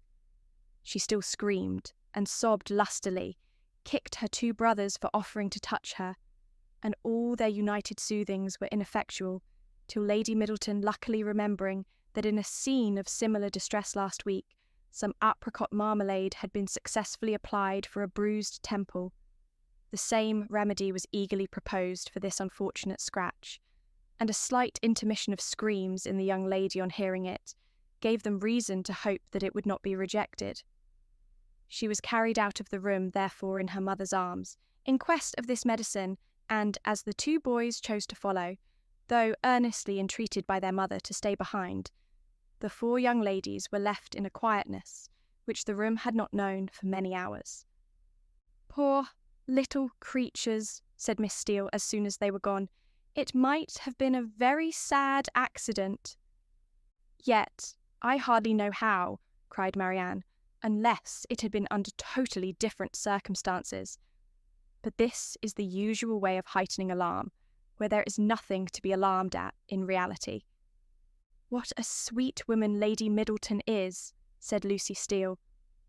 Marianne was silent. It was impossible for her to say what she did not feel, however trivial the occasion. And upon Elinor, therefore, the whole task of telling lies, when politeness required it, always fell. She did her best, when thus called on, by speaking of Lady Middleton with more warmth than she felt, though with far less than Miss Lucy. "And Sir John, too," cried the elder sister. "What a charming man he is!" Here, too, Miss Dashwood's commendation, being only simple and just, came in without any eclat. She merely observed that he was perfectly good-humoured and friendly. "And what a charming little family they have! I never saw such fine children in my life. I declare I quite dote upon them already, and indeed I am always distractedly fond of children." "I should guess so," said Elinor with a smile, "from what I have witnessed this morning." "I have a notion," said Lucy. "You think the little Middletons rather too much indulged. Perhaps they may be the outside of enough. But it is so natural in Lady Middleton. And, for my part, I love to see children full of life and spirits. I cannot bear them if they are tame and quiet." "I confess," replied Elinor, "that while I am at Barton Park, I never think of tame and quiet children with any abhorrence." A short pause succeeded this speech, which was first broken by Miss Steele, who seemed very much disposed for conversation, and who now said rather abruptly, "And how do you like Devonshire, Miss Dashwood?" I suppose you were very sorry to leave Sussex. In some surprise at the familiarity of this question, or at least of the manner in which it was spoken, Elinor replied that she was. Norland is a prodigious beautiful place, is not it? Added Miss Steele. We have heard Sir John admire it excessively, said Lucy, who seemed to think some apology necessary for the freedom of her sister. I think everyone must admire it, replied Elinor. Who ever saw the place? Though it is not to be supposed that anyone can estimate its beauties as we do. And had you a great many smart beaux there? I suppose you have not so many in this part of the world. For my part, I think they are a vast addition always. But why should you think, said Lucy, looking ashamed of her sister, that there are not as many genteel young men in Devonshire as Sussex? Nay, my dear, I'm sure I don't pretend to say that there aren't. I'm sure there's a vast many smart beaux in Exeter, but you know, how could I tell what smart beaux there might be about Norland? And I was only afraid the Miss Dashwoods might find it dull at Barton, if they had not so many as they used to have. But perhaps you young ladies may not care about the beaux, and had as lief be without them as with them. For my part, I think they are vastly agreeable, provided they dress smart and behave civil. But I can't bear to see them dirty and nasty. Now, there's Rose at Exeter, a prodigious smart young man, quite a beau, clerk to Simpson, you know, and yet if you do but meet him of a morning, he is not fit to be seen. I suppose your brother was quite a beau, Miss Dashwood, before he married, as he was so rich. Upon my word, replied Elinor, I cannot tell you, for I do not perfectly comprehend the meaning of the word. But this I can say, that if he ever was a beau before he married, he is one still, for there is not the smallest alteration in him. Oh dear, one never thinks of married men's being beaux. They have something else to do. Lord, Anne, cried her sister, you can talk of nothing but beaux. You will make Miss Dashwood believe you think of nothing else.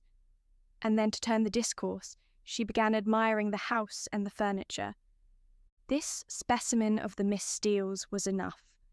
The vulgar freedom and folly of the eldest left her no recommendation, and as Elinor was not blinded by the beauty or the shrewd look of the youngest, to her want of real elegance and artlessness, she left the house without any wish of knowing them better. Not so the Miss Steeles.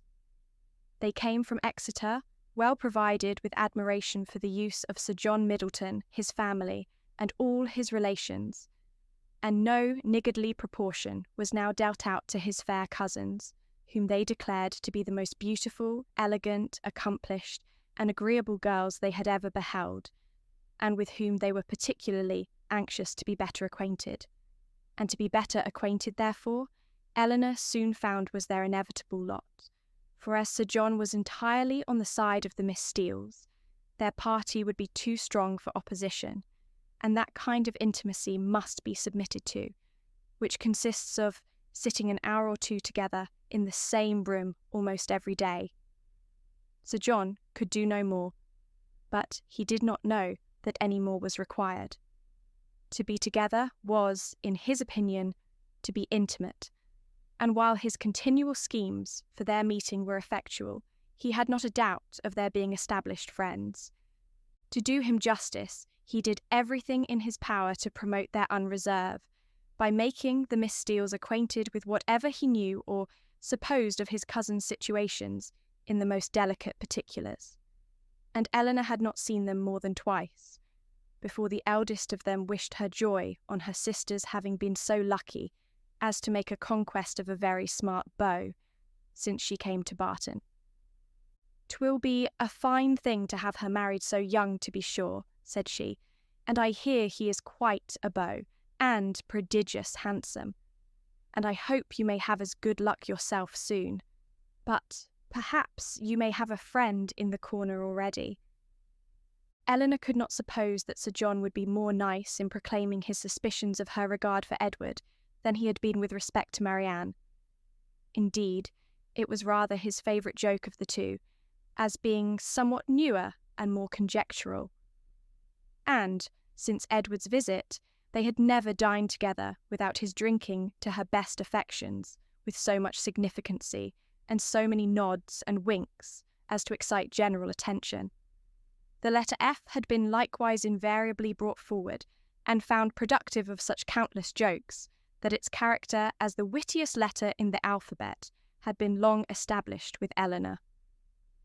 The Miss Steeles, as she expected, had now all the benefit of these jokes, and in the eldest of them they raised a curiosity to know the name of the gentleman alluded to, which, though often impertinently expressed, was perfectly of a piece with her general inquisitiveness into the concerns of their family. But Sir John did not sport long with the curiosity which he delighted to raise, for he had at least as much pleasure in telling the name as Miss Steele had in hearing it. "His name is Ferrars," said he in a very audible whisper, "but pray do not tell it, for it's a great secret."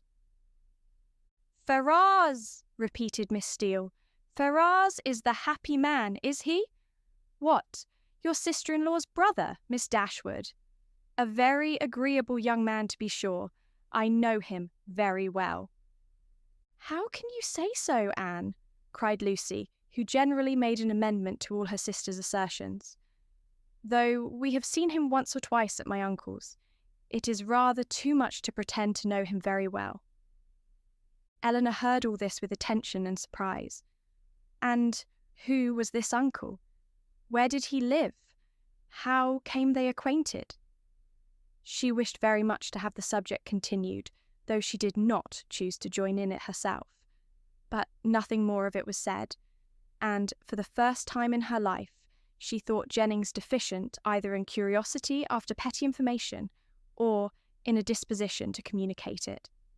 The manner in which Miss Steele had spoken of Edward increased her curiosity, for it struck her as being rather ill-natured, and suggested the suspicion of that lady's knowing, or fancying herself to know something to his disadvantage.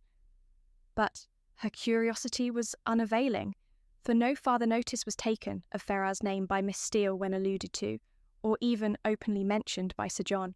Marianne, who had never much toleration for anything like impertinence, vulgarity, inferiority of parts, or even difference of taste from herself, was at this time particularly ill-disposed, from the state of her spirits, to be pleased with the Miss Steeles, or to encourage their advances, and to the invariable coldness of her behaviour towards them, which checked every endeavour at intimacy on their side, Elinor principally attributed that preference of herself which soon became evident in the manners of both, but especially of Lucy, who missed no opportunity of engaging her in conversation, or of striving to improve their acquaintance by an easy and frank communication of her sentiments. Lucy was naturally clever, her remarks were often just and amusing, and as a companion for half an hour Elinor frequently found her agreeable, but her powers had received no aid from education. She was ignorant and illiterate, and her deficiency of all mental improvement, her want of information in the most common particulars, could not be concealed from Miss Dashwood, in spite of her constant endeavour to appear to advantage. Elinor saw, and pitied her for, the neglect of abilities which education might have rendered so respectable, but she saw, with less tenderness of feeling, the thorough want of delicacy, of rectitude and integrity of mind, which her attentions, her assiduities, her flatteries at the park betrayed, and she could have no lasting satisfaction in the company of a person who joined insincerity with ignorance, whose want of instruction prevented their meeting in conversation on terms of equality, and whose conduct toward others made every show of attention and deference towards herself perfectly valueless. "You will think my question an odd one, I dare say," said Lucy to her one day, as they were walking together from the park to the cottage. "But pray, are you personally acquainted with your sister-in-law's mother, Ferrars?" Elinor did think the question a very odd one, and her countenance expressed it, as she answered that she had never seen Ferrars. "Indeed," replied Lucy. "I wonder at that, for I thought you must have seen her at Norland sometimes. Then, perhaps, you cannot tell me what sort of a woman she is?" "No," returned Elinor, cautious of giving her real opinion of Edward's mother, and not very desirous of satisfying what seemed impertinent curiosity. "I know nothing of her." "I am sure you think me very strange for inquiring about her in such a way," said Lucy, eyeing Elinor attentively as she spoke.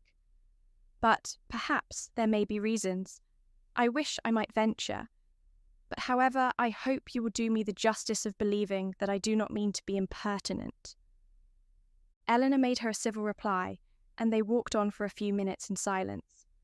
It was broken by Lucy, who renewed the subject again by saying, with some hesitation, "I cannot bear to have you think me impertinently curious. I am sure I would rather do anything in the world than be thought so by a person whose good opinion is so well worth having as yours. And I am sure I should not have the smallest fear of trusting you.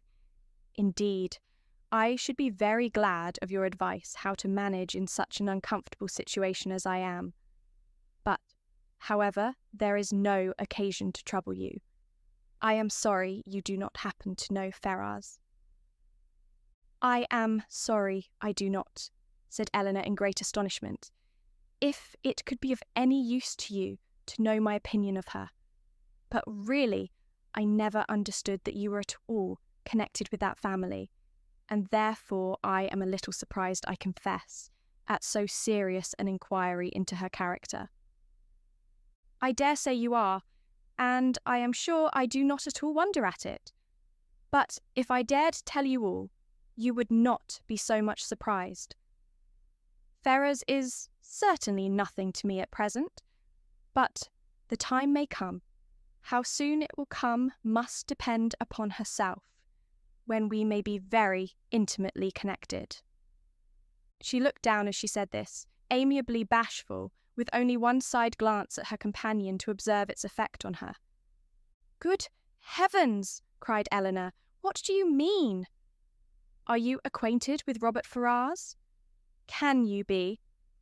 And she did not feel much delighted with the idea of such a sister-in-law.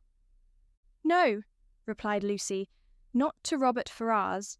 I never saw him in my life, but," fixing her eyes upon Elinor, "to his eldest brother." What felt Elinor at that moment? Astonishment! That would have been as painful as it was strong, had not an immediate disbelief of the assertion attended it. She turned towards Lucy in silent amazement, unable to divine the reason or object of such a declaration, and though her complexion varied, she stood firm in incredulity, and felt in no danger of an hysterical fit or a swoon. "You may well be surprised," continued Lucy, "for, to be sure, you could have had no idea of it before, for I dare say he never dropped the smallest hint of it to you or any of your family, because it was always meant to be a great secret, and I am sure has been faithfully kept so by me to this hour. Not a soul of all my relations know of it but Anne, and I never should have mentioned it to you if I had not felt the greatest dependence in the world upon your secrecy, and I really thought my behaviour in asking so many questions about Ferrars must seem so odd that it ought to be explained, and I do not think Ferrars can be displeased when he knows I have trusted you, because I know he has the highest opinion in the world of all your family, and looks upon yourself and the other Miss Dashwoods quite as his own sisters." She paused. Elinor for a few moments remained silent. Her astonishment at what she heard was at first too great for words, but at length, forcing herself to speak, and to speak cautiously, she said with calmness of manner, which tolerably well concealed her surprise and solicitude, "May I ask if your engagement is of long standing?" "We have been engaged these 4 years?" 4 years! Yes. Elinor, though greatly shocked, still felt unable to believe it. "I did not know," said she, "that you were even acquainted till the other day." Our acquaintance, however, is of many years' date. He was under my uncle's care, you know, a considerable while." "Your uncle?" "Yes, Pratt. Did you never hear him talk of Pratt?" "I think I have," replied Elinor with an exertion of spirits, which increased with her increase of emotion. "He was 4 years with my uncle who lives at Longstaple, near Plymouth. It was there our acquaintance begun, for my sister and me was often staying with my uncle, and it was there our engagement was formed, though not till a year after he had quitted as a pupil. But he was almost always with us afterwards. I was very unwilling to enter into it, as you may imagine, without the knowledge and approbation of his mother. But I was too young, and loved him too well, to be so prudent as I ought to have been. Though you do not know him so well as me, Miss Dashwood, you must have seen enough of him to be sensible he is very capable of making a woman sincerely attached to him." "Certainly," answered Elinor, without knowing what she said. But after a moment's reflection, she added, with revived security of Edward's honour and love, and her companion's falsehood, "Engaged to Edward Ferrars. I confess myself so totally surprised at what you tell me, that really, I beg your pardon, but surely there must be some mistake of person or name. We cannot mean the same Ferrars." "We can mean no other," cried Lucy, smiling. "Edward Ferrars, the eldest son of Ferrars of Park Street, and brother of your sister-in-law, John Dashwood, is the person I mean. You must allow that I am not likely to be deceived as to the name of the man on whom all my happiness depends." "It is strange," replied Elinor in a most painful perplexity, "that I should never have heard him even mention your name." "No, considering our situation, it was not strange. Our first care has been to keep the matter secret.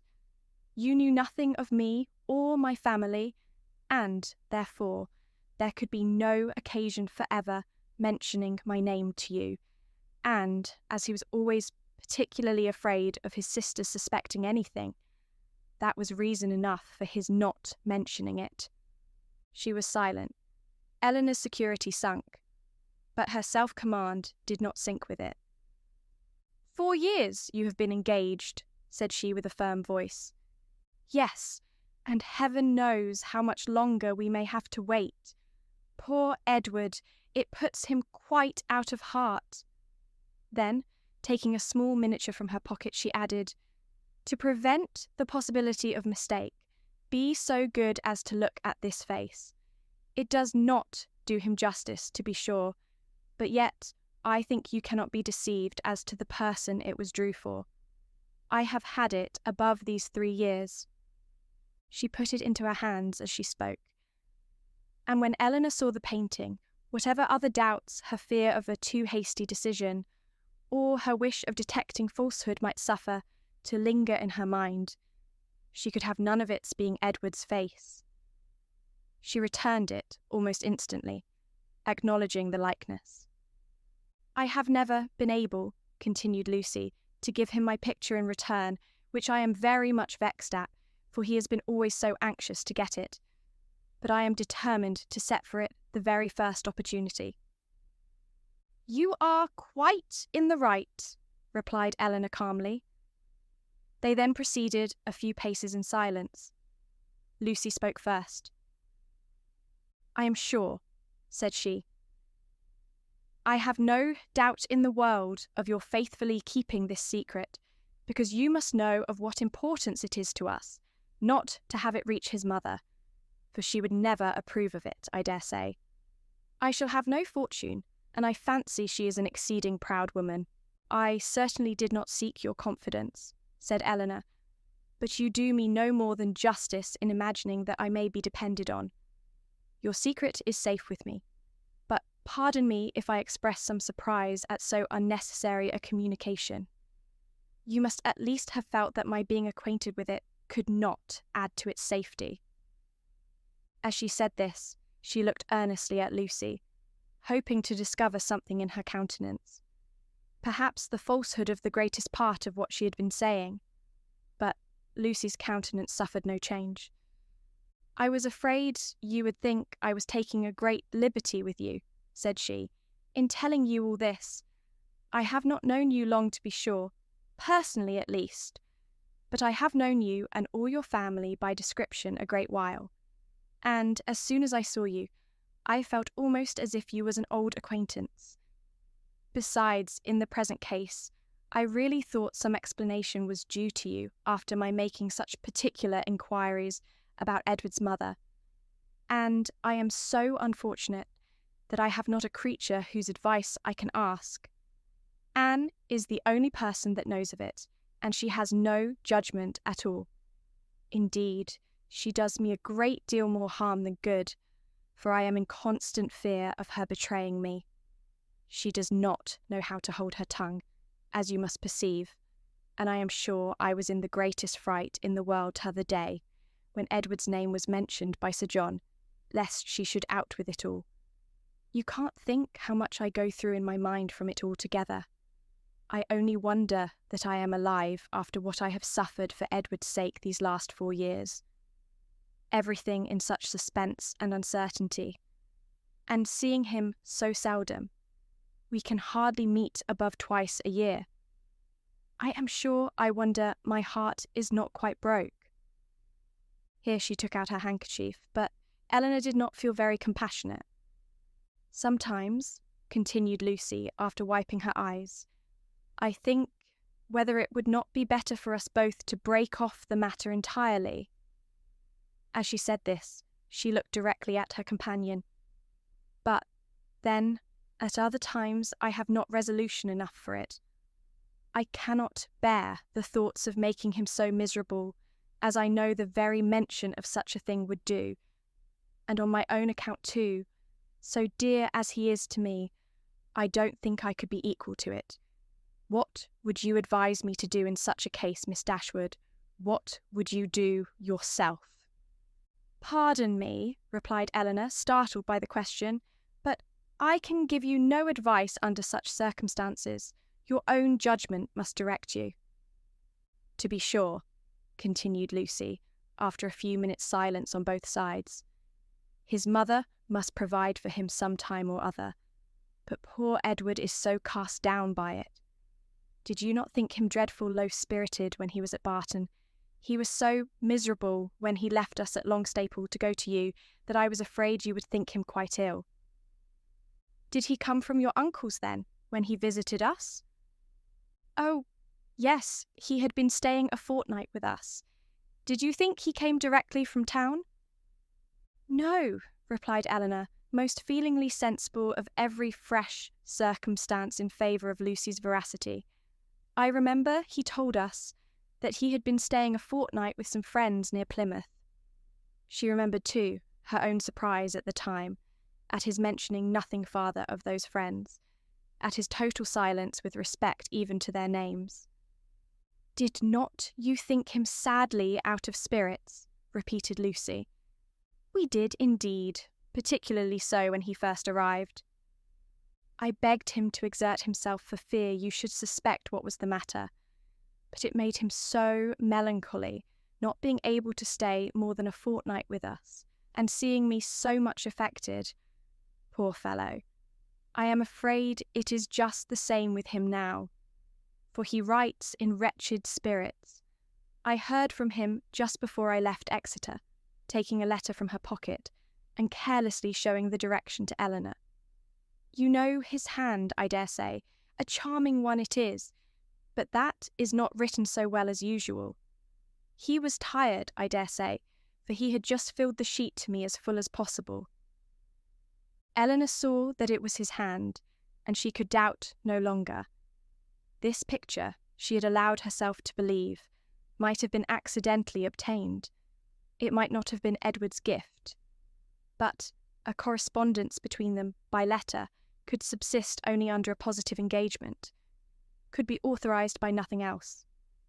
For a few moments she was almost overcome. Her heart sunk within her, and she could hardly stand. But exertion was indispensably necessary, and she struggled so resolutely against the oppression of her feelings that her success was speedy and, for the time, complete. "Writing to each other," said Lucy, returning the letter into her pocket, "is the only comfort we have in such long separations. Yes, I have one other comfort in his picture, but poor Edward has not even that. If he had but my picture, he says he should be easy. I gave him a lock of my hair set in a ring when he was at Longstaple last, and that was some comfort to him, he said, but not equal to a picture. Perhaps you might notice the ring when you saw him." "I did," said Elinor with a composure of voice, under which was concealed an emotion and distress beyond anything she had ever felt before. She was mortified, shocked, confounded. Fortunately for her, they had now reached the cottage, and the conversation could be continued no farther.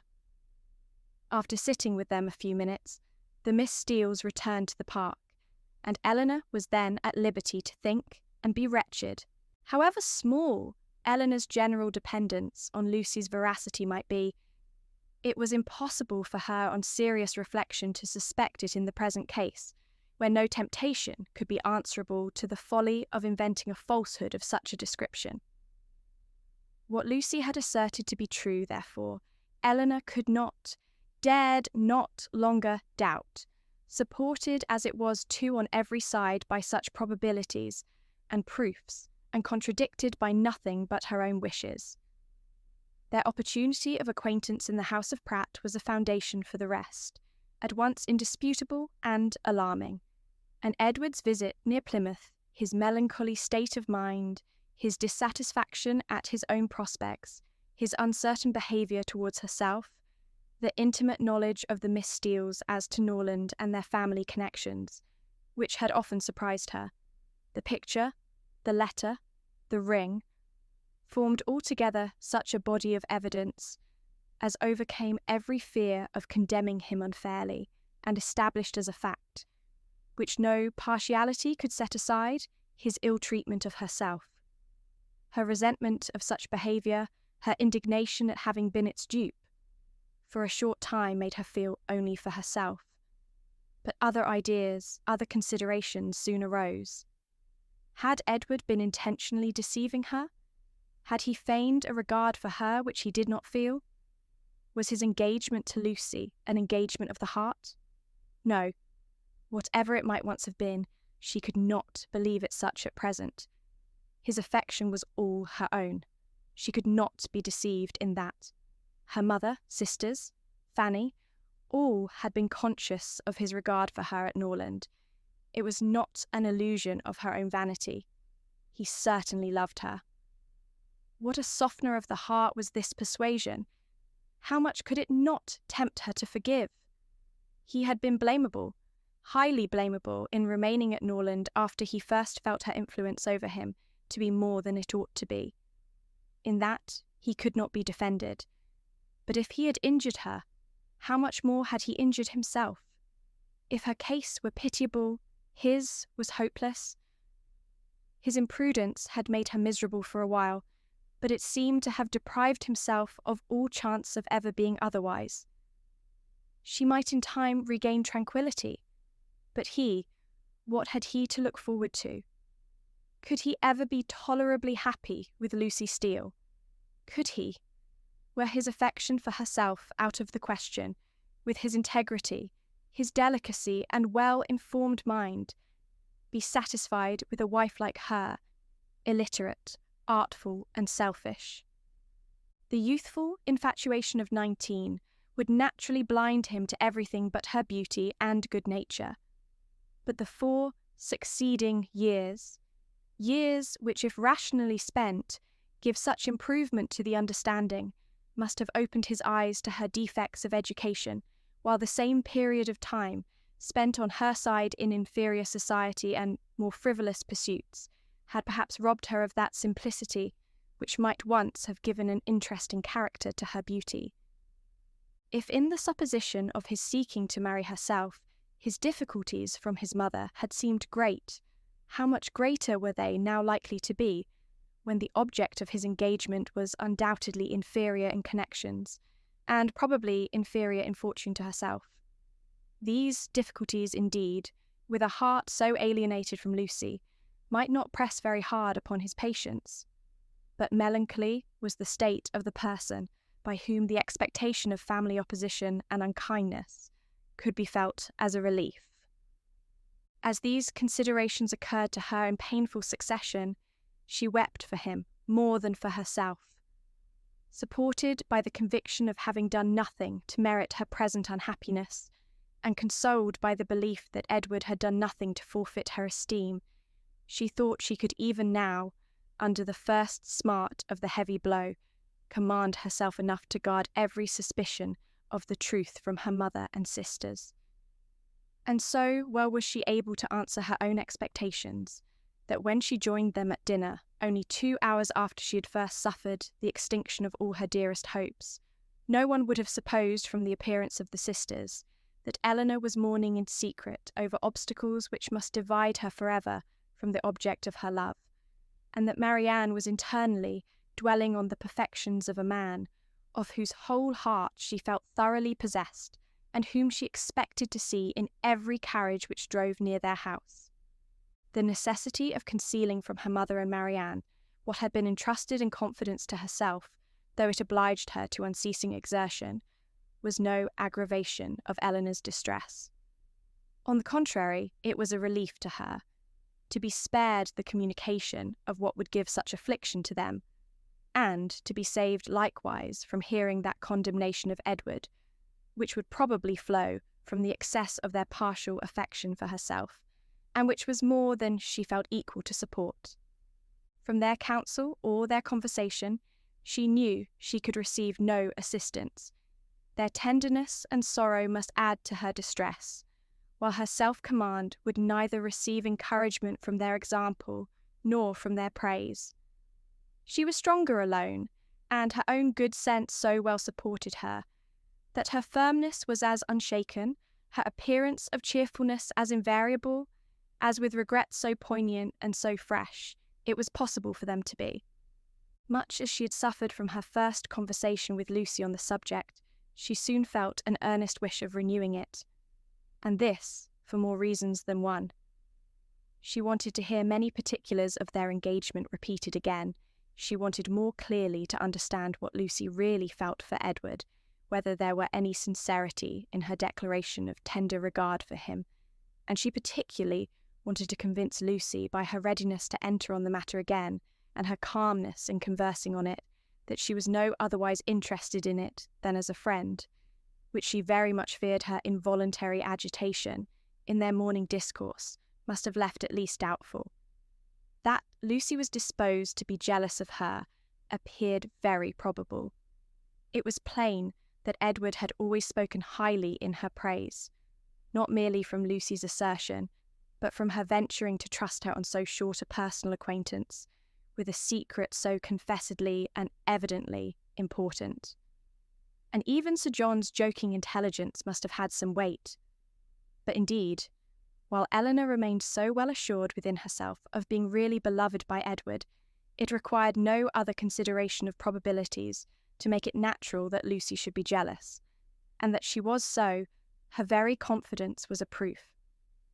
What other reason for the disclosure of the affair could there be, but that Elinor might be informed by it of Lucy's superior claims on Edward, and be taught to avoid him in future?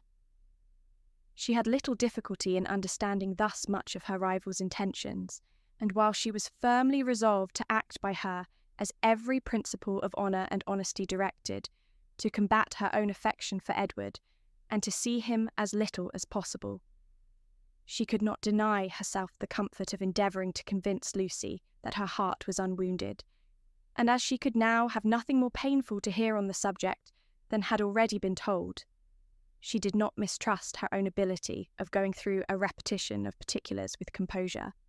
But it was not immediately that an opportunity of doing so could be commanded, though Lucy was as well disposed as herself to take advantage of any that occurred. For the weather was not often fine enough to allow of their joining in a walk, where they might most easily separate themselves from the others, and though they met at least every other evening either at the park or cottage, and chiefly at the former, they could not be supposed to meet for the sake of conversation. Such a thought would never enter either Sir John or Lady Middleton's head, and therefore very little leisure was ever given for a general chat, and none at all for particular discourse. They met for the sake of eating, drinking, and laughing together, playing at cards or consequences, or any other game that was sufficiently noisy. One or two meetings of this kind had taken place, without affording Elinor any chance of engaging Lucy in private, when Sir John called at the cottage one morning to beg, in the name of charity, that they would all dine with Lady Middleton that day, as he was obliged to attend the club at Exeter, and she would otherwise be quite alone, except her mother and the two Miss Steeles. Elinor, who foresaw a fairer opening for the point she had in view in such a party as this was likely to be, more at liberty among themselves under the tranquil and well-bred direction of Lady Middleton than when her husband united them together in one noisy purpose, immediately accepted the invitation. Margaret, with her mother's permission, was equally compliant, and Marianne, though always unwilling to join any of their parties, was persuaded by her mother, who could not bear to have her seclude herself from any chance of amusement, to go likewise. The young ladies went, and Lady Middleton was happily preserved from the frightful solitude which had threatened her. The insipidity of the meeting was exactly such as Elinor had expected. It produced not one novelty of thought or expression, and nothing could be less interesting than the whole of their discourse, both in the dining parlour and drawing-room. To the latter, the children accompanied them, and while they remained there, she was too well convinced of the impossibility of engaging Lucy's attention to attempt it. They quitted it only with the removal of the tea-things. The card-table was then placed, and Elinor began to wonder at herself for having ever entertained a hope of finding time for conversation at the park. They all rose up in preparation for a round game. "I am glad," said Lady Middleton to Lucy, "you are not going to finish poor little Anna Maria's basket this evening, for I am sure it must hurt your eyes to work filigree by candlelight, and we will make the dear little love some amends for her disappointment tomorrow, and then I hope she will not much mind it." This hint was enough. Lucy recollected herself instantly and replied, "Indeed, you are very much mistaken, Lady Middleton. I am only waiting to know whether you can make your party without me, or I should have been at my filigree already. I would not disappoint the little angel for all the world, and if you want me at the card table now, I am resolved to finish the basket after supper." "You are very good. I hope it won't hurt your eyes. Will you ring the bell for some working candles? My poor little girl would be sadly disappointed, I know, if the basket was not finished tomorrow, for though I told her it certainly would not, I am sure she depends upon having it done." Lucy directly drew her work table near her, and reseated herself with an alacrity and cheerfulness, which seemed to infer that she could taste no greater delight than in making a filigree basket for a spoilt child.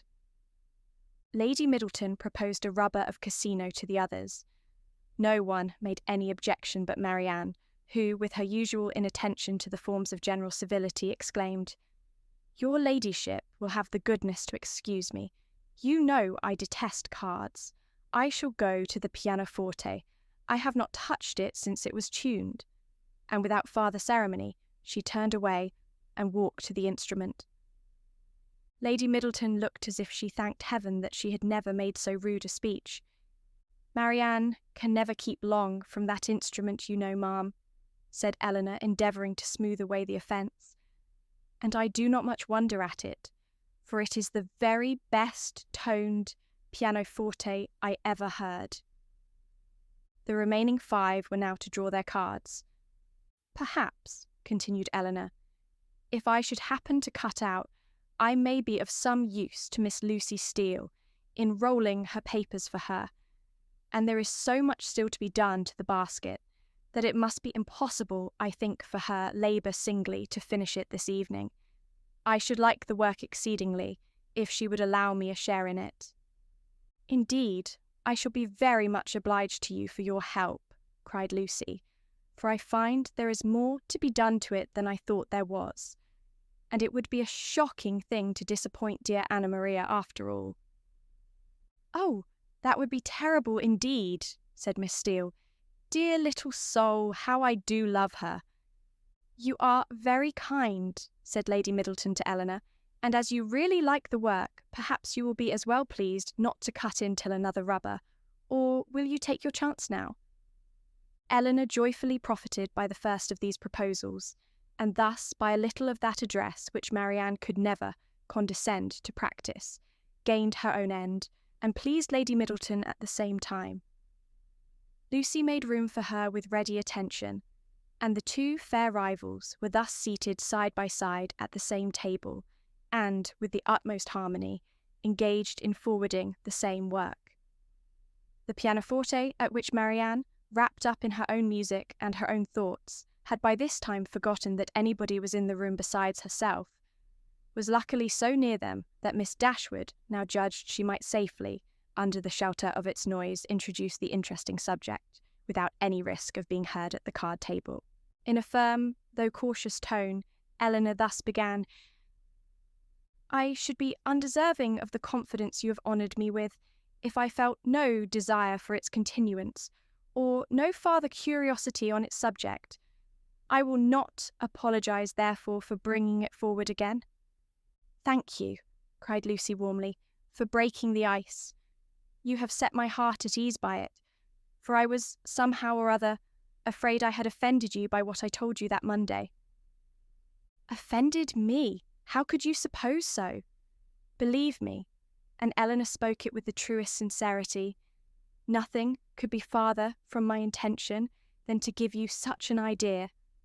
Could you have a motive for the trust that was not honourable and flattering to me?" "And yet I do assure you," replied Lucy, her little sharp eyes full of meaning, "there seemed to me to be a coldness and displeasure in your manner that made me quite uncomfortable.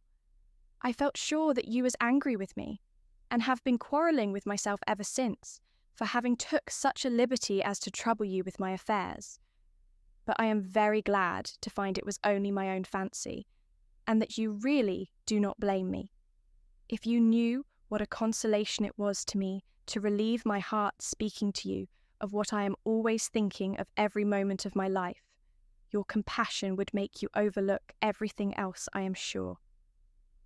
Indeed, I can easily believe that it was a very great relief to you to acknowledge your situation to me, and be assured that you shall never have reason to repent it. Your case is a very unfortunate one. You seem to me to be surrounded with difficulties, and you will have need of all your mutual affection to support you under them. Ferrars, I believe, is entirely dependent on his mother. He has only £2,000 of his own. It would be madness to marry upon that, though, for my own part, I could give up every prospect of more without a sigh. I have been always used to a very small income, and could struggle with any poverty for him. But I love him too well to be the selfish means of robbing him, perhaps, of all that his mother might give him if he married to please her. We must wait, it may be for many years. With almost every other man in the world, it would be an alarming prospect. But Edward's affection and constancy, nothing can deprive me of, I know. That conviction must be everything to you, and he is undoubtedly supported by the same trust in yours. If the strength of your reciprocal attachment had failed, as between many people, and under many circumstances it naturally would, during a 4 years' engagement, your situation would have been pitiable indeed. Lucy here looked up, but Elinor was careful in guarding her countenance from every expression that could give her words a suspicious tendency. "Edward's love for me," said Lucy, "has been pretty well put to the test by our long, very long absence since we were first engaged, and it has stood the trial so well that I should be unpardonable to doubt it now. I can safely say that he has never gave me one moment's alarm on that account from the first." Elinor hardly knew whether to smile or sigh at this assertion. Lucy went on, "I am rather of a jealous temper too, by nature, and from our different situations in life, from his being so much more in the world than me, and our continual separation, I was enough inclined for suspicion to have found out the truth in an instant if there had been the slightest alteration in his behaviour to me when we met, or any lowness of spirits that I could not account for, or if he had talked more of one lady than another, or seemed in any respect less happy at Longstaple than he used to be. I do not mean to say that I am particularly observant or quick-sighted in general, but in such a case I am sure I could not be deceived." "All this," thought Elinor, "is very pretty, but it can impose upon neither of us." "But what," said she after a short silence, "are your views, or have you none but that of waiting for Ferrars's death, which is a melancholy and shocking extremity? Is her son determined to submit to this, and to all the tediousness of the many years of suspense in which it may involve you, rather than run the risk of her displeasure for a while by owning the truth?" "If we could be certain that it would be only for a while. But Ferrars is a very headstrong, proud woman, and in her first fit of anger upon hearing it, would very likely secure everything to Robert, and the idea of that for Edward's sake frightens away all my inclination for hasty measures." "And for your own sake too, or you are carrying your disinterestedness beyond reason?" Lucy looked at Elinor again, and was silent. "Do you know Robert Ferrars?" asked Elinor. "Not at all. I never saw him. But I fancy he is very unlike his brother, silly and a great coxcomb." "A great coxcomb," repeated Miss Steele, whose ear had caught those words by a sudden pause in Marianne's music. "Oh, they are talking of their favourite beau, I dare say." "No, sister," cried Lucy, "you are mistaken there. Our favourite beaux are not great coxcombs." "I can answer for it that Miss Dashwood's is not," said Jennings, laughing heartily, "for he is one of the modestest, prettiest behaved young men I ever saw. But as for Lucy, she is such a sly little creature, there is no finding out who she likes." "Oh," cried Miss Steele, looking significantly round at them, "I dare say Lucy's beau is quite as modest and pretty behaved as Miss Dashwood's." Elinor blushed in spite of herself. Lucy bit her lip and looked angrily at her sister. A mutual silence took place for some time. Lucy first put an end to it by saying in a lower tone, though Marianne was then giving them the powerful protection of a very magnificent concerto, that "I will honestly tell you of one scheme which has lately come into my head for bringing matters to bear. Indeed, I am bound to let you into the secret, for you are a party concerned. I dare say you've seen enough of Edward to know that he would prefer the church to every other profession.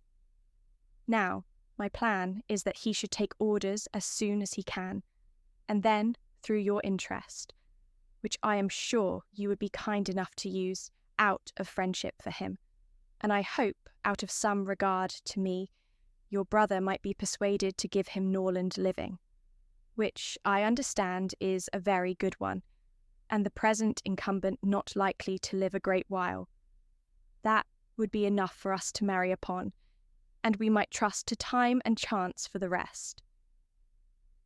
"I should always be happy," replied Elinor, "to show any mark of my esteem and friendship for Ferrars, but do you not perceive that my interest on such an occasion would be perfectly unnecessary?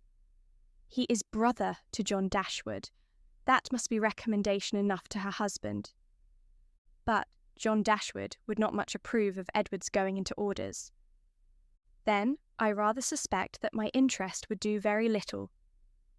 They were again silent for many minutes. At length Lucy exclaimed with a deep sigh, "I believe it would be the wisest way to put an end to the business at once by dissolving the engagement. We seem so beset with difficulties on every side that though it would make us miserable for a time, we should be happier, perhaps, in the end. But you will not give me your advice, Miss Dashwood." "No," answered Elinor with a smile which concealed very agitated feelings. "On such a subject I certainly will not. You know very well that my opinion would have no weight with you, unless it were on the side of your wishes."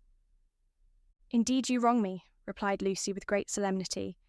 "I know nobody of whose judgment I think so highly as I do of yours. And I do really believe that if you was to say to me, I advise you by all means to put an end to your engagement with Edward Ferrars, it will be more for the happiness of both of you. I should resolve upon doing it immediately." Elinor blushed for the insincerity of Edward's future wife, and replied, "This compliment would effectually frighten me from giving any opinion on the subject had I formed one. It raises my influence much too high. The power of dividing two people so tenderly attached is too much for an indifferent person."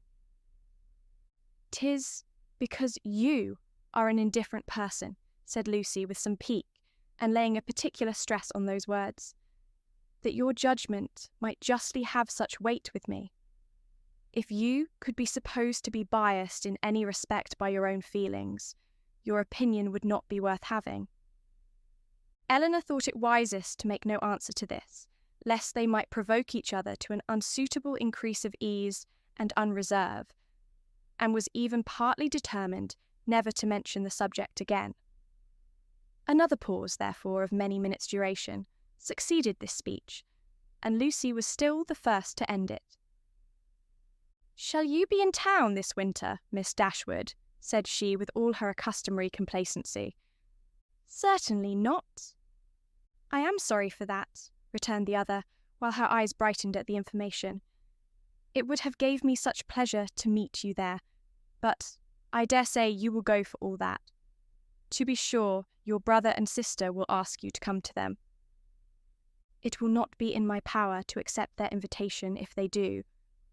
"How unlucky that is. I had quite depended upon meeting you there.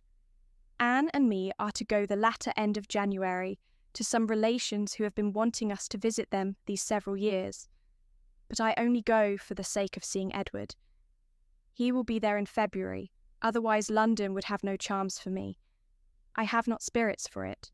Elinor was soon called to the card table by the conclusion of the first rubber, and the confidential discourse of the two ladies was therefore at an end, to which both of them submitted without any reluctance, for nothing had been said on either side to make them dislike each other less than they had done before, and Elinor sat down to the card table with the melancholy persuasion that Edward was not only without affection for the person who was to be his wife, but that he had not even the chance of being tolerably happy in marriage, which sincere affection on her side would have given, for self-interest alone could induce a woman to keep a man to an engagement, of which she seemed so thoroughly aware that he was weary.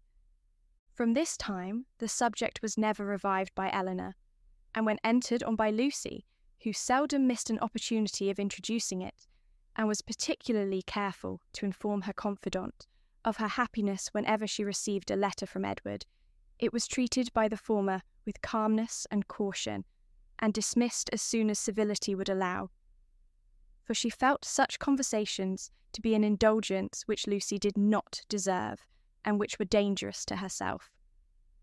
The visit of the Miss Steeles at Barton Park was lengthened far beyond what the first invitation implied. Their favour increased. They could not be spared. Sir John would not hear of their going, and in spite of their numerous and long-arranged engagements in Exeter, in spite of the absolute necessity of returning to fulfil them immediately, which was in full force at the end of every week, they were prevailed on to stay nearly 2 months at the park, and to assist in the due celebration of that festival, which requires a more than ordinary share of private balls and large dinners to proclaim its importance. Though Jennings was in the habit of spending a large portion of the year at the houses of her children and friends, she was not without a settled habitation of her own. Since the death of her husband, who had traded with success in a less elegant part of the town, she had resided every winter in a house in one of the streets near Portman Square. Towards this home, she began on the approach of January to turn her thoughts, and thither she one day abruptly, and very unexpectedly by them, asked the elder Mrs. Dashwood to accompany her. Elinor, without observing the varying complexion of her sister, and the animated look which spoke no indifference to the plan, immediately gave a grateful but absolute denial for both, in which she believed herself to be speaking their united inclinations. The reason alleged was their determined resolution of not leaving their mother at that time of the year. Jennings received the refusal with some surprise, and repeated her invitation immediately.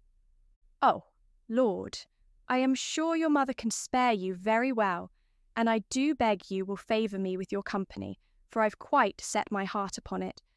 Don't fancy that you will be any inconvenience to me, for I shan't put myself at all out of my way for you. It will only be sending Betty by the coach, and I hope I can afford that.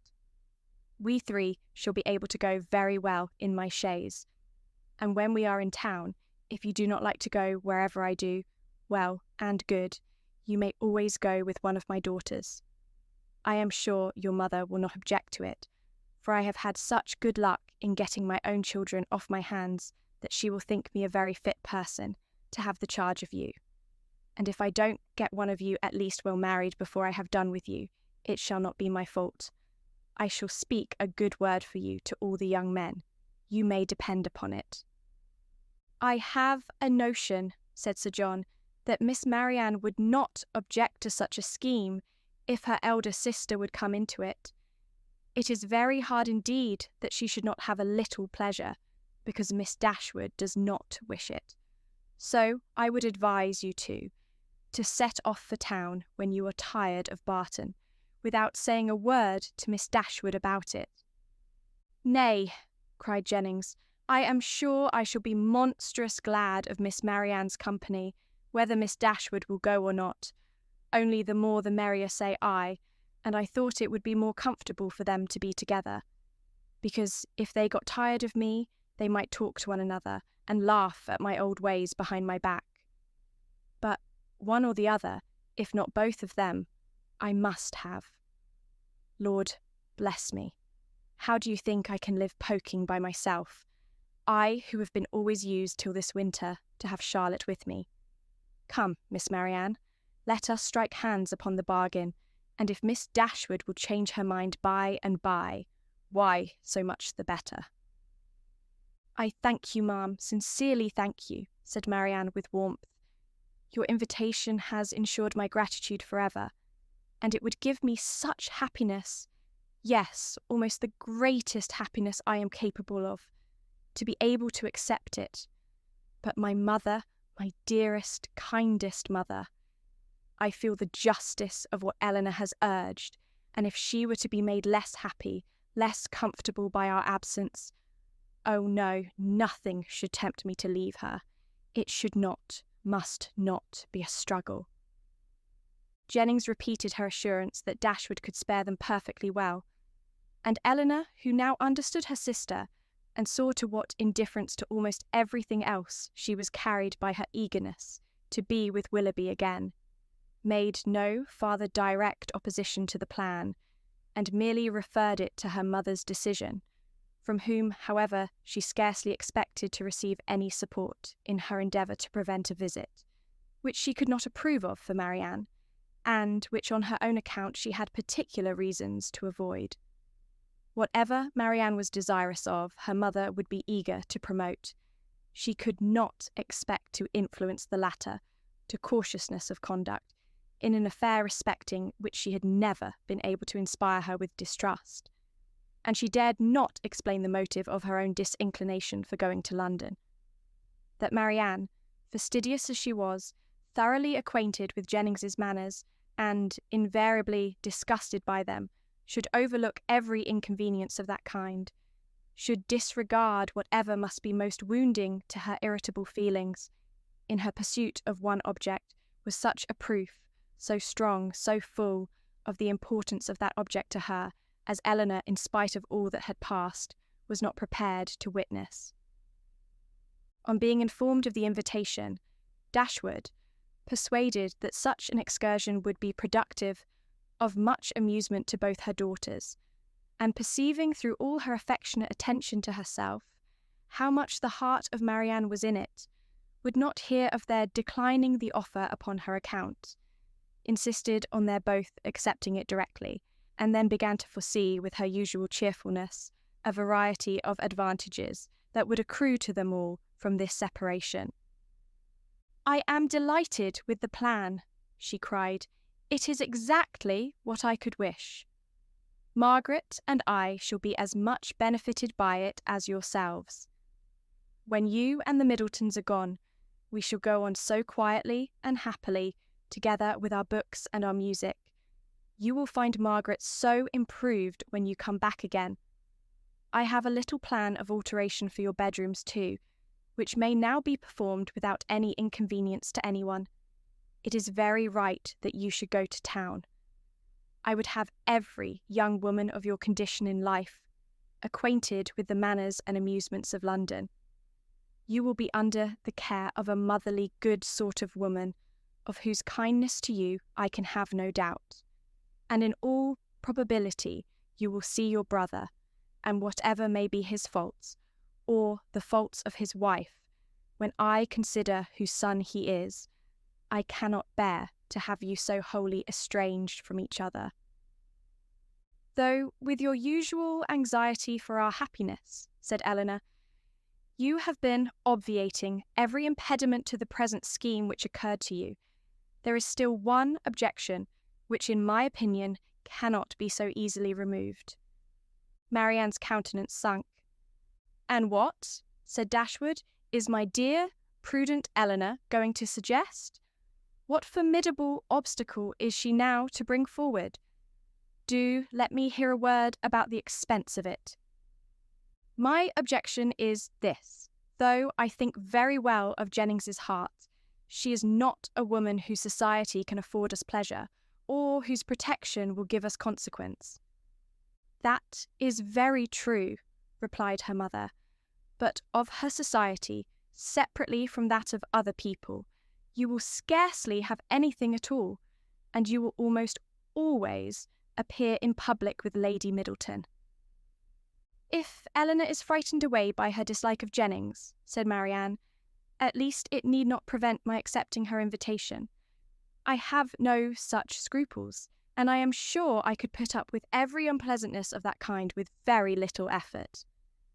Elinor could not help smiling at this display of indifference towards the manners of a person to whom she had often had difficulty in persuading Marianne to behave with tolerable politeness, and resolved within herself that if her sister persisted in going, she would go likewise, as she did not think it proper that Marianne should be left to the sole guidance of her own judgment, or that Jennings should be abandoned to the mercy of Marianne for all the comfort of her domestic hours. To this determination she was the more easily reconciled by recollecting that Edward Ferrars, by Lucy's account, was not to be in town before February, and that their visit, without any unreasonable abridgment, might be previously finished.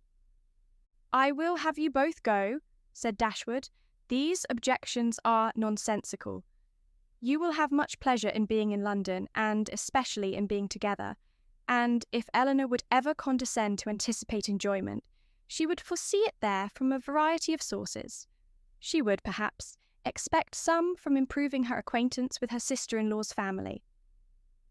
Elinor had often wished for an opportunity of attempting to weaken her mother's dependence on the attachment of Edward and herself, that the shock might be less when the whole truth were revealed.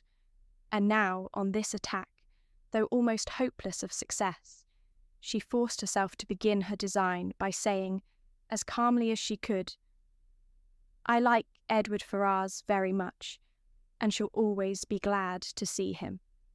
But as to the rest of the family, it is a matter of perfect indifference to me, whether I am ever known to them or not." Dashwood smiled and said nothing. Marianne lifted up her eyes in astonishment, and Elinor conjectured that she might as well have held her tongue.